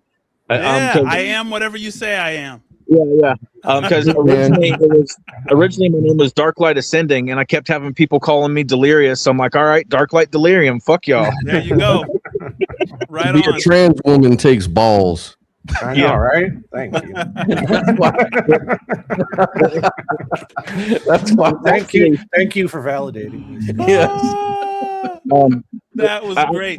I'd like to have a conversation because I am actually omnitrans. I'm a whole different kinds of trans. Oh, okay. Wow. That's Okay. different. Yeah. So omnitrans is where you can transcend any social construct simply by wanting to. Okay, not just the construct of gender, because any construct can be because a construct is only empowered by your conscious acceptance of that construct, and so you can easily transcend that construct by not capitulating or submitting to it. So I can transcend any social construct that I want simply by wanting to. So I call it omnitrans, just being able to transcend any social construct that you want. See, the society likes to be like, okay, you can have this one construct that you can transcend, and that's gender, and that's it though. You can't transcend any other construct. And so I definitely I appreciate the transgenders for opening that door, because that took a lot of bravery to open that door and go against society. But you know, that door is open now, and you can transcend any construct that you want, not just the construct of gender. You know, I don't like to talk about that a whole lot, but that is something that that I roll with, you know. And so I do. Some people, like I remember back in the day, we used to argue about being gay, and one of the things that they would say, people would oftentimes say, especially against the Christian, because the Christians would be like, well, you're just choosing to be gay, as if that was some sort of defeater in some way or something. Like, yeah. But then a lot of the reflex to that was like, oh no, I didn't choose to be gay. I didn't choose, just like you didn't choose to be straight. And so now it's almost like what the point to all that is to say, accept me, because I can't help it. I'm not choosing to be this way. This is just the way I am. And so if you say that, well, you can choose your gender and all these other things, it may sort of put that sort of argument in a different light for people that aren't really. Yes. I was going to, expand upon that, because, I am a trans person. And so to me, it's like, gender is multifaceted. It's like you can break it down into different things. Like there's gender roles or gender expression, which is what I would say is the social construct of gender. But then there's gender identity, which that's inside my being. That's a neurological construct. Like it's biology. Like gender identity is tied to to nature. And so like if I could just choose to not be trans, then if it was just a social construct, then I could just do that, but I can't. So there's nuance, is what I'm saying. And maybe what Dark Light is saying is that he can choose and do it easily. Like, yes, some people just don't let themselves choose certain things because of society's problems and stuff. And what he's saying is, while there may be some people who can't help it, he can. He's one of these people that can choose all sorts of different identities. Well, just whether to empower or not any kind of social construct. Yeah. Just we have that power. Society is built upon the power of we the people accepting the systems and establishment which build that society, and that is something that the elites try to obfuscate from our perception and awareness, because they know that they need our power in order to support their systems. And the thing that scares the shit out of them is we the people realizing that we are actually the power. We are the backbone that builds society. Oh yeah, no, like social constructs. They're things that we as humans created. We're like, we can, if we wanted really change them, we could. But all I was saying though is that gender identity isn't just a mere social construct. Yeah. It shouldn't be mistaken for one. I've had my heart and my mind broken by my tendency to identify, and so I find myself very careful and cautious around identities and establishing those kind of relationships with transient identities. Mm-hmm. Anything you care on expounding on, or is that just good enough? No, I'm an open book. I mean, what would you like to hear specifically? Well, I was just saying. So you said you've had your heart broken by clinging to certain identities. Would you mind giving an example of one? Sure. I was a Calvinist. I was in the Calvinist church. I was a leader. I was a teacher. I established my identity there. I thought I was going to go to Bible college and learn Greek and Hebrew. And it was Heart of the Springs Church, and it became Breathe Worship Center. And I taught in prisons in Pueblo, Colorado, both San Carlos Prison and La Vista Women's Prison. Yeah. And I was an apologist. I was a fierce debater. You know, I would debate atheists. I would debate other religious denominations. And one day I walked into the Saku Gakkai temple, which is a Buddhist temple. And my agenda was to convert all of them, to argue with them and convert them to Calvinism, hopefully. So that was the kind of the level of arrogance, I think, that I had then. And what I experienced walking in there was something I did not expect. And it planted like a splinter in my mind, because those people, instead of being aggressive, which I had prepared for, they were loving. They made me a recipient of open, curious attention. And that's like the language of love. That's the currency of love, you know? And I felt it from them. And so that was the first time in a long time I had felt the truth, as opposed to just having it as a, as a prescription. At propositions. Yeah. You know, at first I thought truth was just, the accurate propositions. You have this hierarchy of propositions, and that's the truth, right? But I had felt the truth through their interaction with me. And that was something that I could never put away. And so I was devastated for a long time as a result. I'm like, man, I had lost my identity in something which is here one day, gone the next, right? It's like you never know what's going to happen to you that leaves you uprooted with respect to your current opinion. And that's one of the reasons I attribute so much greatness to the mind, to a mind like Socrates.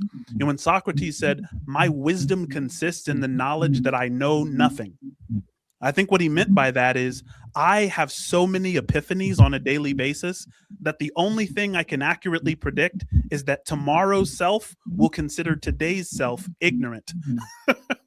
You know what I mean? And so I like to move forward with that assumption that my wisdom consists in the knowledge that I know nothing. I'm not going to attach myself to any of these identities, right? So if people want to identify me as things because it makes me easier to categorize for them, I say, go ahead and do that. So from that experience, what was the major changes that followed according to your theology?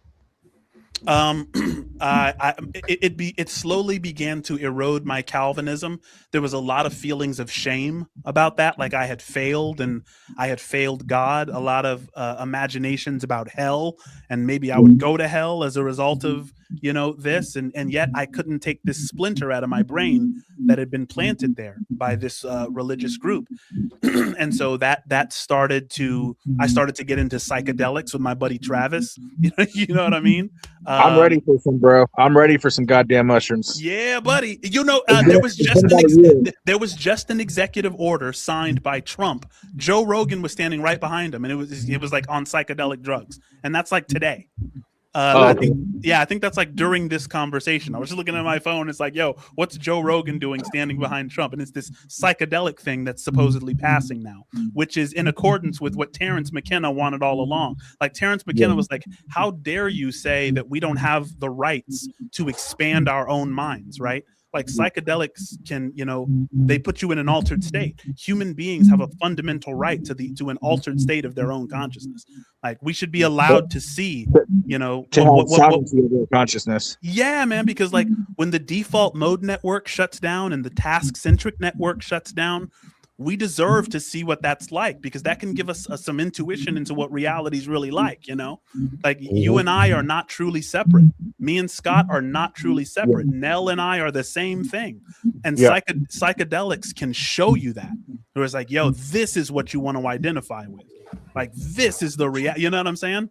So I'm excited. That's why I say unity is the actual fundamental trait, which supersedes even consciousness, because I mean, I need to be able to increase my literacy with how to explain that, obviously, but yeah. So I did have some more questions for you. So what are the biggest differences in your perception now that are deviations to Christianity? I am a Christian. Well, yeah, but not like a traditional average Christian. You have some deviations, right? Sure. Yeah, I have some deviations. I think a lot of modern Christians follow the Apostle Paul more than they follow Jesus. Yep. And I'm not one of those. Yep. So that would be, I think, a major point of deviation. There's a lot of areas where Paul says things, and I'm like, I feel like Paul is missing the mark. Paul says something like, if there are drunkards among you, and if there are people among you who do this kind of sin and that, then keep them out of the faith and don't even sit down and eat with those kind of people.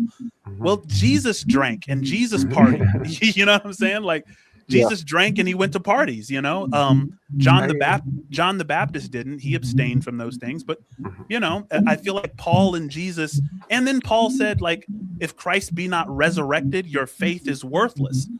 And so because of Paul, a lot of churches believe that what it takes to be a Christian is to believe in the death and resurrection of Jesus. But Jesus never said that was a salvific issue. Even after he resurrected and taught, like Jesus was teaching after he resurrected, and even still then he never said that belief in this resurrection is necessary for salvation. And so where there's a dispute between Jesus and Paul, I side with Jesus, and a lot of modern churches seem to side with Paul. Yeah, modern Christianity, for the most part, is actually Paulianity. Yeah, it is not true Christianity. I've heard that criticism. Yeah, for sure. And what's crazy, man, is like Jesus had the audacity. I said this a couple of minutes ago. I think when I was still in my car, Jesus said, when I was hungry, you gave me bread. When I was thirsty, you gave me water. When I was in prison, you visited me. And they will say unto me on that day, when did we see you hungry and give you bread? When did we see you in prison and visit you?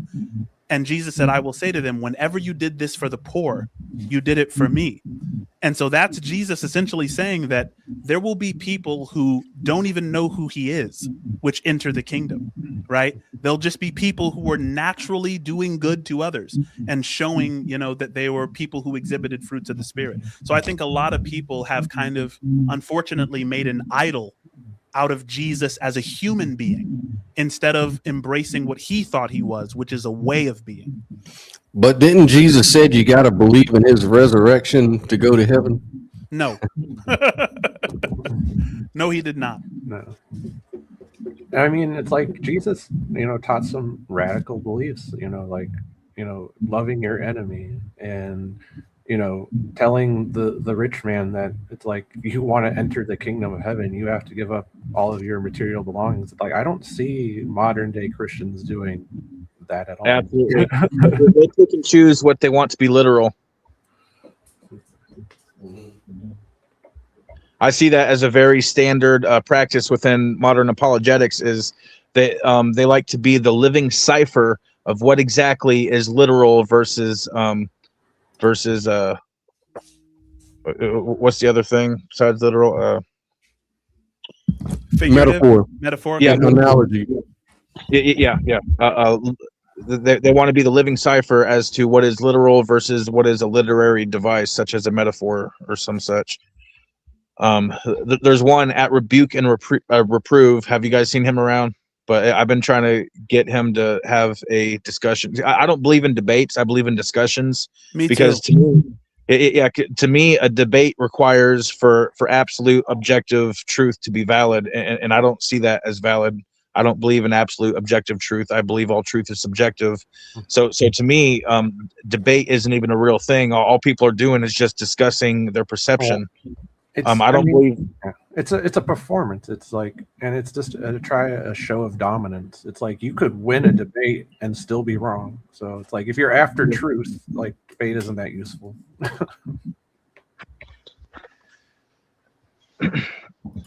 Well, they'll tell you that, you know, the truth is what you can see in that book.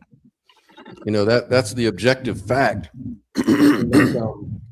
I think I saw a debate between William Lane Craig and I think, if I'm not mistaken, I don't know if he was a Christian, another Christian, or an atheist, but this was like a few years ago when they started coming down on William Lane Craig for being not standing up for real Christianity, whatever that means.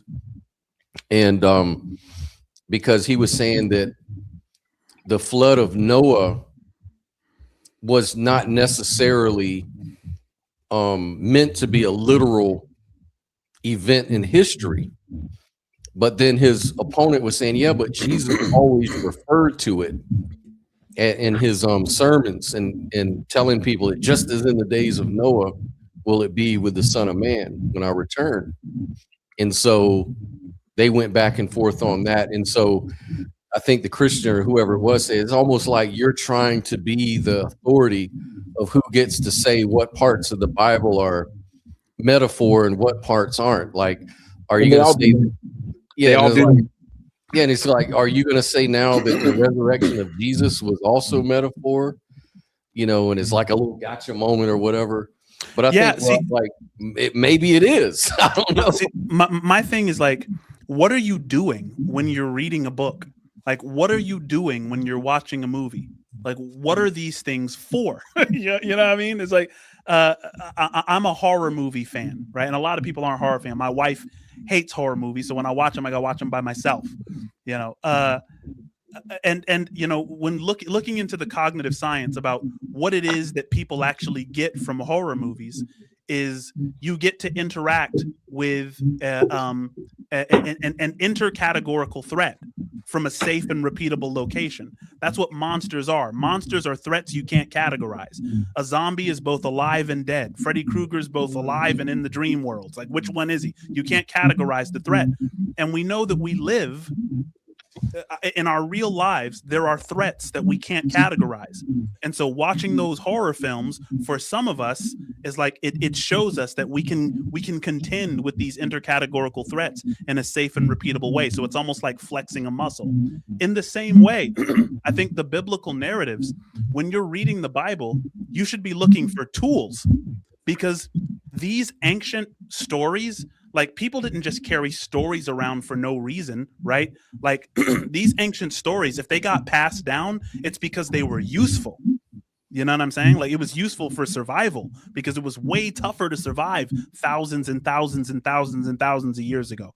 So when we read these stories, like Noah's Ark was carried over from the Epic of Gilgamesh and Nu and Abzu and all of those ancient flood narratives. And they were all teaching the same lesson, which is that when tyranny reaches a zenith, right, prepare for the flood, because that has no staying power. When everyone in the world is corrupt, then start packing your stuff and start trying to preserve the things which you want to preserve, because there's a flood coming, right? And that's true, right? Whenever we see a society that's like full of corruption, it's not going to last very long. There's a flood coming. It's going to be taken away, right? And so if you think of it that way, in terms of it being a tool, then you see, Martin Luther King as a Noah. You see Alexander Solzhenitsyn in Joseph Stalin's era as a Noah. You see Dietrich Bonhoeffer as Noah in the Nazi era, right? Noah is a pattern. It's a way of being that you can embody, right? Wow. And that's awesome, man. Yeah, that's an awesome. And it from a non-dualist point of view, it makes it easier to see that the Bible was written by God, because everybody is God. So Fundamentally. My it's a reflection of God's message, anyways. My take on that is what I like to say is every word ever spoken is the word of God. Every name ever spoken is the name of God. For there is no word or name possible to be spoken without the breath of life, which empowers it. And I get a lot of pushback on this, but we are all fractal expressions of God. We are all God. God is living through our lives. That is why he is the eternal living and going God. He's the eternally resurrecting God, because all life and all death is his life and death.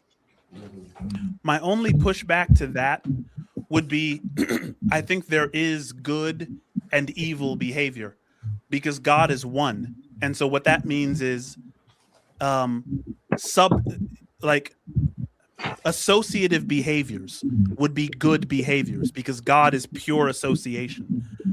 So if I'm treating you as an extension of myself, those are godly behaviors because God is one. But if I'm treating you as if you are an other, right? If I'm treating you as, us over here and you over there, and, if I'm stealing from you, if I'm threatening you or posturing toward you in that way, those behaviors are evil because they solidify what's ultimately an illusion, right?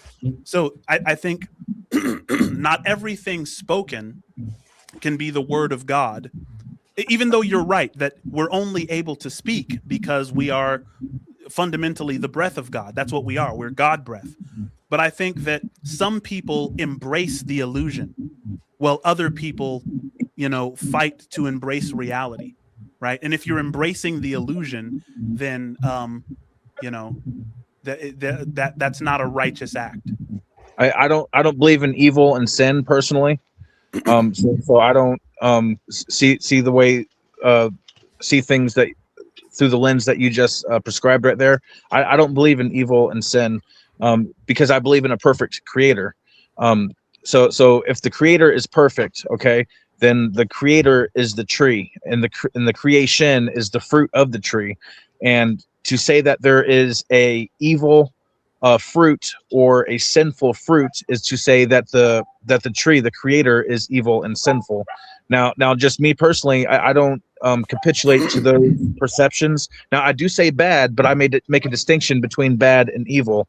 Bad or evil requires for objective morality to be valid. So, and I do not believe in objective morality. Therefore, I do not believe in evil. The way I see it,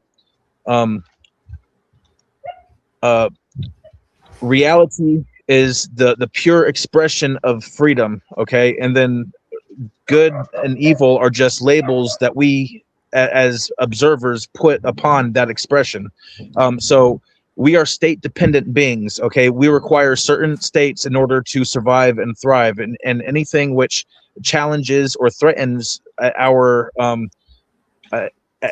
state, we are going to call that bad, and some people will call it evil. But life feeds on life, okay?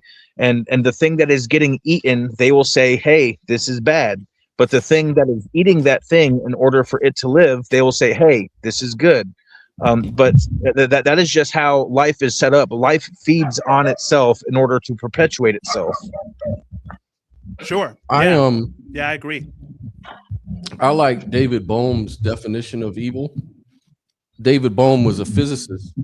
He was the one that, came up with the idea of hidden variables and stuff like that in quantum mechanics.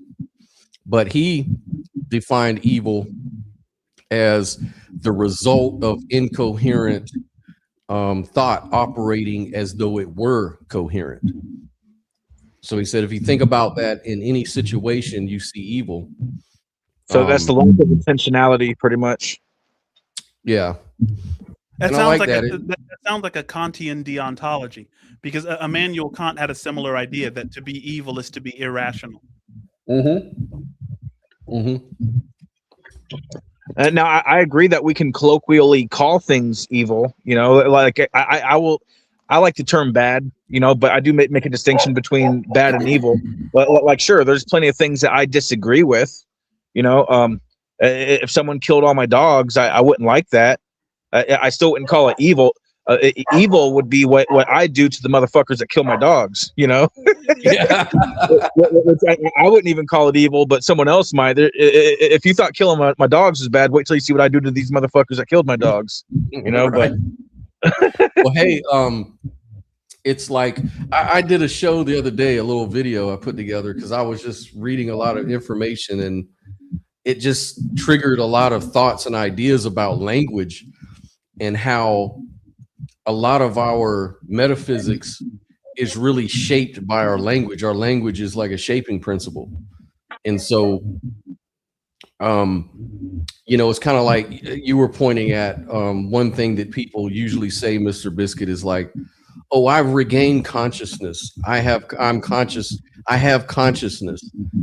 And like, no, actually consciousness regained you, you know, and if we just flip the language a little bit, it might be easier to understand paradigms a little more natural.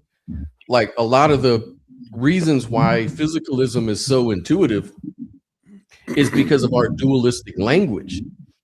But if we were to just change the language, so I started looking at examples around the world, like in Australia, like the Hopi Indian, they don't have the same sort of grammatical structures that we do. And they don't see like time the way we do, or navigation, like directionality. It's very, there's just a whole different center in their language, what they call a language center. They center it totally different. And so their concepts of reality can be totally radical compared to ours. But we'll think they're absurd, but they'll think ours is absurd. And it's all because of the language. It's all in the way that their language develops their concepts. And so maybe the reason why it's so hard for idealism to convey it to materialists is we're just talking two different languages. Like, but we're both stuck in that one language, that common language. And so it makes it seem sort of contradictory at times. It seems a little, it doesn't make a lot of sense. And I understand. And you know? it's going to require, and this is one of the things that I love, right? It's like, the meek shall inherit the earth. You know what I'm saying? This conversation between physicalists and idealists is going to require ultimately adherence to the cooperative principle laid out by H.P. Grice. Are we cooperating or are we combating? You know, the cooperative principle requires the maximum of quality, the maximum of quantity, the maximum of manner, and the maximum of relevance. And when we're abiding by those principles, then we are aiming at a cooperative relationship to where we can really, you know, because I agree. We're speaking different languages, and the only way we're going to bridge that divide is by convincing the other side that we have their best interests in mind. Right. You know, back when and Nell knows Sophia. Sophia used to be my co-host on this show, and she was mixed, like African American, Native American, and Haitian, and all of this kind of stuff. She was really mixed, and she was really into philosophy, really into. She was a mystic. I remember. Yeah, and one of the things that she said is kind of, and I kind of agree, it's kind of racist when people start saying that your views of idealism are like woo-woo, or they're not right in some way, they're stupid or crazy or some derogatory thing they'll say. And you know, it could be looked at as a form of cultural superiority, because it's almost like you're just assuming in your argument that you have the superior culture. I'm not hearing the racism. What do you mean that there's racism in that? Yeah, because well, I guess the argument is that, like, for example, the we did a show of the Yoruba religion, right? And this was a religion, or really was a philosophy, and it started in West Africa well before the Greeks, way before the Greeks even, right? and they believed in idealism. Like they believed that in the Ori, which is inner consciousness, and Asa, which is creative power that brings things into existence, and it's all fundamental through consciousness. And so it was, like an animated reality, participatory, conscious intention, inner alignment with effects, outcomes. They just had a whole lot of different stuff. Reality isn't separate from consciousness. They were non-dualist, right? And a lot of the critics, a lot of people will say, well, but those are just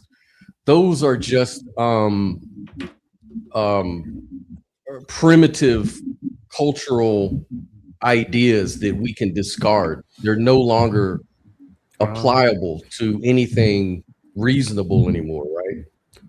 So they went the savage route. Like they're it's like the old savages, type of story, right? But even that sort of culture actually was earlier. They had philosophy, mathematics, writings on atheism versus theism, all kinds of really deep stuff that goes back. You can say the same thing with Hindus and the Indian tradition. It's not like only white culture is the only culture that matters, or it's the only philosophy we should consider, right? And so it could be viewed as a form of racism in a way that only the white races have it right or something. I think what's his name talks about that. If Garfield. Yeah. If only the white races had it right, it wouldn't be racist to say that. Right. So I mean, it's like for me, it's like, I don't know, man. Like, there's a lot of people that are looking for a reason to, be victimized. Like racism hardly means anything anymore, which is unfortunate. It's now a term you can throw out to anybody you don't like. You know what I mean? So I mean, there is a possible world where only white people are right. I don't think we live in that world.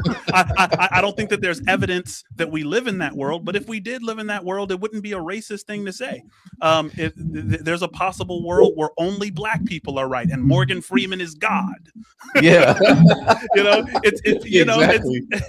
I don't necessarily think. I don't like that argument that it's racist, because it kind of like it's an appeal to motive fallacy. Number one, and number two, it's not even demonstratively true. Like, you can't demonstrate everybody is a racist just because they believe a particular philosophical position. Like, one doesn't necessarily connect to the other, but that argument is made though.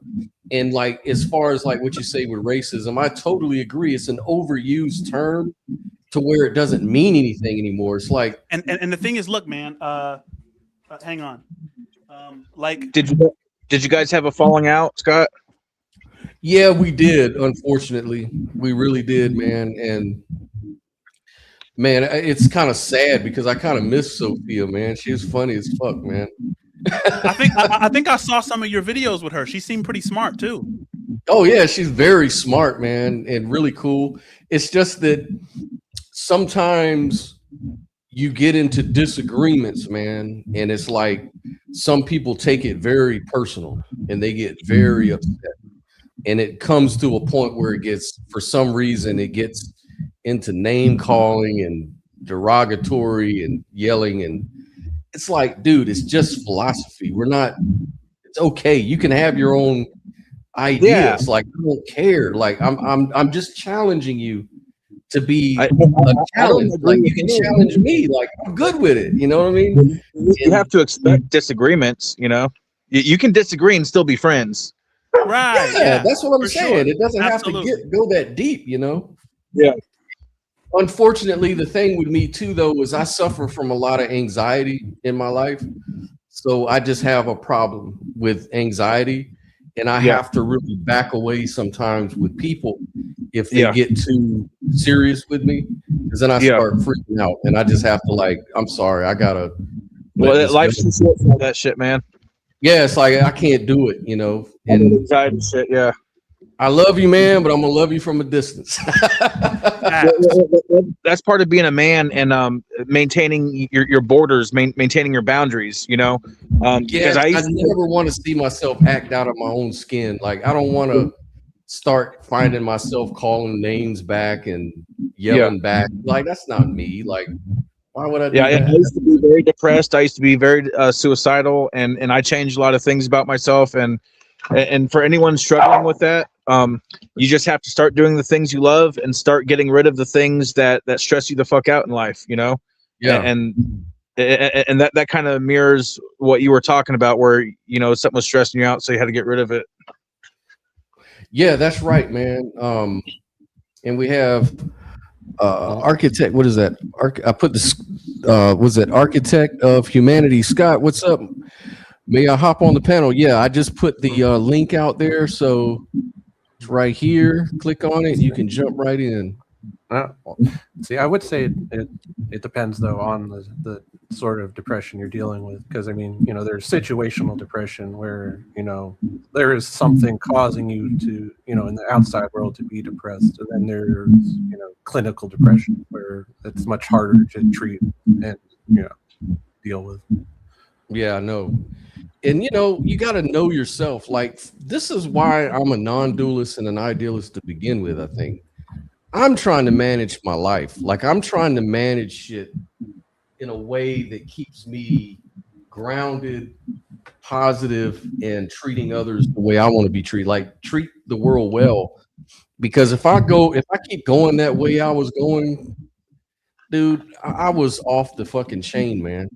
Like, I was too confrontational, too ghetto with people, too stupid, And I know I'm better than that. I'm like, I'm smarter than this. Why am I acting like a fucking teenager fighting with people over dumb shit? Over, oh, you stepped on my foot. Oh man, I was in the club. Someone stepped on my foot. I'm ready to shoot that motherfucker with my gun. Like, why would I want to keep living that way? Like, I'm gonna end up in prison or dead. Like, this ego. That took a level of self-awareness to realize that things were triggering you in a bad way, and to take yourself away from them using whatever means that you needed to do that. So I definitely applaud that. That you had that level of self-awareness. Not everyone has that level of self-awareness.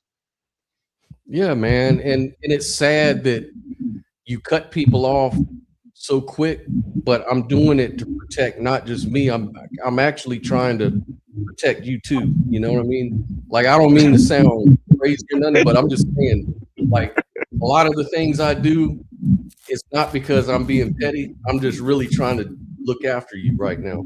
Like, not really. I don't want to be that person. Anyways, Max Doubt, what's going on, man?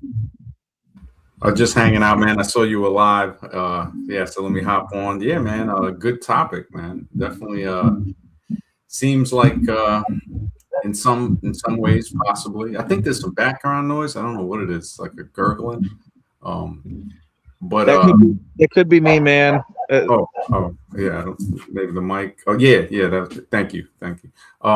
Yeah, it's a pretty good topic, man. Objectivity, even possible. Is it? Idealism versus the physicalism.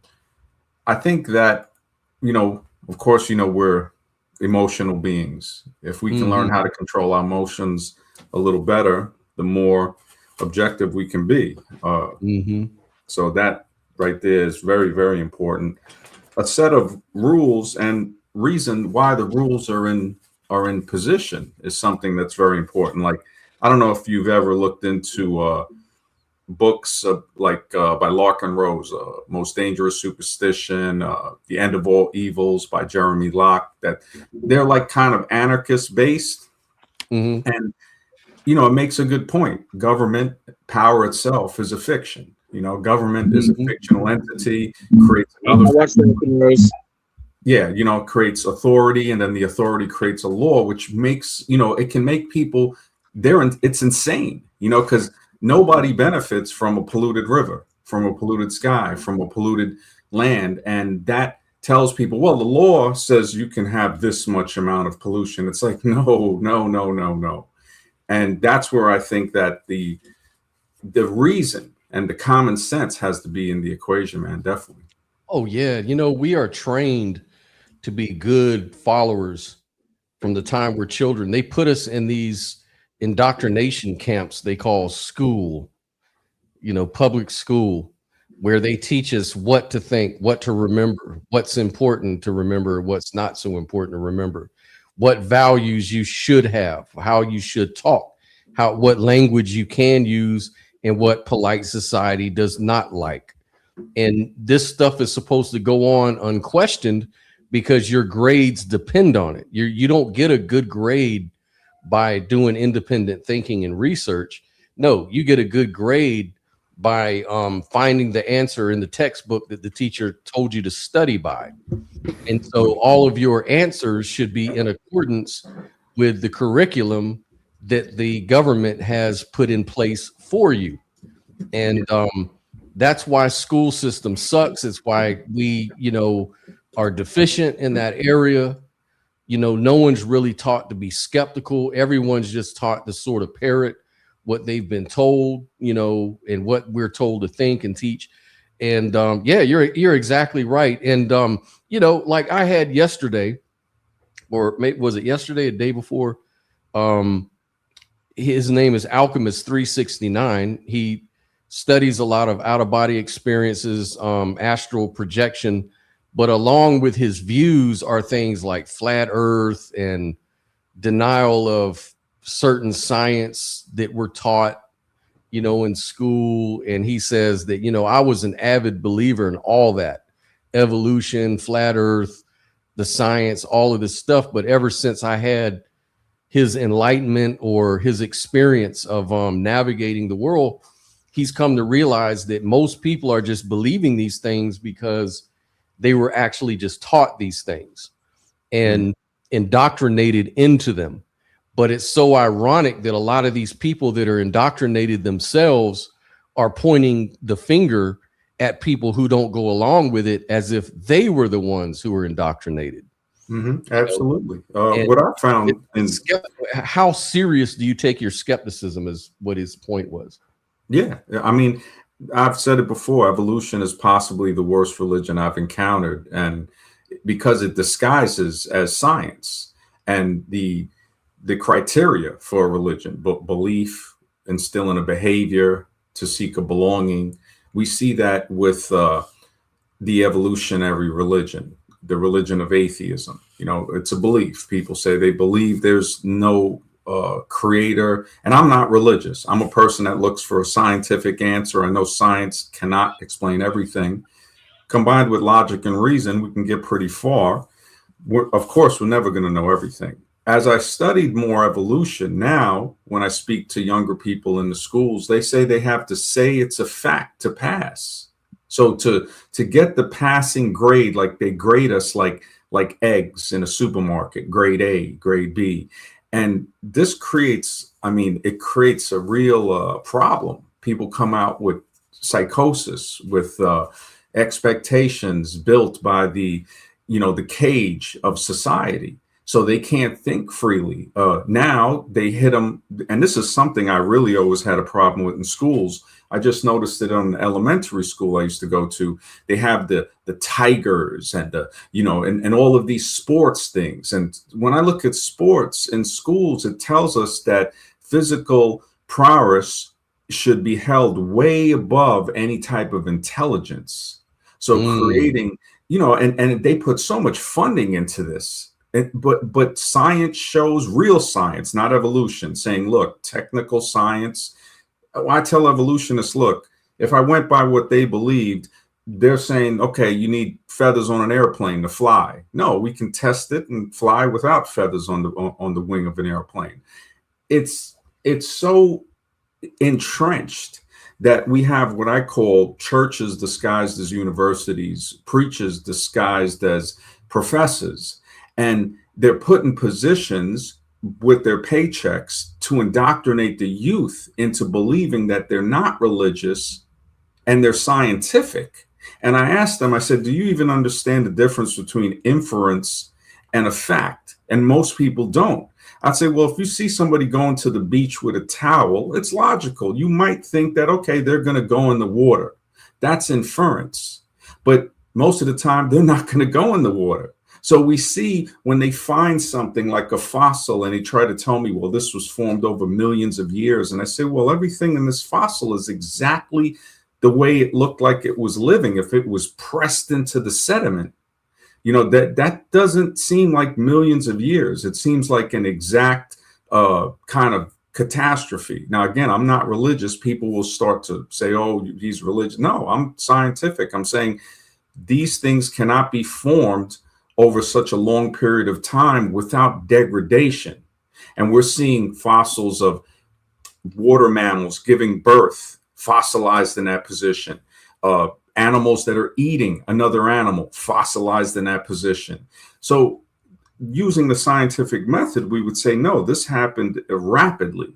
When we look at the Grand Canyon, it would only be logical to think that those layers would be different ages.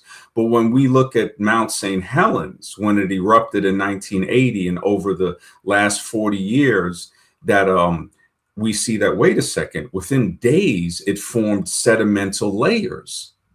And if somebody would have saw that, not knowing the eruption, they would come back and say, well, this was 1 million years to make this layer. And we say, no, this took days and we were able to witness it. Coal is not formed in millions of years. They have railroad structures from hundreds of years ago where the bottom part of the pillars are created into a low rank of coal, showing that pressure alone might be able to create coal.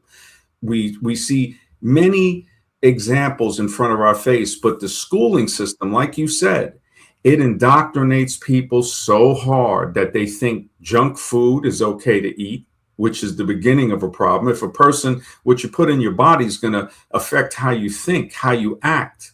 If you're feeling healthy, you're gonna think better. You're not going to. It's just the idea that if you learn about something and you say you understand something, you should really understand it, you know. And I think that a lot of people really don't understand a whole lot of things they say they do, mainly because of consensus and because of in-group, out-group dynamics and stuff like that.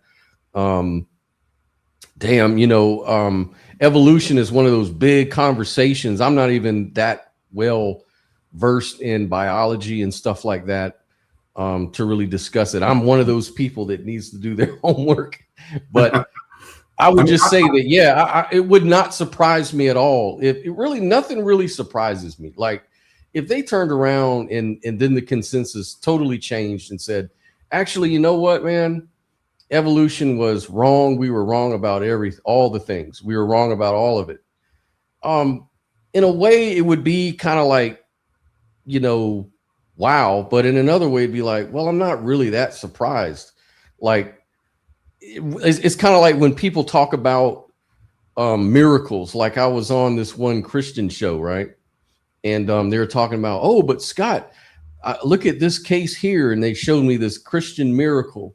This proves that the Abrahamic God is real because look at this miracle. She prayed to Yahweh and then, you know, she recovered from this cancer or whatever it was almost, you know, amazingly quick and all of this kind of stuff. Doctors called it a miracle and I looked it up.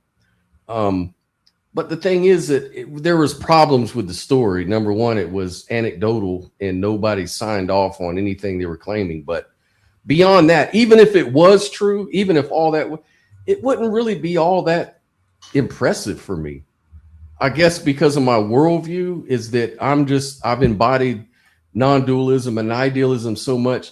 None of that shit bothers me or makes me like, ooh, wow, there's a supernatural. Like it doesn't really bother me, you know? Mm-hmm. So I'm open, you know, in other words, I don't have these fears that cause me blockages like, oh, I have to reject this. I'm willing to listen to anybody about anything. That's why I was saying it was kind of sad that me and Sophia fell out because I don't really care if you disagree. If you disagree, I'm cool with it.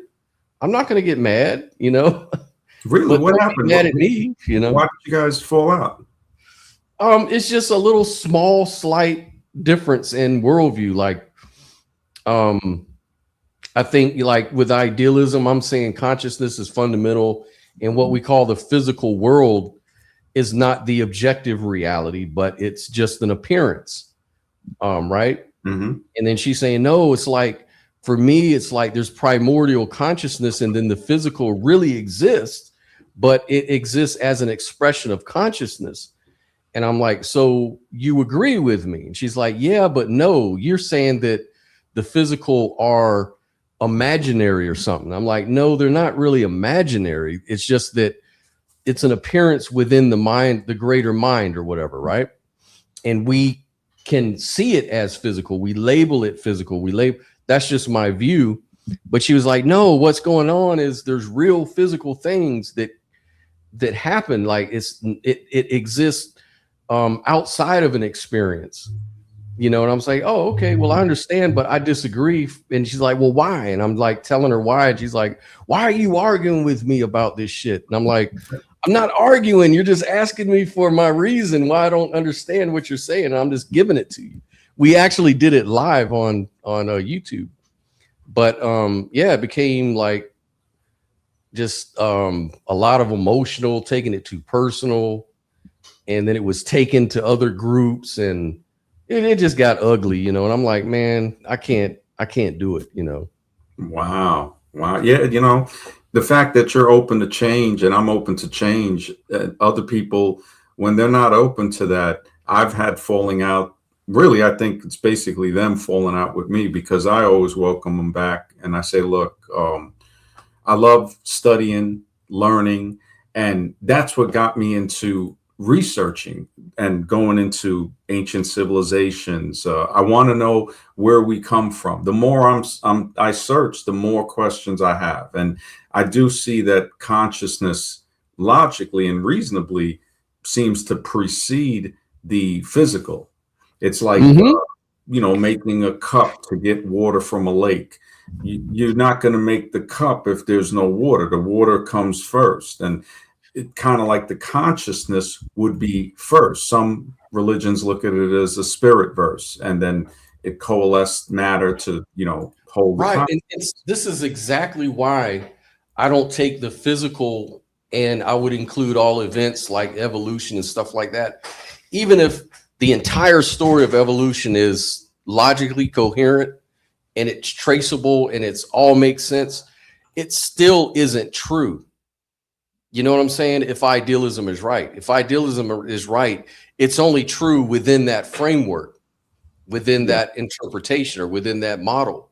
But it's not true as a metaphysical fact of reality itself, because on idealism, everything is just consciousness. So it doesn't. So where does that fit in with that? It's like, is that really how we're going to see it? I don't think that really works like that. But even within the framework, like you said, there's problems you can point out, like ancient civilizations. They find civilizations that are older than once expected. You know, there's a lot of stuff I'm sure we could go into, but I'm just saying that regardless of what you say, if evolution is true, like it's like Donald Hoffman. Donald Hoffman promotes this interface theory of consciousness, which is like idealism, right? And he uses evolutionary game theory to get there. So he uses evolution as a framework to say that you can't really trust evolution, because evolution itself teaches you that we did not evolve to find truth. We evolved in order for fitness payoffs. And actually, the creatures who gravitated towards more true things were the ones that didn't survive at all. Right? It's the ones who believed in the useful fictions. Those are the ones who carried on to spread their genes throughout the generations. Right?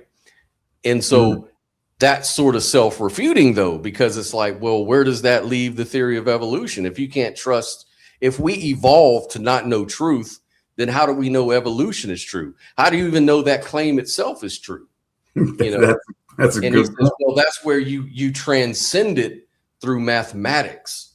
And so he's done simulations. So they've done like simulated game theories that show the same thing. So we've got like all this corroboration through that technique to show that, you know, humans didn't evolve to know truth. Therefore, evolution isn't true. Therefore, there's some other fundamental thing that it's pointing to.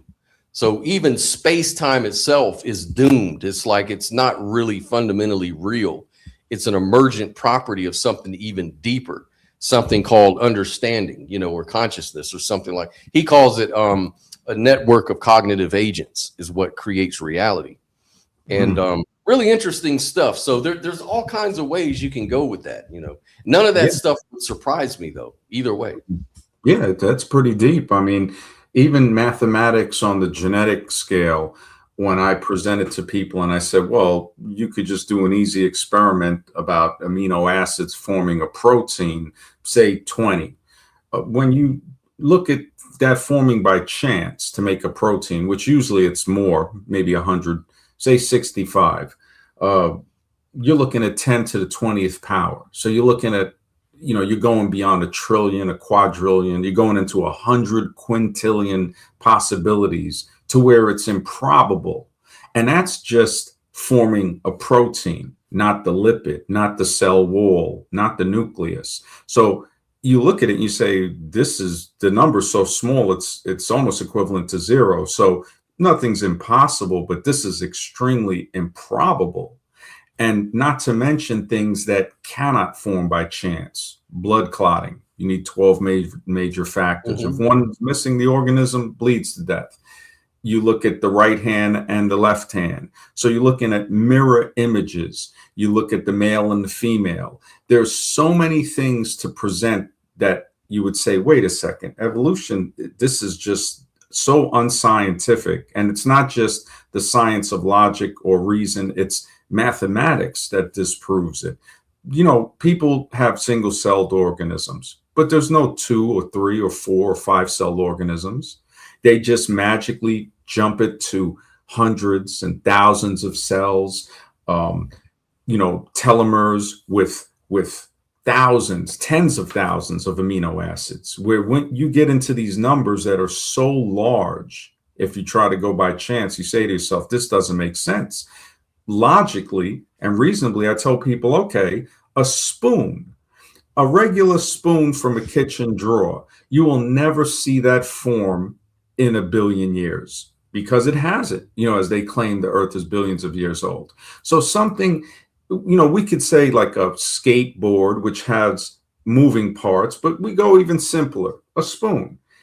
If a spoon is not going to form by chance, how would somebody logically believe a cell could form by chance and that something can change from that cell into different cells, which is definitely not observed? When I add in on top of that, the lies, whenever somebody lies, I always wonder, well, okay, what's the motive for the lie? Sometimes, like you said, it's indoctrination in school. Sometimes they're like what I call habitual liars. They will defend it without knowing it because of a cognitive dissonance in their mind.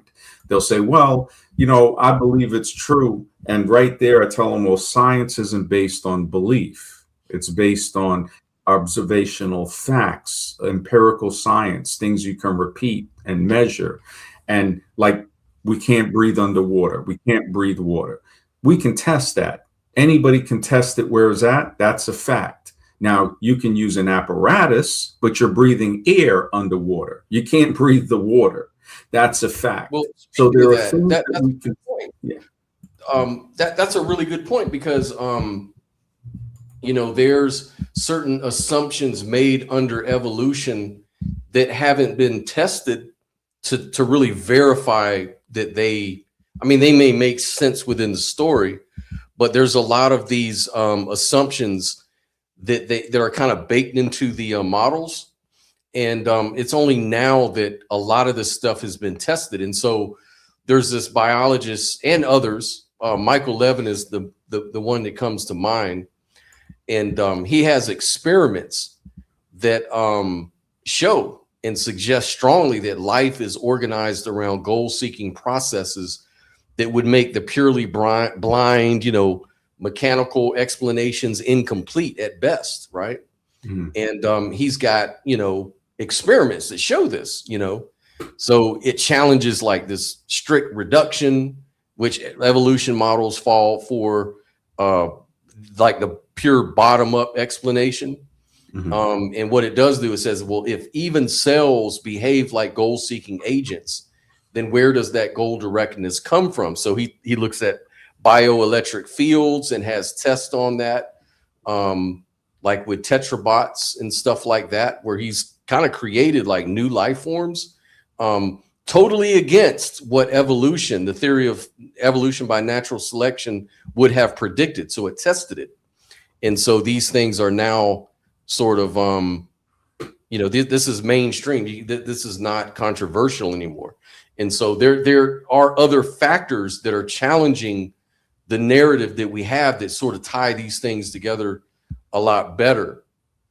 But, you know, a lot of people are old school. They were taught.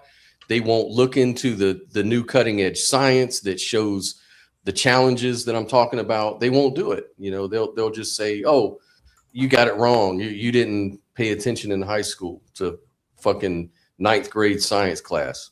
Like, no, actually, you are not paying attention to what modern science is bringing to the table. People who are actually have the guts to challenge this shit, you know.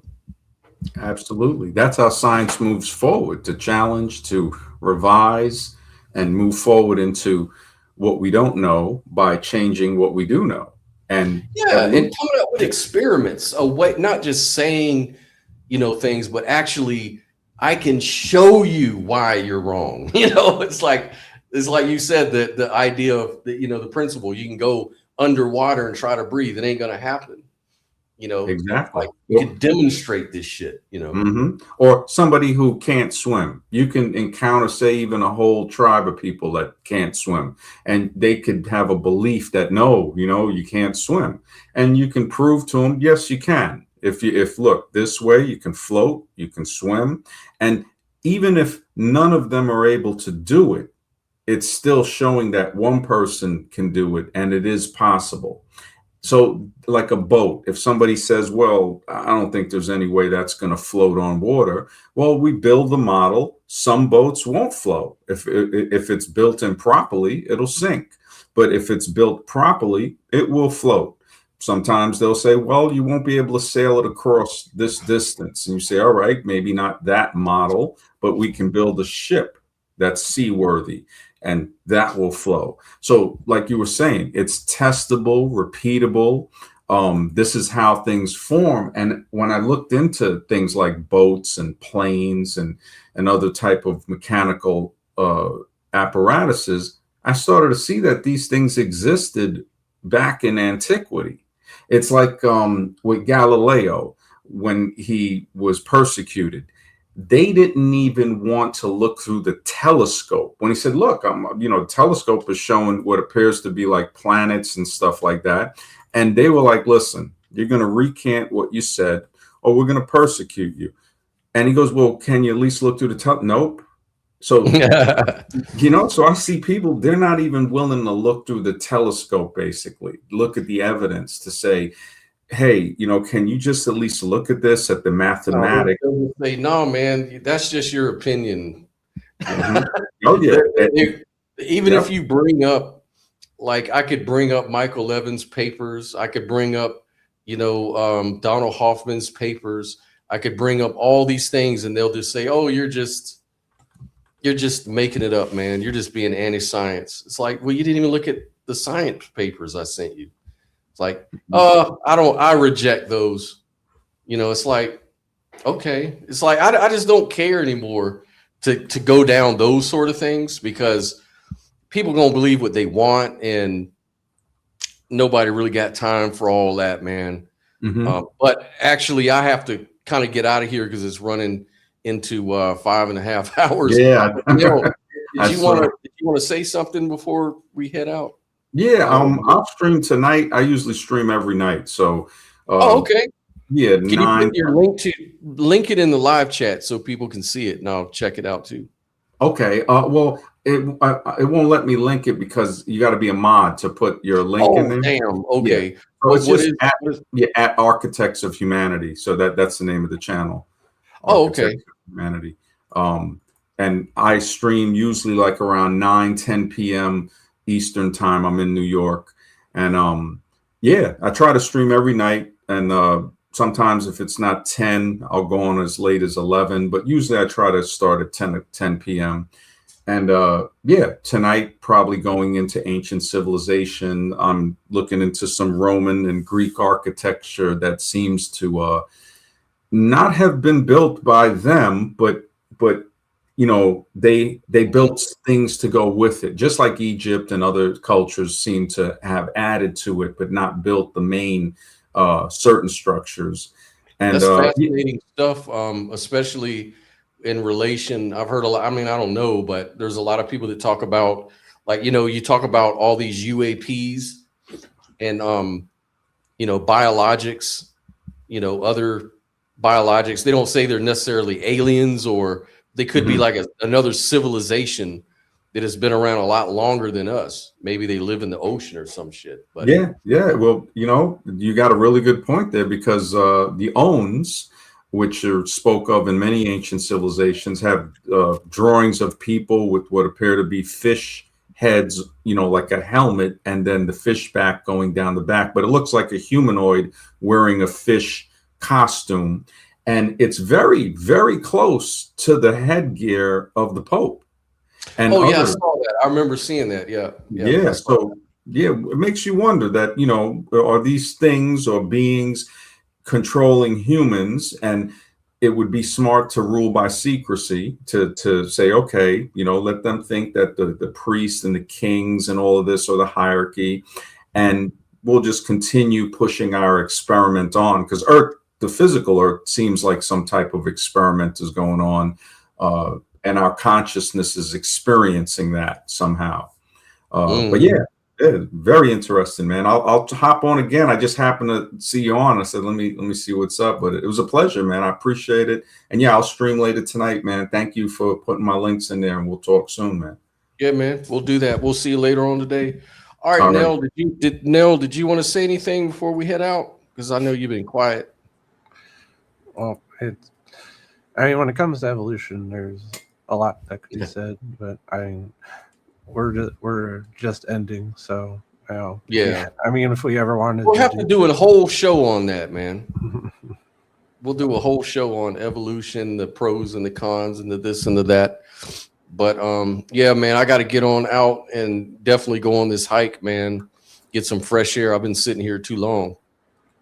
So, anyways, man, you guys have a great time. Thank you so much for everybody tuning in and interacting. Really great show. And in the meantime, y'all be good. Later.